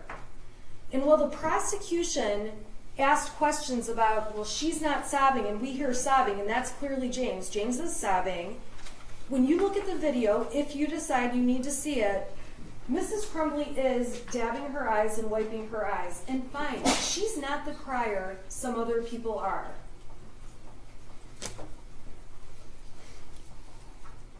Reasonable doubts can come from the statements in the heat of the moment at the substation when Jennifer Crumbley is in a state of shock trying to answer their questions. She says, "He's never done anything bad." This is after she already has somebody saying, "You really should have a lawyer there." She's still just talking about what the truth is. He's never done anything bad. One of the parents says he's a perfect kid. Jennifer Crumbley tells them the most of an issue he ever has is anxiety over tests. Jennifer Crumbley tells them everything was fine this morning. In the statements Jennifer Crumbley made when she was in the car and doesn't even know yet if there has been fatalities, she says he's never done anything. She acknowledges he ruined lives today. She says, "It's the first time I've ever seen him do anything." She says, "He's a good kid. He's never angry. He's mellow. He's not what he looks like. He's not a monster." And she's not a monster either. She explains to them in detail when they ask, he's never had mental issues. In those moments, she can't even think straight about life around her. She's worrying about a horse and her job and all kinds of random stuff. And ladies and gentlemen, when emergencies happen, life doesn't just stop. So the fact that she's able to function and think on the stand, if he had shot people and injured them, it was something they could at least deal with. But a fatality is a fatality and can never be changed. The prosecution's attempt to misconstrue Jennifer's entire demeanor is a reasonable doubt in this case to show they don't have a strong case. They keep saying she's not sad. Jennifer explains she went into what can I do mode. She did show sadness if you read the texts between her and Mr. Maloche. She showed sadness in the way that she shows sadness. And for these officers to get up on the stand and say she didn't behave like the mother of a school shooter should behave is nonsense. None of them have ever dealt with the mother of a teenager who has just killed people and shot many others. There isn't a right way in any handbook to say how you should or should not behave. Trying to make her look selfish and callous goes right with that same thing. How she reacts is how she reacts. You see it on the screen. It's really hard to pass judgment, although these police officers did, on how a person should react when for the first time in their lives they walk out of their house and are surrounded with guns in their face.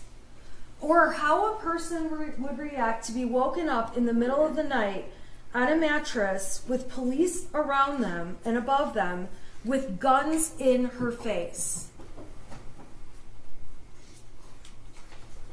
So not only has anyone not been in the shoes of a school shooter and dealing with the kind of emotions that would come with that, they also don't know, and there isn't a standard reaction for how you behave when you're surrounded with guns in your face.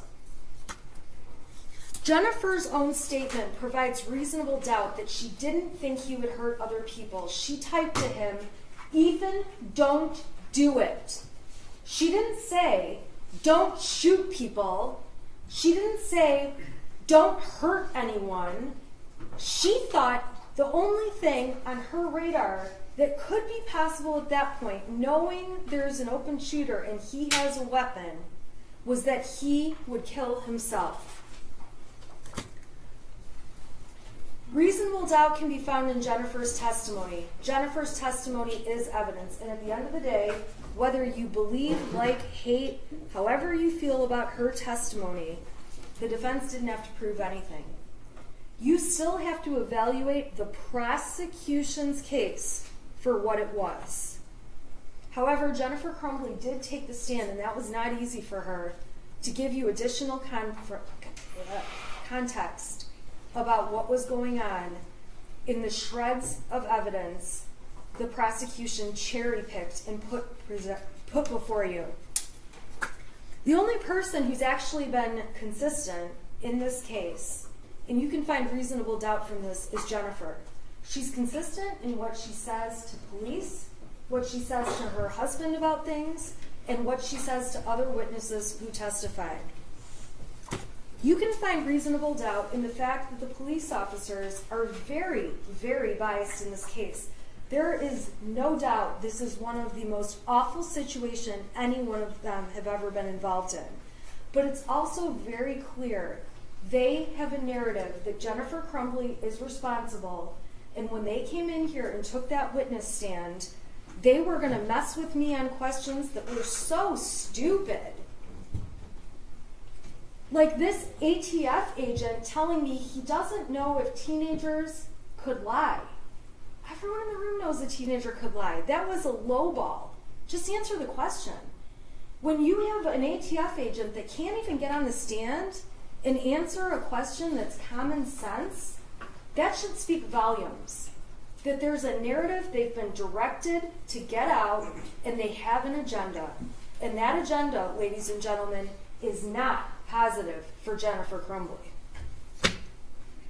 Making this big deal about money and cash that Mrs. Crumbley took out is another reasonable doubt in this case. Mrs. Crumbley explained her dad had accounts frozen. She didn't want her accounts to be frozen. Her dad put money in that day so she could take it out.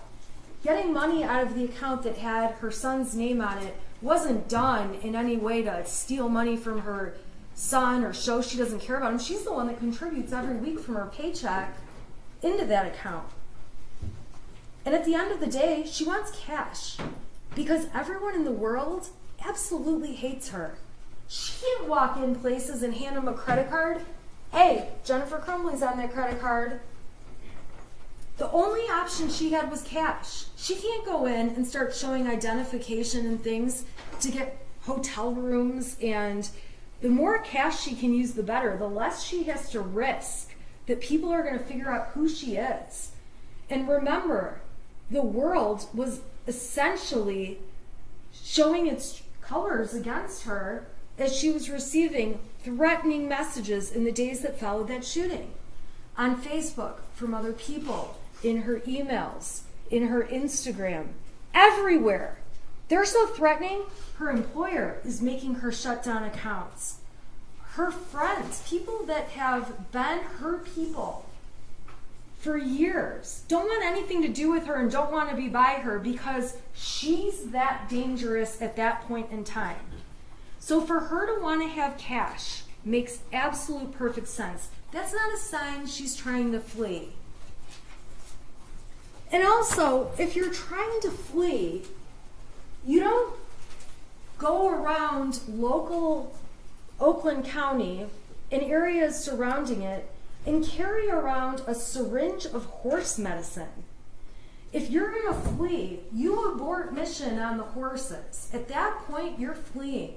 It's very obvious Jennifer Crumbley, her intent was not to flee. Her intent is to stay safe. Her intent is to avoid threats. Her intent is to get this horse medicine to this horse, which obviously can't happen if she flees. It's clear when she's at the art studio that she's not hidden very well. She's outside smoking, her husband's outside smoking. We saw the evidence of the cigarette butts in the snow. There's commercial buildings around and businesses within that studio. She's walking around taking a tour of the studio with her friend who owns it. And there's cameras all over the building. Obviously, she's not trying to hide if she's going into a building where you can see security cameras right on the outside that would document everything that's happening that we ultimately got to see in this trial. It's clear she's trying to stay the night in Detroit on November 3rd and didn't know where to go. It's clear from the video she's dead asleep at 1 o'clock in the morning when they're ultimately found and woken up to guns in their face. She testified she took 4 Xanax, and so did her husband. We also saw evidence there was a liquor bottle in the garbage, and presumably she had a drink. After 4 days of no sleep and not really eating, one can only imagine how hard 4 Xanax and a cocktail might hit you. So they make this big deal that there's text messages after 11 o'clock saying we might have been found. Well, earlier in those text messages that were admitted by the prosecution as Exhibit 430, the first text says, Marielle, this is Jennifer's phone. And Marielle was the other attorney at the time. Marielle, this is Jennifer's phone. James and Jennifer are using Jennifer's phone now. Next message. The other phone broke. And then there's a message to the Crumbleys, when you can, we'd like for you to call us. That's at 6:19. Then at 6:21, thank you, Shannon's calling you both shortly. Then at 7:02, I text, Marielle and I are going to come get you in the morning. We do not think it will help to make a statement that you're coming in or that it will be tomorrow morning. All we can say, as we've told everyone, is that you're coming back, and as of tomorrow, you'll be back. My next message says, we can show them that everything we've said was going to happen did happen. Because the Crumbleys weren't running. They just wanted to turn themselves into a court. And law enforcement got on the stand and told you that's something people commonly do. It just didn't happen in this case. At 7:03, the Crumbleys write back, and we don't know if it's Jennifer or James because they're sharing his phone. Okay. Text to the lawyers that say Marielle, Shannon lawyers. Who knows why they sent that? I text, I am going to drive home from my office right now. I'll give you a call in about 45 minutes so I can get all of the bond factor information written down for you for Marielle and me. I'm asking for bond information so we can go to the court in the morning. Your Honor, I'm going to object. There's a prior ruling. She cannot be a witness. That was already dealt with. Sorry, I thought I was arguing off the evidence they admitted. Well, you can argue off the evidence. Okay. So they say at 7:37, okay, we'll be waiting. I'm going to call in 1 minute, okay. Then at 11:14 on the phone that both of them have been using, a text is sent to the lawyers, think we might have been found, don't know, just a heads up, please check. It's not for a couple hours that they're actually found, but Mrs. Crumbley testified she didn't send that text and she was already asleep. Now, after those text messages, there's 2 more pages that are included in that exhibit. So if you do end up taking a closer look at 4:30, which is totally fine, just be aware that there's another thread that starts that's a repeat, and I don't know why that is. I just want to let you know that, and I'm not sure why that exhibit is like that. That was a new one we got, obviously, all today.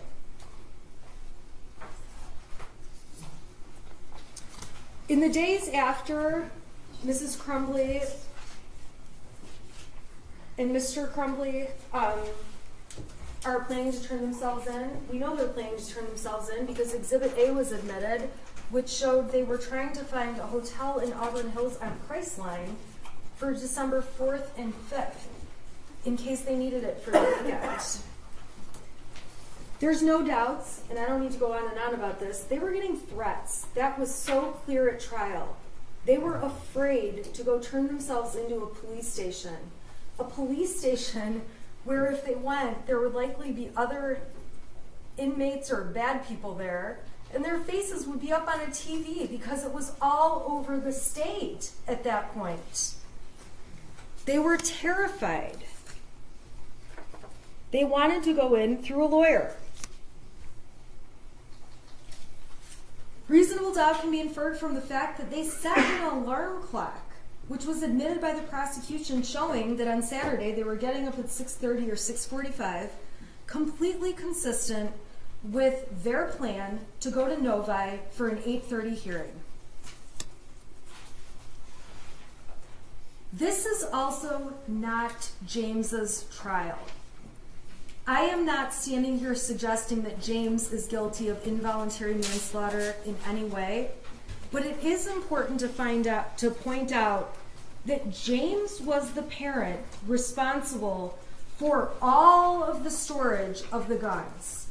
Jennifer Crumbley barely knew a thing about them. She didn't object to them being in the house. She didn't object to buying the gun that James and Ethan were interested in. She didn't object to calling it Ethan's Christmas gift. She was not responsible at all for the storage of the weapon. It is misleading to suggest by the prosecution that that Sig Sauer case was open on the bed and that it sat open like that all day with the ammunition box next to it. It's very clear that when James and Jennifer Crumbley were on the phone during that 7-minute phone call, Mr. Crumbley was looking for the gun, found the gun was missing, asked Jennifer Crumbley, where's the ammunition, pulled it out, and set it on the bed. It's not like that gun box, that case, was just sitting out there open at all times. When law enforcement did get there, find it on the bed, even they moved it around to the kitchen counter and other places. While this is not James's case, it is fair that Jennifer Crumbley would expect that he would have more flexibility in going to handle an issue at the school. That is not unreasonable and does not make her a bad mom. He's out in the Oxford, Lake Orion, Rochester area door dashing. She's the one with the professional career supporting the family and paying all their bills and trying to keep her job, which they may need to add the family on for insurance in this open enrollment period. She shouldn't be diminished as a mother because she was going to let father go to the school and handle whatever issue there was. Now, ultimately, they went together, but he's a DoorDash driver. She's trying to pay the bills. She's the breadwinner. At that time, he's in between jobs. She shouldn't be dinged for that. It's misleading for the prosecution to suggest there's been evidence in this case. She keeps guns in the car. She didn't say she keeps guns in the car. When she was interviewed, and if you really want to watch the interview, you can, Jennifer told law enforcement there was one time that gun was in the back of her car. That one time was when James put it in the back of the car, and she drove the car to the range. Her son and her had a experience at the range, and she drove the car back home, left the car locked with the gun in it, so that when her husband got home, he could put it away. It is not true that she was driving around keeping guns in the car. That is not what she said to police. As far as Mrs. Crumbley knew, there was a cable lock on the gun at all times. She called it a string lock. She testified that the key was kept in a separate place in one of the many beer steins they had. She testified that she did know where the ammunition was. She hid it in her drawer of jeans. And she testified that things were locked and hidden separately, and that Mr. Crumbley was responsible for hiding the weapon. If you are upset with how the weapon was hidden, that's not your issue to decide. That's a future jury that will look at the case of James Crumbley. You're here to look at the case of Jennifer Crumbley and consider what she knew.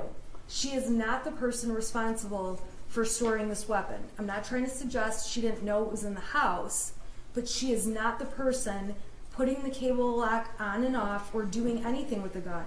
We saw her gun abilities when she went to the range and had to have her son show her everything about it. It's a gross overstatement to keep saying that the gun was his gift. It's very clear it was something bought for him to use at the shooting range, something that may one day ultimately be truly just his. But it's just like any of us giving our kids a laptop to use, a cell phone to use, a car to use, a jet ski. I have a friend that has kids, they have snowmobiles. Nothing different. It doesn't really mean the kids just have free access to all of that stuff. It comes with conditions, rules, and parameters. Unfortunately, this is a case where the prosecution made a charging decision way too fast. It was motivated by obvious reasons for political gain and media attention. And we know that because on 11/1, when the shooter was arraigned, the shooter was on Zoom, and so were the parents, and the media was aware. And when Mr. and Mrs. Crumbley were charged, and there was a swear-to at the court, the media was all there, but guess who wasn't? Mr. or Mrs. Crumbley. Mrs. Crumbley testified she didn't even know there was going to be an arraignment, but the media knew. And then the prosecution came out with a big press conference, announcing it. I would submit that the plan was never to let the Crumbleys turn themselves in, but to turn them into a big charade of looking like they're trying to flee when they absolutely weren't. The prosecution and law enforcement have approached this case with tunnel vision from day one. Brian Maloche called it a witch hunt. I would submit to you it was. And once they charged these parents, and the ATF, Sheriff's Department, Border Patrol, Secret Service, all U.S. Marshals, not Secret Service, when all these agencies have gathered around and hundreds of people are looking for the Crumbleys, it's really hard to say, we made a charging decision a little too fast. And in this case, you heard evidence that much of the evidence in the case didn't roll in until after the parents were charged, arrested, and in jail.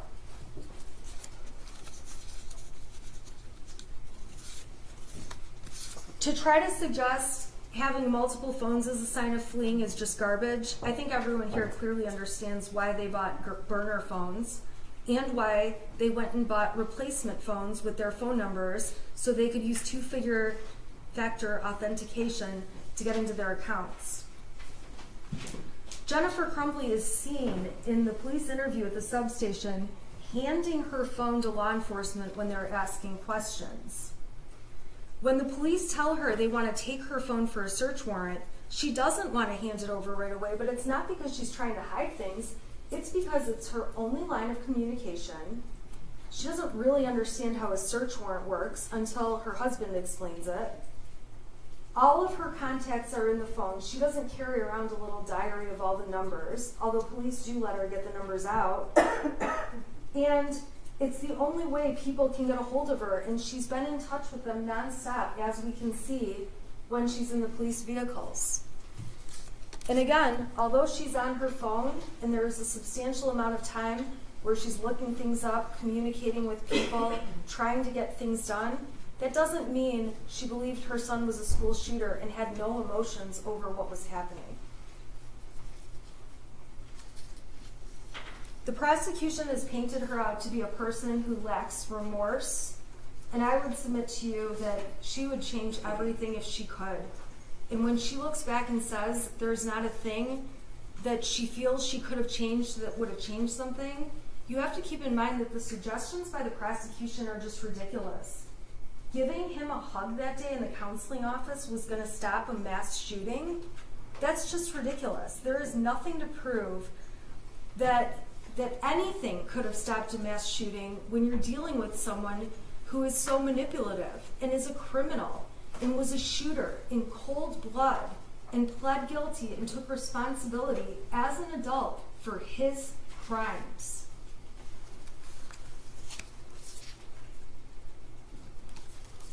Finally, my last reasonable doubt card is blank, because I've tried my hardest to come up with all the reasonable doubts the defense sees in this case.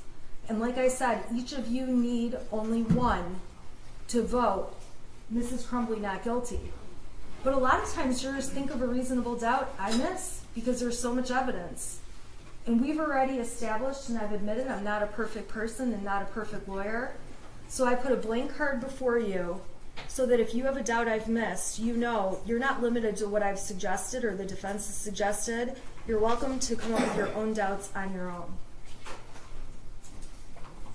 And if you decide you want to dive in and read the truth between Mr. and Mrs. Crumbley and everything they talk about, you're totally more than welcome to. Those exhibits are all going back with you. And what I'll tell you is that you're going to find a lot of instances where Mrs. Crumbley is anxious, asking where her son is, where her husband is. You're going to see a lot of horse talk. You're going to see arguments between a married couple. When I read them, they read just like my husband and myself, yelling and swearing at each other at times. And then the next message says, hey, what do you want for dinner? And then we just move on, and that's just how life is. You'll see messages in here that will certainly make you blush when you read what Mr. and Mrs. Crumbley intend to do in bed that night. You will read a variety of messages that show real life, and real life between two married people that have a child. And it should make no difference that they may use their horse's name more often than their son's. And I'd also submit that every time you see them talk about when is he going to be home and what are we going to eat for dinner, even if they don't use the words spelled E-T-H-A-N, that's who they're talking about, because there are only 3 of them in that house. At this point in the trial, I am asking that you find Jennifer Crumbley not guilty, not just for Jennifer Crumbley, but for every mother who's out there doing the best they can, who could easily be in her shoes, for every parent doing the best they can, who could easily be in their shoes, for every parent that has snippets of text messages that could be read and make them look like horrible monsters, for every parent that has fights with their kid on text message that also could make them look like terrible parents, for every parent that's ever had a hobby and has not spent 24/7 with their child. That should not be held against parents. For any parent that's ever had an affair or spent time communicating on an affair, that says nothing about how much you care about your child or your expectation of whether or not they would commit a school shooting. Most people who have affairs would still not expect their child would do this. I do wish more than anything this case could bring justice to the victims of the shooting, the victims of the terrorism that took place that day, and the victims of their families. I wish more than anything it really could be a result that would be a Band-Aid to make everyone feel better, but it can't be. First of all, it brings back nothing for the people who have lost. It certainly doesn't bring back any lives. And if anything, this is not justice. This is not how justice works. This case does nothing for the people who have already lost everything. Many of the people sitting in this courtroom. And it does nothing to bring back the tragedy and the tragedy that unfolded on November 30th.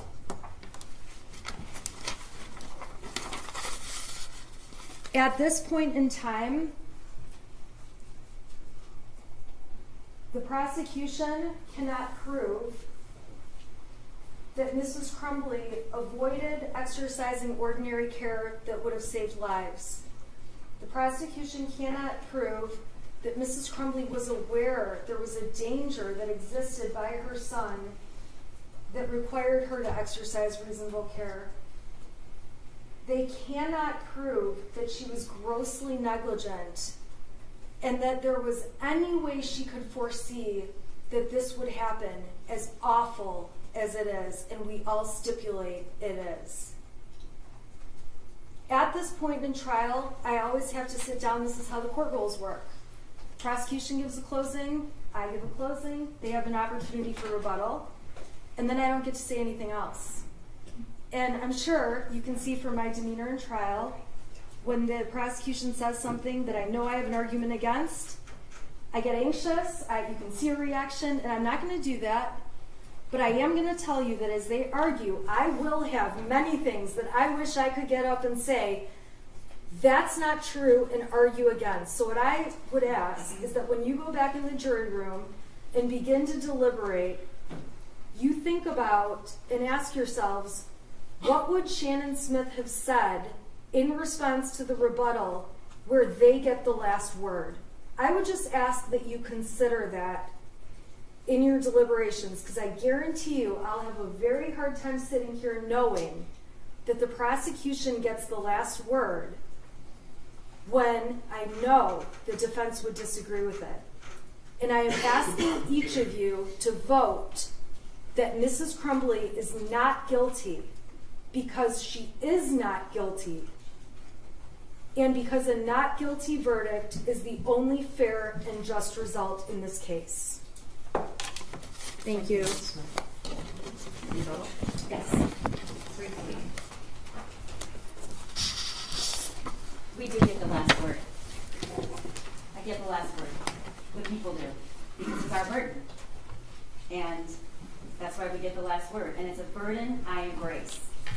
It's the burden to prove beyond a reasonable doubt that Jennifer Crumbley is guilty of involuntary manslaughter.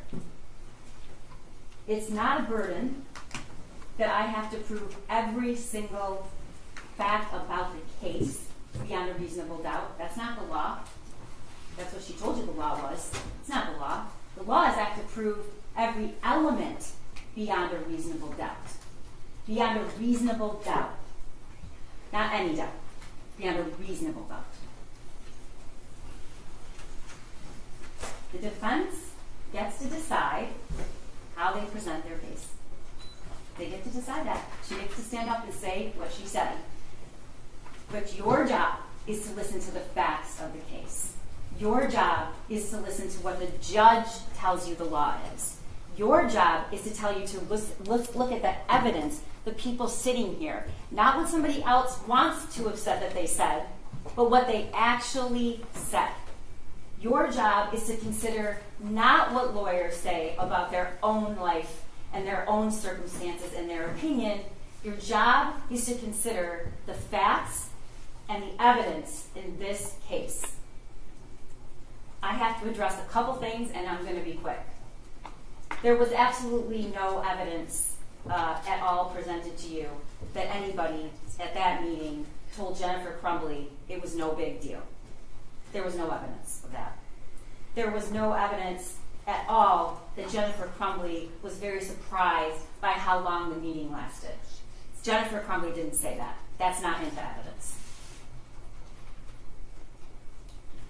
I don't have to prove, the people do not have to prove that Jennifer Crumbley knew that there was going to be a homicide or a school shooting.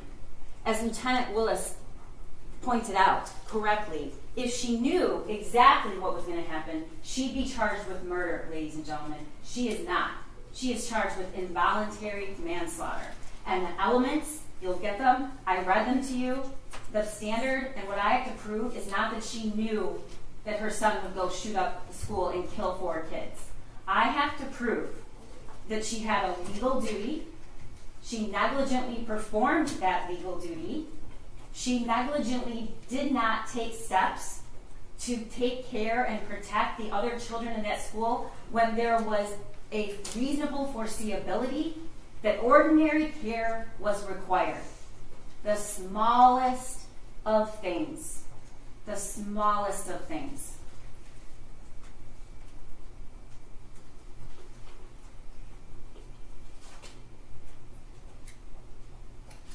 I apologize to the law enforcement in this room and any listening that I have to stand here and to defend their integrity.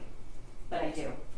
Because if you believe that Special Agent Brandon and Lieutenant Willis and the other law enforcement that took the stand Your Honor, here, objection. including What objection? I'm objecting because I'm allowed to argue based on what's in evidence, and Miss McDonald is trying to make me sound like I've done something wrong.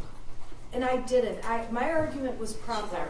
she's arguing. It's my rebuttal. Yeah, and overruled. You commented on the statements of the police officers. You argued about the statements of the police officers. She gets to argue about the statements. The exact quote was, "They probably did that to all the witnesses in the case." If you believe that, then you believe that the Sheriff's Office, Lieutenant Willis, Special Agent Brandon, the ATF, the Federal Marshals, the Detroit Police Department, anyone who the evidence tech, they were all in some sort of conspiracy. That's what you have to believe, and I know that that's not what you're going to find. Look at the evidence, apply the law, and decide what the truth is. That's all I've ever asked you to do. That's all the judge is going to ask you to do. Nothing here was designed. Nothing here was made up. And I don't have to convince you of that, because I know that you're going to use your hearts and your minds and your sense of reason, and you're going to look at the evidence.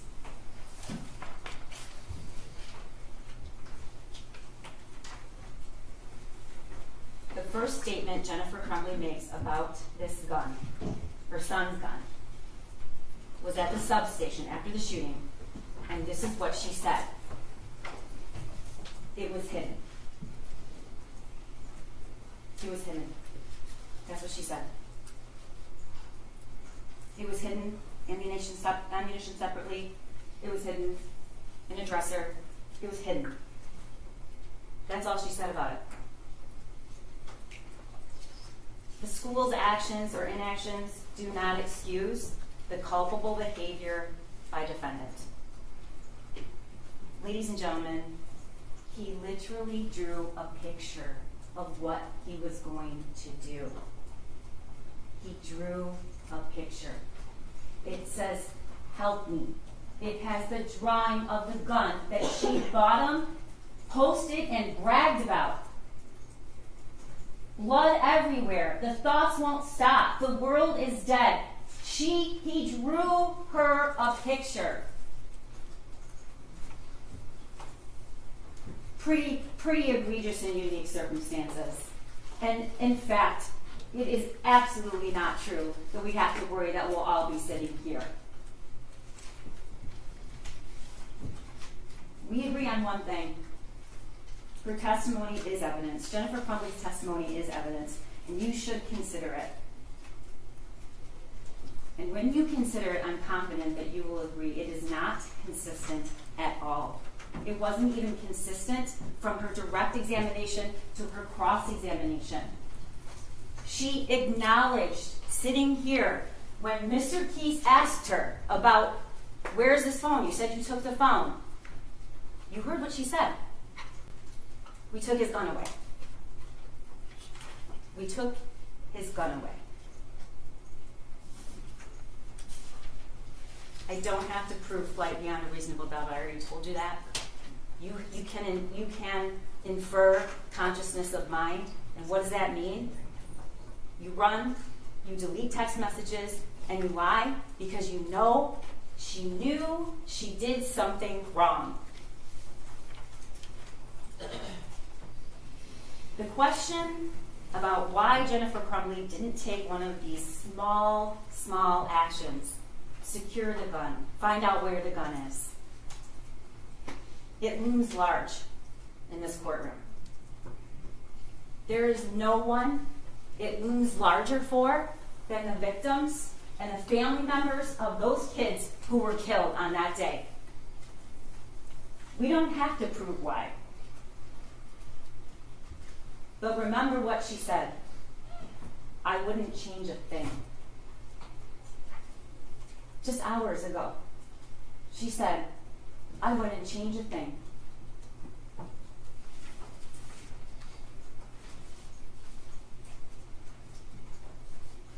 This prosecution is about nothing else accept the facts of this case and what Jennifer Crumbley did and what she didn't do. If only I could look at the faces of these parents who are dealing with unspeakable darkness and grief. If only I could make that better. I could appease them, as defense counsel suggests, by charging Jennifer Crumbley. These are the parents of Hannah St. Juliana. These are the parents of Madison Baldwin. These are the parents of Tate Meir. These are the parents of Justin Schilling. And not just their parents. They are mothers and they are fathers and they are sisters and their brothers. And do not think for 1 second that this prosecution takes any of that pain away, because it doesn't. This isn't an effort to appease anybody. Your verdict means one thing. It means Jennifer Crumbley is guilty of 4 counts of involuntary manslaughter beyond a reasonable doubt. And I am not going to stand here and tell you that that's going to take away this pain that these families feel, because it will not.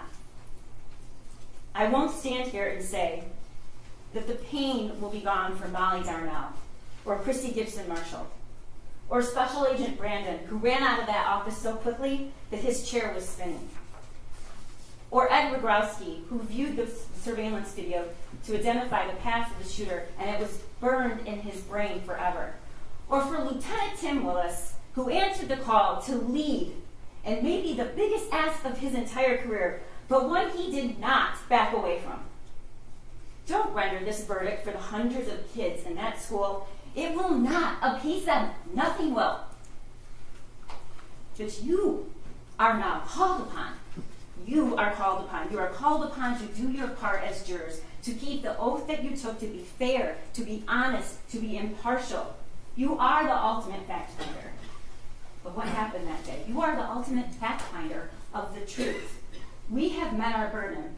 We have proven beyond a reasonable doubt that Jennifer Crumbley is guilty of 4 counts of involuntary manslaughter for failing to exercise ordinary care when the smallest, tragically simple thing could have prevented it.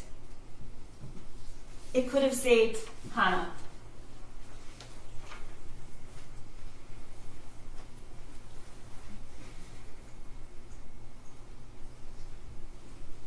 It could have saved Madison. It could have saved Tate. And it could have saved Justin. And she sat here and she said she wouldn't do one thing different. And lastly, I'm going to address the question I know that's on the minds of a lot of people in this courtroom and a lot of people listening. I'm going to say what I know they're all asking and they want to say. When she took the stand and she testified about her own loss, and she was asked the question, "You lost everything?" She said yes. She hasn't lost everything, ladies and gentlemen. Her son is still alive. Find her guilty of 4 counts of involuntary manslaughter. Thank you. Thank you. I have to have you come back Monday. But you know that, right? You knew that before I said it. You guys have been so terrific. You've been on time. I have not heard, I still have 5 alternates, right? Because no one, as far as I know, has violated any rule, has read a newspaper, has posted anything on Facebook, has talked to anyone who talked to someone else who repeated it to the court. We appreciate that. You know how hard it is. I'm going to ask you to come back Monday. But I want to instruct you that during the trial, do not read, listen to, or watch any news reports about the case. Under the law, the evidence you consider to decide the case must meet certain standards. For example, witnesses must swear to tell the truth. The lawyers must be able to cross-examine them. Because news reports do not have to meet these standards, they could give you incorrect or misleading information that might unfairly favor one side. So to be fair to both sides, you must follow this instruction. Do not go on social media. Do not post on Facebook. Do not read Facebook. Do not do research. Do not discuss the case with anyone. I'm going to ask you to come back on Monday. You'll all come into the courtroom. Can you come back at 9 o'clock on Monday? I'm going to give you instructions. After I give you the instructions, 5 of you will be drawn by lot, but you will still be sequestered in a separate jury room. So you'll still be required to be here. All right, do you have any questions about the schedule? Did you all order lunch on Monday? All right. No questions about the schedule? We have come this far. Please follow my instructions. It's very important to both sides. We appreciate you. Have a good weekend and stay healthy. All right? All rise for the jury.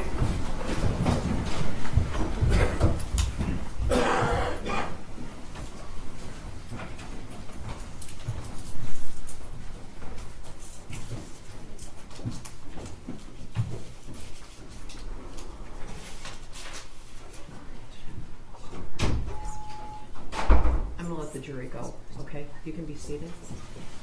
I'm going to let the jury go, so we'll wait. I think I said this before. I'm going to have all the jurors come back on Monday morning. The captain graciously volunteered to have deputies here late into the evening, but it is late enough that would be very difficult. So at 9 o'clock on Monday morning, I'm going to instruct the jury.